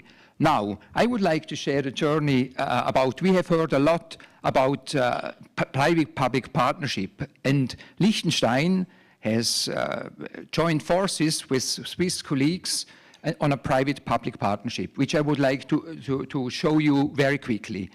You all know when you go to buy a car, and I don't want to go in details, you have to run through a whole life cycle. Life cycle in the sense of sometimes it's broken up and whatever, but there is, in the life cycle, there is a manufacturer, there is an importer, depending on the stage, there is dealer, there is insurance, road traffic authority, which is, for instance, us, workshop, buyer and seller, and also, as you can see at the end of the day of the life cycle, a scrap merchant. So there are a lot of let's call it, interactions in between. And in the end of the day, if you look at today's system and the current situation, we have a mess, because there is a lot of friction among actors, and there is a lot of bad data quality in the system. So what did we do? Not the National Road Office of Liechtenstein solved this problem. We got in a private-public partnership with 28 other players, such as a BMW or a Porsche or a Volkswagen or insurance companies, other traffic authorities, and so on and so forth, dealerships who wanted to join this ecosystem which we developed together and are still developing in the sense of how we're doing it. We built a core system, and this is it in terms of we built a permissioned blockchain with the DLT ledger technology. So it's a public-private, let's call it ledger, permission system. And what you can see, and what is very important, having all these players in the ecosystem, and we can say this is a proof of authority. So you just don't get in and you are in this blockchain system. You have to be let in. If you buy, for instance, a car or whatever, you will be authorized to get on the thing. So two issues here, two of the learning. We have heard a lot about identity. Liechtenstein has a digital identity from the state. So I have, for instance, a digital identity where I have a digital driver license as an example. But this digital identity helps us to get on this into the blockchain space. If you don't have a digital identity, my Swiss colleagues use SSI, which you have heard. Now, you just don't get on to say, I bought this car and I'm in. And I want to make a very, very important point here in terms of really the success and really of the trust. For me, managing a blockchain is, as I said, about trust. If I want to have trust, or if we want to have trust, we go through here the process of KYC, you know your customer, AML, anti-money laundering issues. We go through a corporate governance process which has a code of conduct before one gets into this chain, so that we can ensure that is really trust. It's trustful when I buy a car, when I sell a car, and this is what it makes the difference of the whole thing. So there is a single point of truth in the system. There are smart contracts, of course, and you have, through automated processes, you have built trust into the system, how we conduct business. And when you buy a car or you sell a car, you are sure you are not getting a lemon car, okay? And if you would get one, there is a blockchain law which you can take action to it. So this is very quickly, Silvio, a quick overview of what we have been doing. And I mean, talking about that, Dr. Otto, could you mention a little bit of, and I know the mic's there, but okay, there you go, thanks. On this slide, one of the things that's really important is, okay, how do you make sure, and you mentioned a little bit to this, what is the blockchain that you're using? Why did you choose that blockchain to make the decision on what's happening? And by the way, guys, the key word is permissioned blockchain, right? So unlike Ethereum or Bitcoin network type, Lightning Network type solutions, this is really permission based, right? Meaning that you can't really opt into this without being allowed to. Dr. Otto? Yes. So what we are utilizing as basic technology is Corda R3. It's called. It's a good. Let's call it. It's not Hyperledger. It's another philosophy because you can share authority in a very good way. That's the one thing. But what we have built is, so to speak, a core where there is a secure blockchain for business, where all the actors has the general, let's call it, core principles of the database structure as such, because we have to operate within a structure. But what we then do, each individual member, so this is called common good, because we operate in a digital commons. And if you know Elinor Ostrom, 1990, she won the Nobel Prize for governing the commons. So we are actually doing that. All the members, the 28 currently, contribute to the digital commons that we have a system. And on top of that, every actor in the blockchain, in the ecosystem, as you see here, he can create an app and connect it to this core system. And here in this, we're talking about 360 life cycle management. How does this relate to, when we're talking about transportation, could you extrapolate not just the life cycle of the car, but what about the fleet, the buses, the trucks, the waste management, talking about the commons, maybe your boats, maybe the airplanes, if you guys have any airplanes, the trains. Does this apply to other types of other multimodal systems? Actually, we could do it, but it has not been, for the moment, we are utilizing it for vehicles only. But we could do it, like you say, you could do it for all the other goods as well. It's what I call asset management at the end of the day. So yes, is the answer. You could scale it. Could you talk about the other issues, or maybe how this could be extrapolated further? What's the future of this? You mentioned something about the digital commons. Does anybody here know, just from economics, the tragedy of the commons? Have you guys heard of the tragedy of the commons before? Or the commons in general, one hand. So the commons is basically, it doesn't mean that, let's say we're all here, right? And we all sort of like are nomads and we show up and there's a lake in the middle, right? That lake maybe doesn't belong to me, doesn't belong to Otto, doesn't belong to Gerard, doesn't really belong to all of us, but all of us maybe start taking water out and taking water out and taking water out and lugging it over. And no one's really saying, well, it's not my lake and it's not his lake, so who's going to tell us something about, the implications of our actions on that lake, this common asset, right? Now, this issue of the commons is a huge obstacle. And one of the things that we're facing here in the US, and actually one of the issues of collaboration, especially with the other implications which we'll get into, which is the consequences of our action or of our inaction.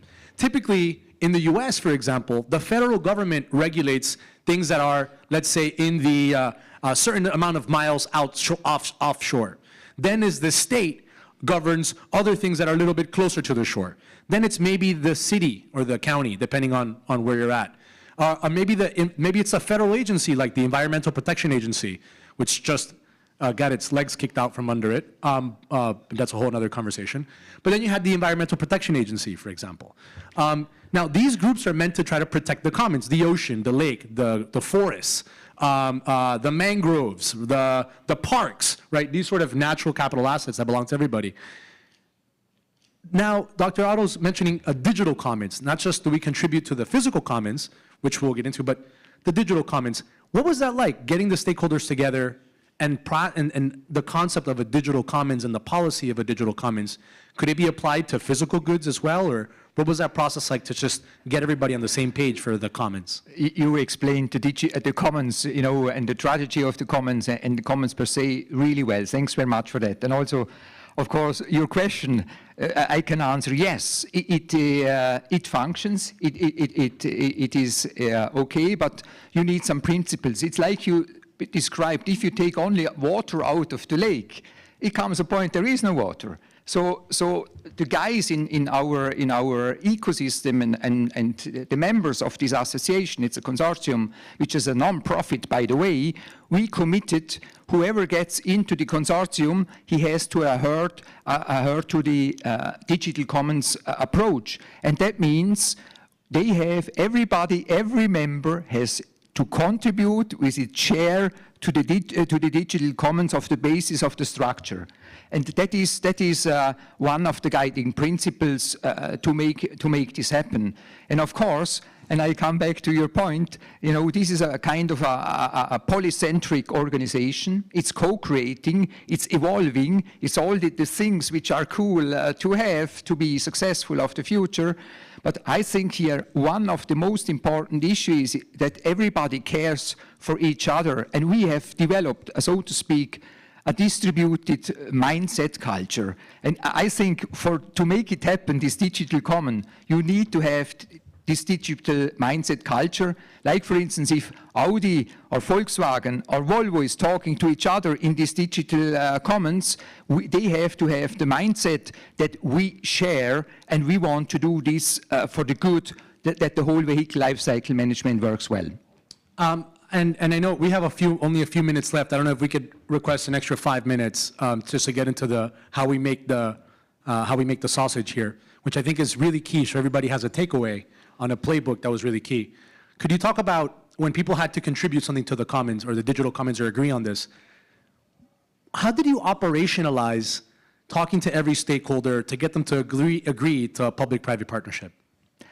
Actually, the process it's a process of evolving at the end of the day. So you have the basic business idea. We started as about 6, 7 companies, and then it really evolved and grew. But what we did is actually, when you say what was the process, we show the code of conduct, we show what are our objectives, and we gathered within 1 year from about 8 players, 8 actors, we got up to 20 within 1 year, because a lot of companies, and I talk businesses, I'm not talking now government, they understood the value.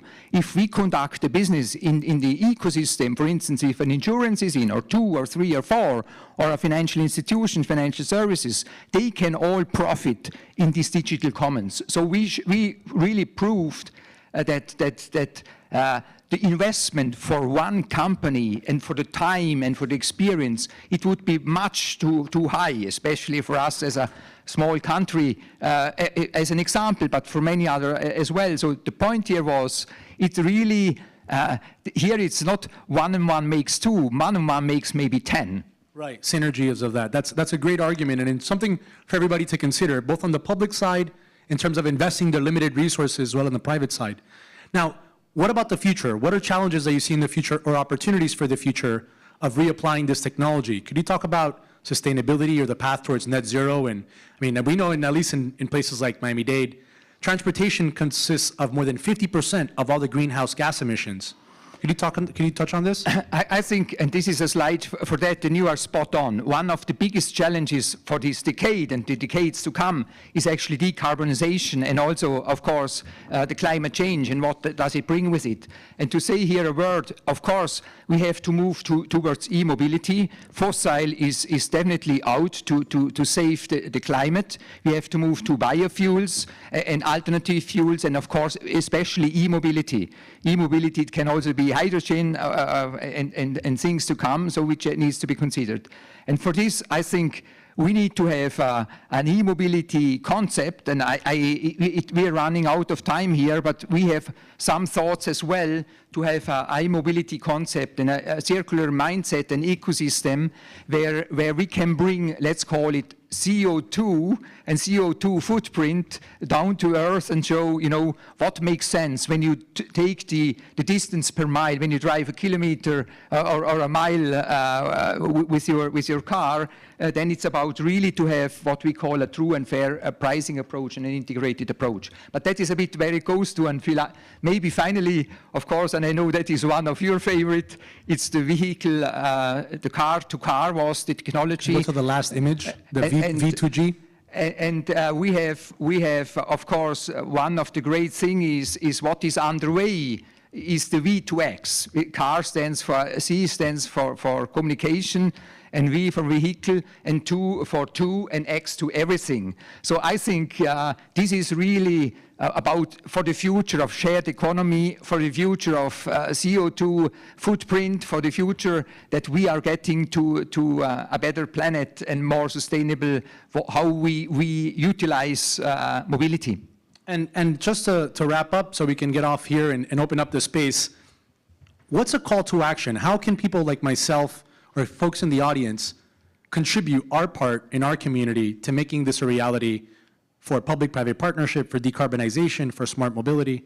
What word of advice or what calls to action would you make to the crowd? Well, I would say, I have now met you for 2 days. I would start to clone you, because you have a passion which is unbelievable, and a speed too, for really to make this happen. But I think what we need is passionate people, passionate, responsible political leadership too, and many ambassadors. You all here are ambassadors, can be ambassadors, when you walk out to make a change and say, look, yes, we have some solutions and we want to create a better world. So you hear it. If anybody here is open to collaborating on a pilot where we can finally, in the US, contribute to some kind of smart mobility, smart infrastructure, please raise your hand, talk to us after this. We'd love to integrate, love to collaborate, and get this done. We'll be in the back of the room. Dr. Otto, thank you for visiting us. Thank you for sharing your wisdom. And the GBA, thanks for hosting. Great pleasure. Without further ado, Mr. Chairman.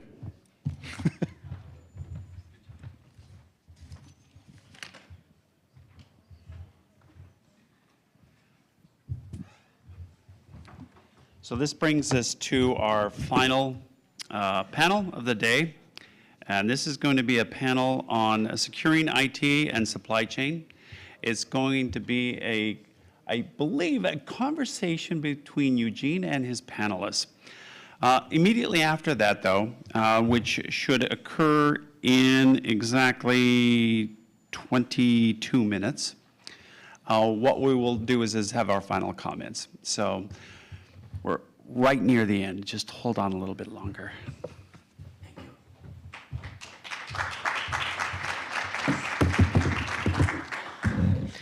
Ladies and gentlemen, the subject of this panel, please come in. The subject of this panel interacts with all of the other ones that were conducted during the 2 days. And it has to do with the safety and security of software supply chain, which is relevant to any solution. Now, Warren Buffett calls the cybercrime the #1 problem with mankind, and cyber attacks a bigger threat to humanity than nuclear weapons. Cybersecurity Ventures expects that global cybercrime costs will reach $10.5 trillion by 2025, which is more than all of the natural disasters in a year cost us, and more profitable than all of the illegal drugs trade globally. So, to help us understand what can be done about that, I have a very distinguished panel today. We will start with a pre-recorded video by Mitya Goroshevsky, who is the CEO and founder of GOSH.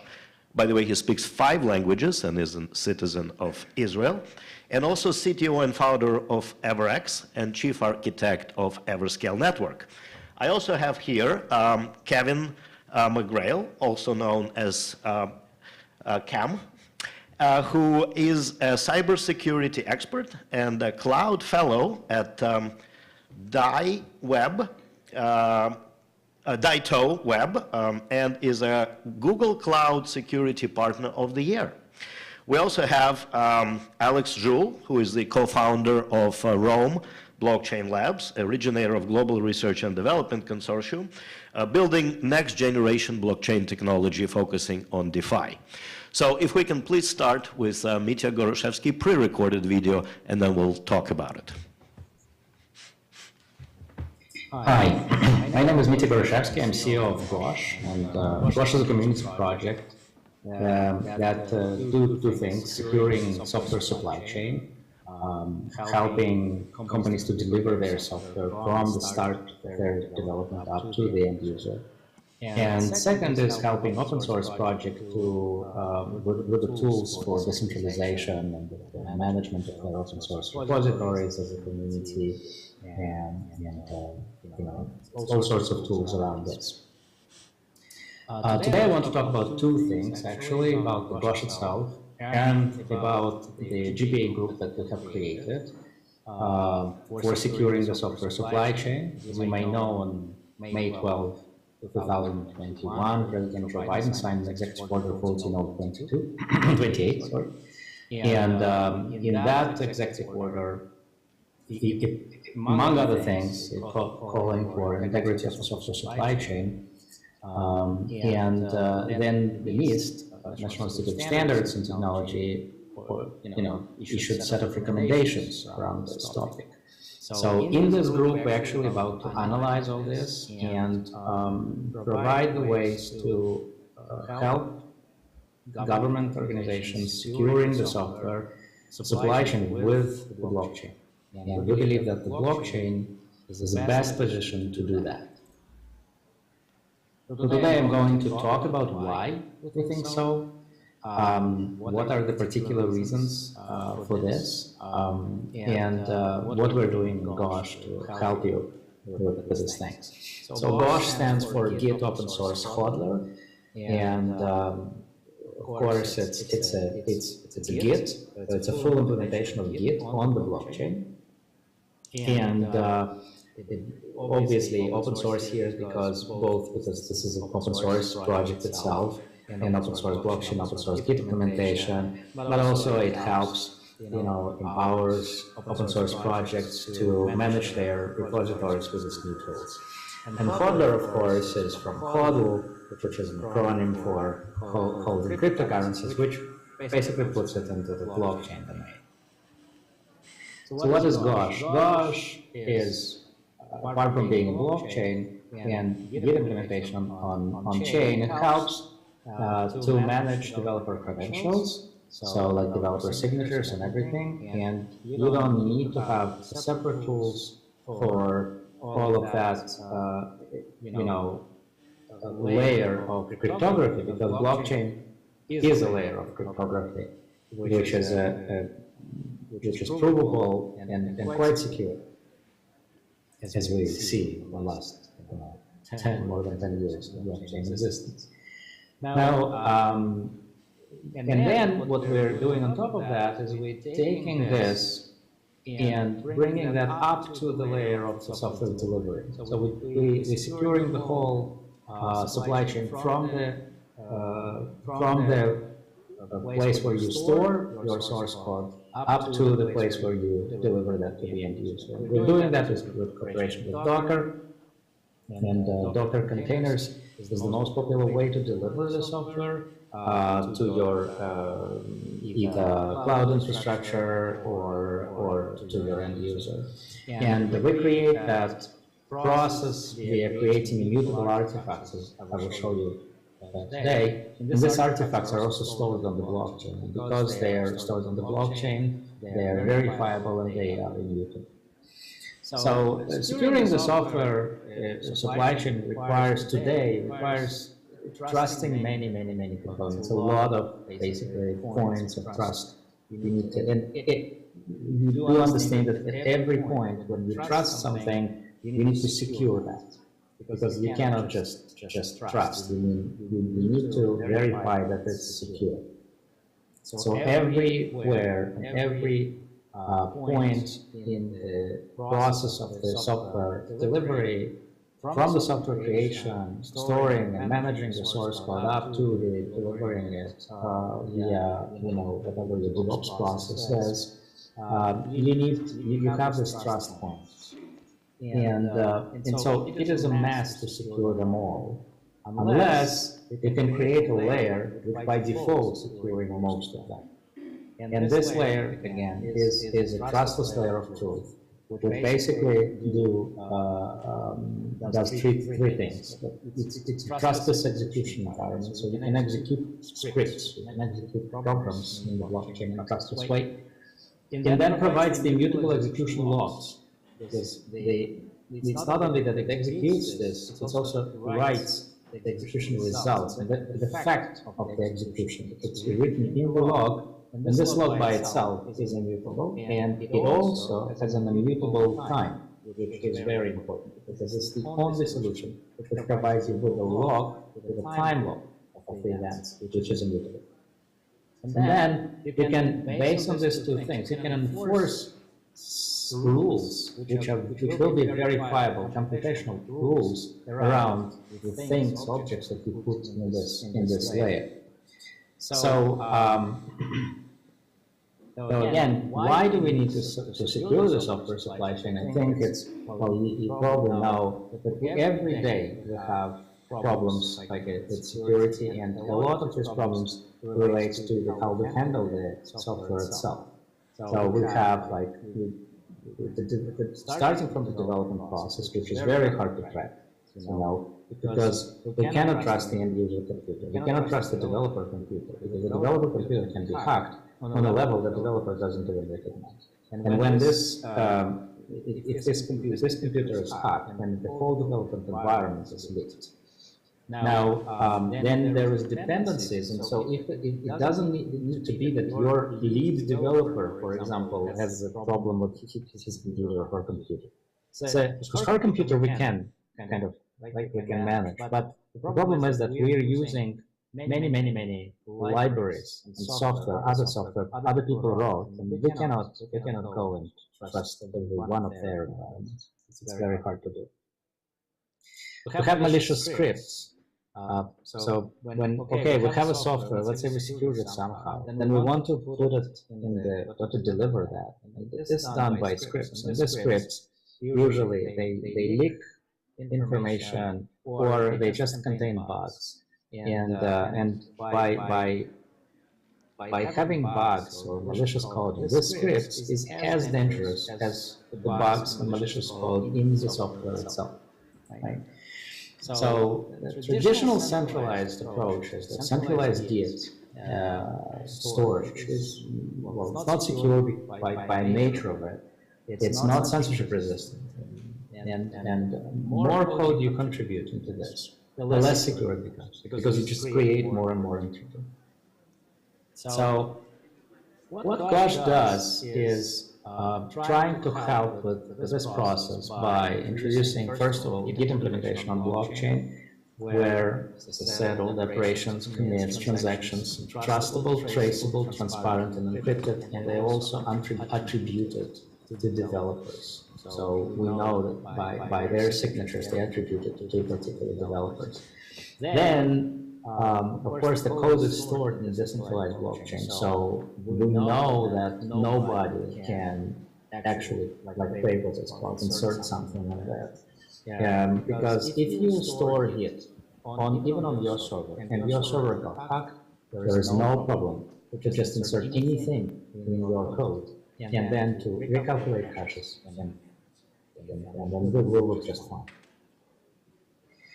So, and then on top of that, we providing the way for immutable triggers and actions, basically an artifact which we create when you do something with the software. So, for example, you deliver software in a container, you build this container. When you build a container, we create a smart contract on the blockchain, which contains a metadata on the build.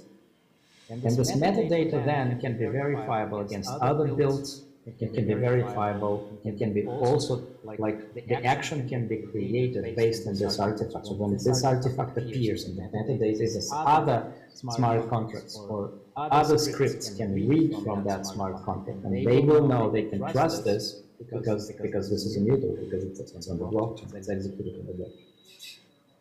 And of course, then we provide the block developer tools for like Docker tools, for example, a Docker extension, where you can go and use these artifacts to verify whatever part or a whole process of software delivery we want. So, thank you, Mitya. I think that was a great introduction of one of the possible solutions to the issue. So let's talk to our panel members, and we are just being joined by Pradeep Goel, who you know is the CEO of SolveCare Foundation. So let's start with some history. Cam, Mitya mentioned NIST, which is one of the oldest scientific institutions in this country. And I understand you've been involved with them to some extent as well. Can you tell us a little bit about the role of that institution? Absolutely. For those who aren't aware, NIST is the National Institute of Science and Technology. They are very integral to the way you perform everything in your life. They measure what is a pound, what is a gallon, what is a mile, but they also produce a lot of things called special publications, like the NIST 853, which is about cybersecurity, things like the 800-171, which is about controlled unclassified information used in supply chain management, et cetera. So wonderful organization, does a fabulous job of producing some of the industry's best standards. Would be akin to other organizations mentioned today, like the ISO, ITU, et cetera, that serve similar roles in other countries and globally to produce standards that help produce or that help run industry. Thank you. Alex, when you develop and deliver software solutions by Rome blockchain, what mechanisms do you use to store and to deliver the data? And do you believe that the system can use better solutions? So I can't get too deep into how we architect our security for security reasons. That being said, we use industry standard storage, just like GitHub, for example, for general code bases. However, the real value is actually in the cryptocurrencies itself. So we use distributed and encryption key management. I can't get into it more than that, which is a pretty specialized system that, unless you're managing a large amount of capital, you really wouldn't have to worry about. So, I mean, on terms of practical cybersecurity, who here in this room is actually like a developer or like an engineer? One, we have some hands. Two, okay, that's actually kind of what I expected, right? Most people don't code, most people don't develop. So when it comes to cybersecurity in your life, you're not going to be expected to worry about beyond like the hashing of a blockchain, normal security standards. Basically, if you're using cryptocurrency, use a hardware wallet. Step one, and for any blockchain. The way that works is that if somebody steals your keys and tries to take your assets, they have to physically be in the room to press a button or type in a code on the key itself to facilitate the transaction. So that's base level cybersecurity for that. Beyond that, use different passcodes and don't go to fishy websites. Those are kind of cybersecurity 101 steps you can take. Pradeep, what kind of policies and procedures does SoftCare use to secure its software delivery to customers? So there are multiple considerations. One, as a healthcare company, we have to comply with a variety of healthcare data protection rules. Those apply to how our software functions, right? But it also applies to how we function as an organization.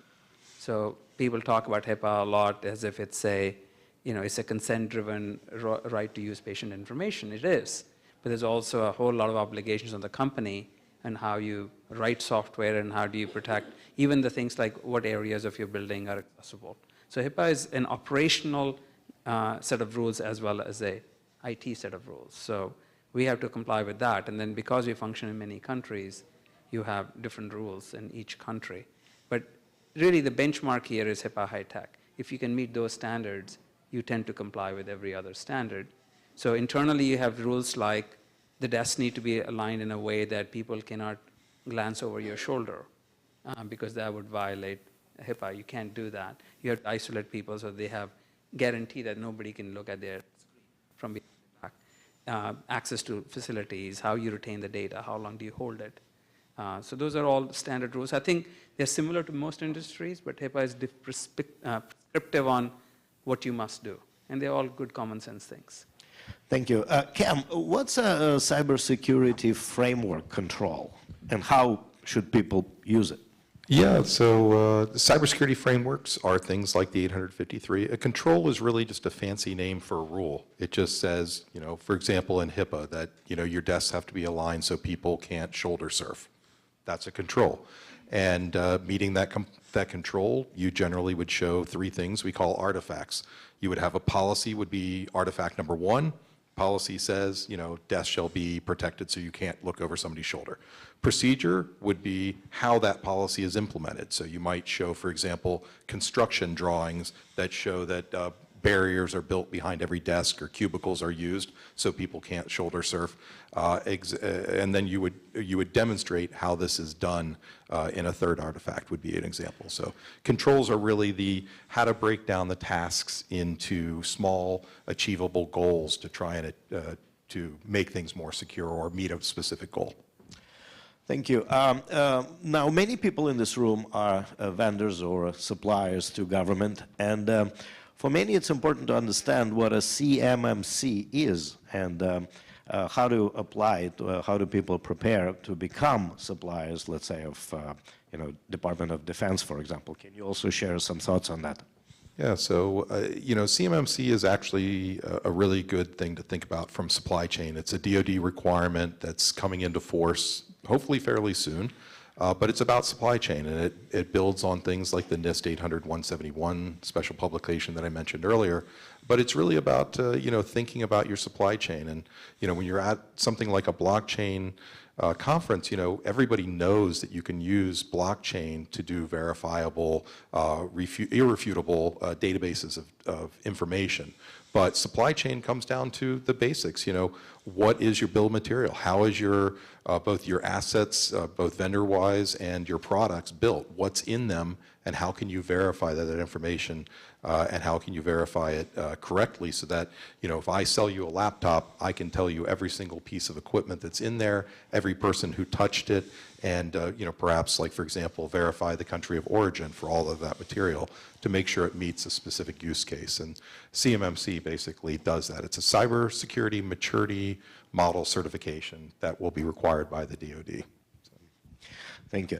Alex, in terms of DeFi space, are you aware of any recent hacks or recent risks to the end users and to service providers that people should be aware of? And what would be your advice how to deal with those? Absolutely. So DeFi is one of those interesting spaces where the technology is so exciting and enticing for a lot of people that they get really engaged very fast. So due diligence in terms of practical security, if people understand how to follow those steps, actually typically don't happen, unfortunately. On the DeFi production side, there's really two levels or two layers, size you might call them, of security that you can take. The first one is internal auditing. So if you're interacting with any type of decentralized platform, you want to ensure that there's some type of audit done. CertiK, Halborn, these are some of the most well-known audit firms. What they do is they take those smart contract code bases and they give them to professionals inside their company who go and try to break the code. They want to try to find a hack. They want to try to find some weakness that can be exploited by a black hat hacker or a gray hat hacker. On the most recent, type of hacks, there's a really infamous one called Nomad. So Nomad is what's called a bridge in decentralized finance. So that's where if I have one token on one network like Ethereum, and I want to trade that token like wrap Bitcoin on Polkadot, let's say, I have to go through a bridging contract. And that is essentially where I send an asset to a contract on one blockchain. It sits there. And then there's a relay that goes to the second contract on a second blockchain that says, yep, I received a locked deposit of this token. I'm going to create wrap Bitcoin on this blockchain. So you're kind of like sending it or transferring it, bridging it from one network to the other. There was a problem in the Nomad hack where they were audited, which is great, but also not infallible. They had some errors that they fixed, but others that were overlooked. So what that essentially allowed people to do is that if you found a certain portion of code and just called that portion of the smart contract code, you could mint any token you want infinitely, even if there wasn't something on the other network backing that asset. It's basically like hitting the money printer button, essentially, on Polkadot, yeah, which was really bad. It ended up being like a $10 million, $20 million exploit on there by the time that they caught it. I mean, that's a lot of money, and the worst part about it is that they didn't just take this money and just like run away with it. What they did was they took the I guess you call it fake cryptocurrency that they minted, and they moved it into, it was actually one of our lending protocols, believe it or not, where they deposited and then pulled out actual cryptocurrency that was backed and then sold that on a centralized exchange.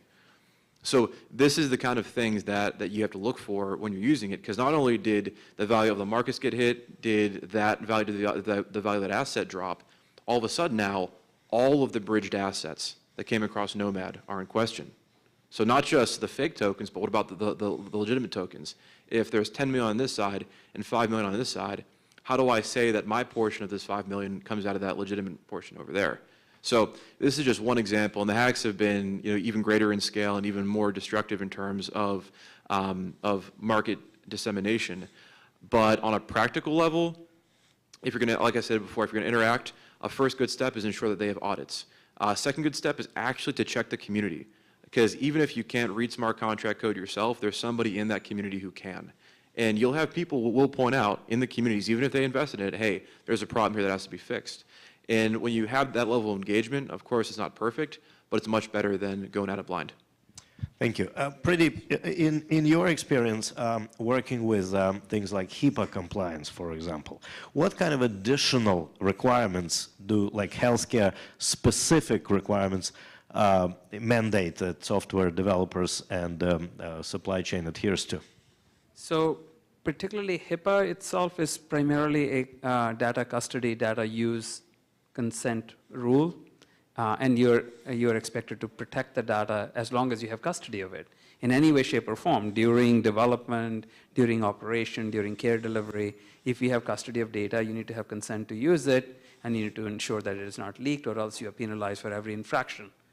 But if you look at it a little bit broader, we are building a healthcare platform. We like to call ourselves an equivalent of Salesforce.com on blockchain for healthcare. Then we have imposed upon ourselves a lot of other standards. And I want to build upon what you just said, like smart contract auditing. And if you really think about the big problem in healthcare is we send data to parties who we trust, presumably, and we hope that they will use the data for the intended purpose.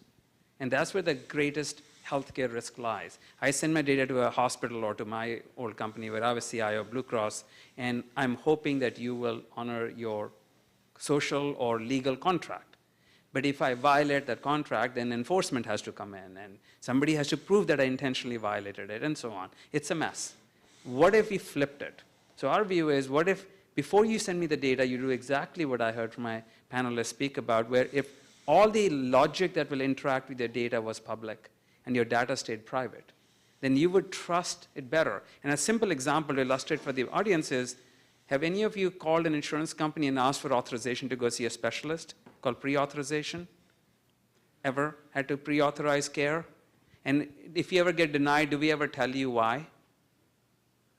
It's not covered, right? That's it. That's the answer. Sorry, this is not a covered benefit. And that's it.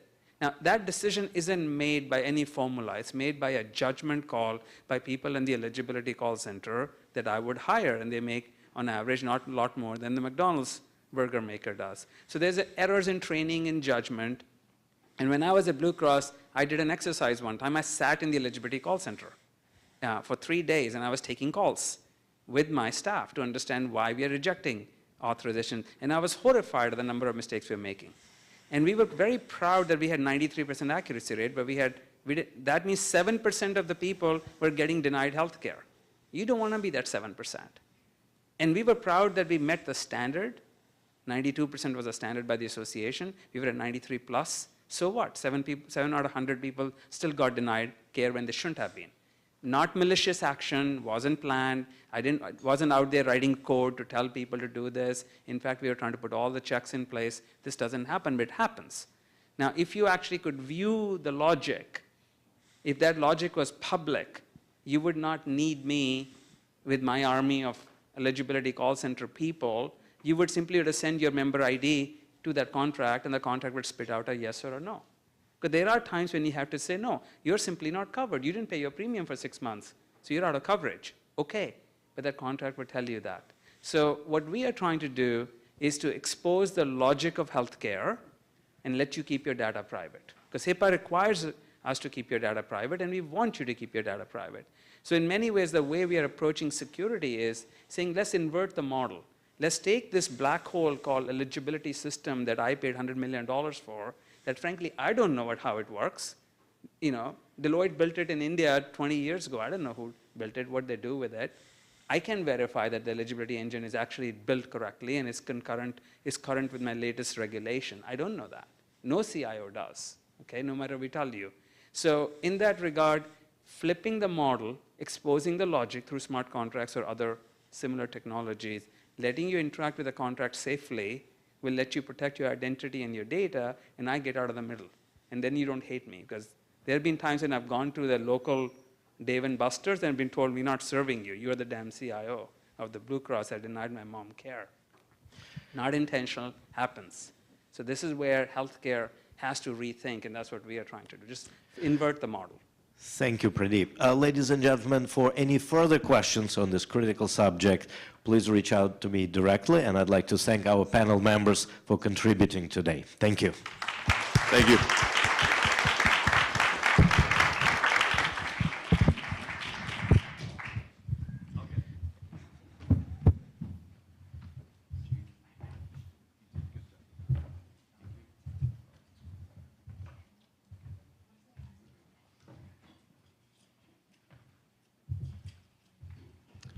All good things come to an end.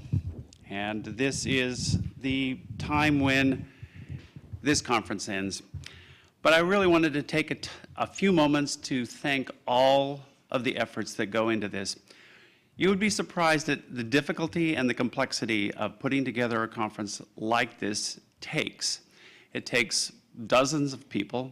It takes hours and hours of time. Coordination is sometimes mind-melting, for sure. But we have people in the back here who have done a phenomenal job. We really want to say thank you to each of you.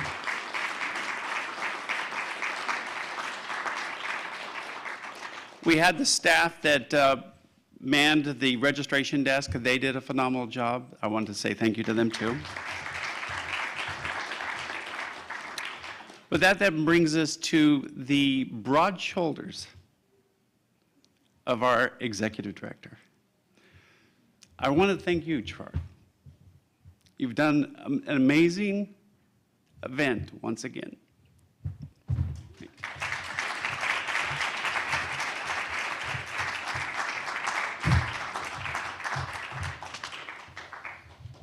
You know, since we changed the moderators a little bit, Brian was going to moderate and I was going to introduce him, and unfortunately, because we changed, I didn't have the chance to do that, and I know we're running out of time.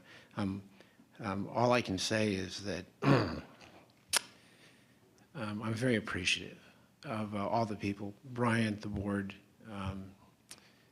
all of you. So again, I don't want to go into a lot of detail right now or I'll choke up too. So, but I've got some final remarks, but before I do, some of you may not know that the GBA actually is the sponsor for the U.S. office of the World Business Angel Investment Forum.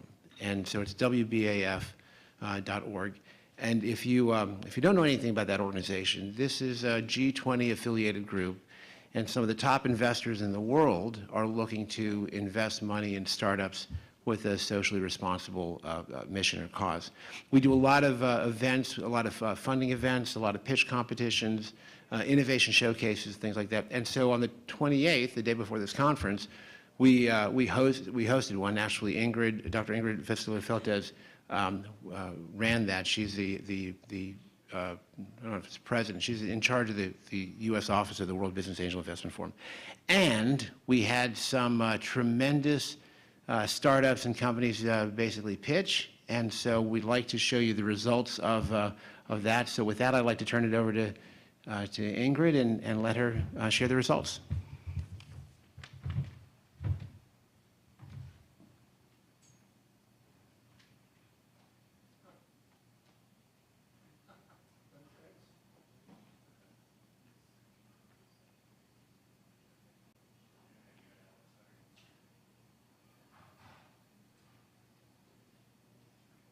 Welcome. This is Dr. Ingrid Vistula-Feltes, and it was a privilege to host the GBA Innovation Showcase, as well as the global fundraising stage organized in collaboration between GBA and the World Business Angel Investment Forum USA Country Office.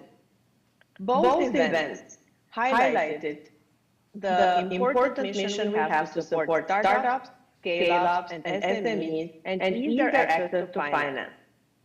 Both events highlighted the breadth of blockchain solutions that are aiming to solve real-world problems. Both events highlighted the tremendous creativity and the impact blockchain can have on the digital economy and to change our society as we embark towards transitioning to Web 3.0, and we aim to enhance digital trust in society as well as track ESG metrics.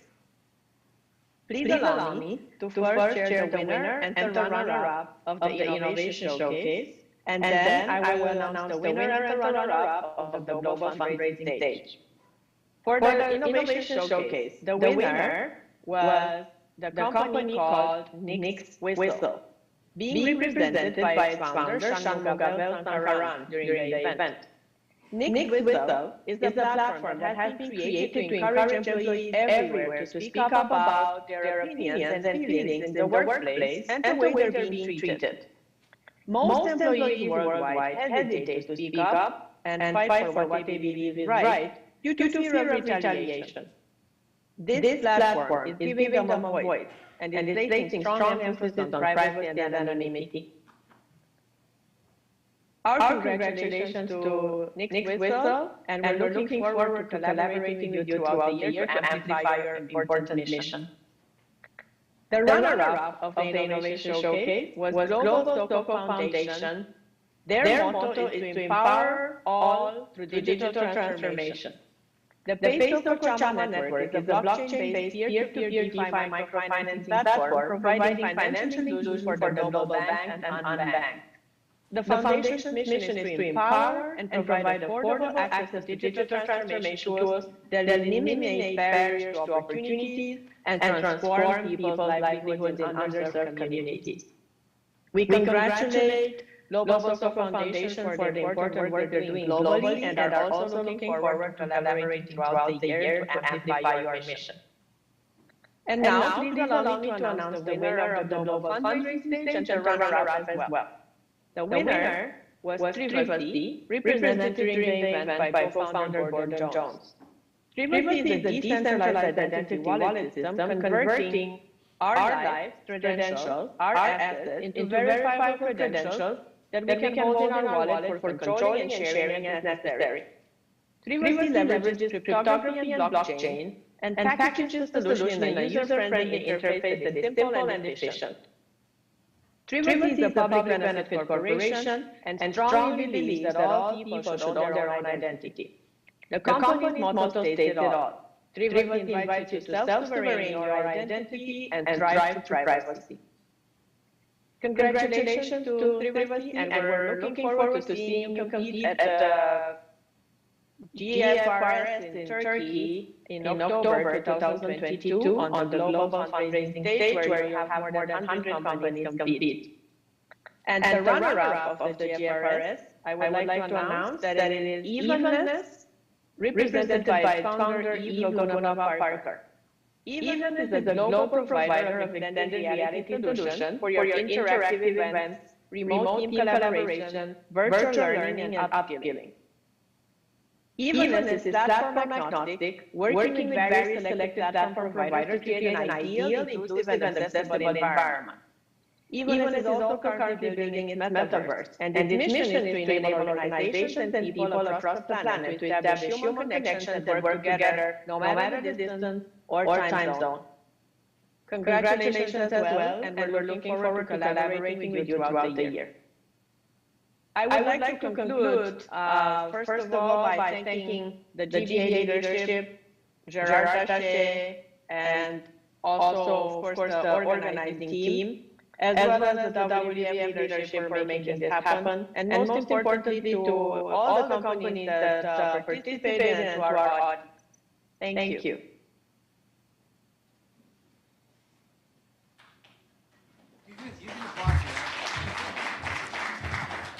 For those of you who don't know, Ingrid also leads our investor and startup group, and so she meets with startups all the time. She reviews their pitch deck, gives them advice, helps them get ready for pitching, and then actually makes connections with investors. So we're very committed to helping startups.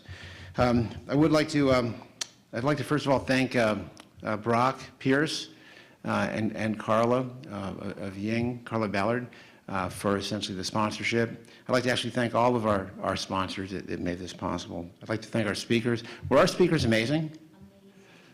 Amazing. And I'd like to thank you guys for being here, because you all are the glue. You are the magic that brings everybody together, right? And so I saw throughout the 2 days how you guys were connecting, and that's what really warms my heart. But I can't not thank Kathy. So Kathy, would you stand up for a sec? Go ahead, go ahead. No, she's not.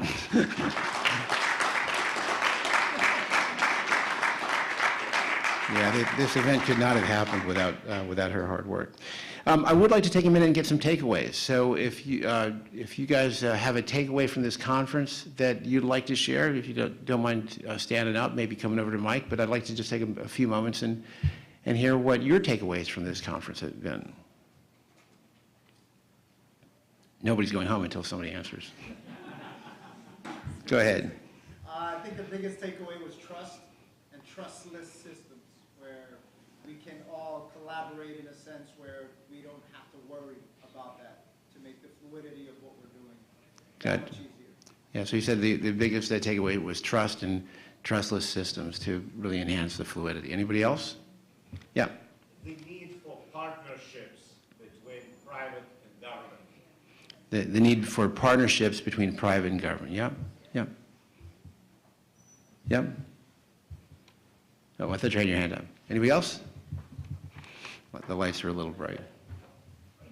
Yes. So first timer, collaboration, conversation, and for the better good.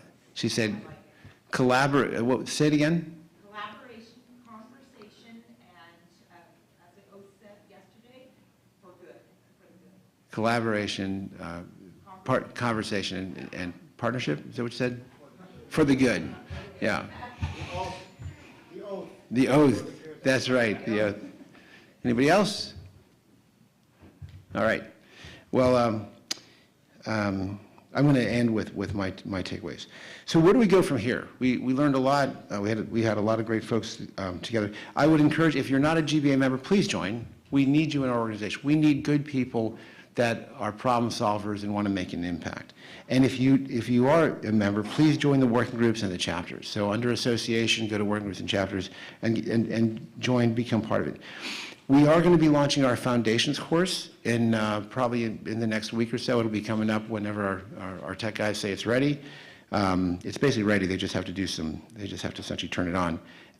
And Blockchain Foundation certification is free for all GBA members. So once you're logged in, you'll be able to go in there, take the course, take the exam, get a certificate, and post your credentials on LinkedIn, wherever you want to. We also have BMM training coming up. We have a course tomorrow and Sunday. We also will have our global leadership call. So for those of you who are GBA members, actually anybody, at 9 a.m., 3 p.m., and 9 p.m., we do a call. We just basically share what's going on in all the different sort of segments of GBA. And then if you're interested in the BMM assessments, then by all means, please check that out. With regard to the BMM, you heard about how the BMM is being translated into Spanish. We also have a lot of work going on in the Middle East, so we're working with companies out there that are becoming licensed and credentials to offer BMM services. But with regard to Mexico, I want to make an announcement that the Fier Silmani Group and Dr., yep, you're right there. Oh, there you are. Why don't you stand up for a second? So she's going to be working with Alejandro in Mexico, and they're going to be doing a hackathon on November 12th. So if you're interested in participating in that, talk to her. She's here, and she's also working with them to do a full translation in Spanish for all that information. We have events coming up. So I told you about the leadership calls. We have recurring events. If you go to the website under events to recurring, literally every week we have calls on land titling and healthcare and voting and all kinds of stuff. Our next conference is going to be in May. Kath, what's the date? It's May 25. Yeah, it's on the postcards. If you go to that site today, right, we have pre-sale tickets available until Monday, right? If you're interested in sponsoring, please go to the sponsorship page. If you're interested in speaking, please go to the speakers page.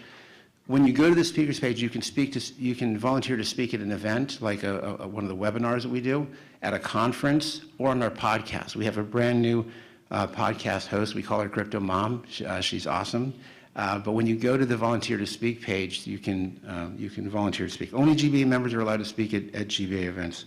So if you're not a member, please join.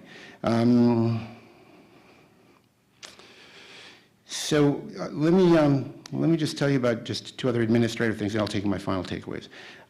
As you're leaving, we're going to be recycling these. It's good for the environment and also our wallets.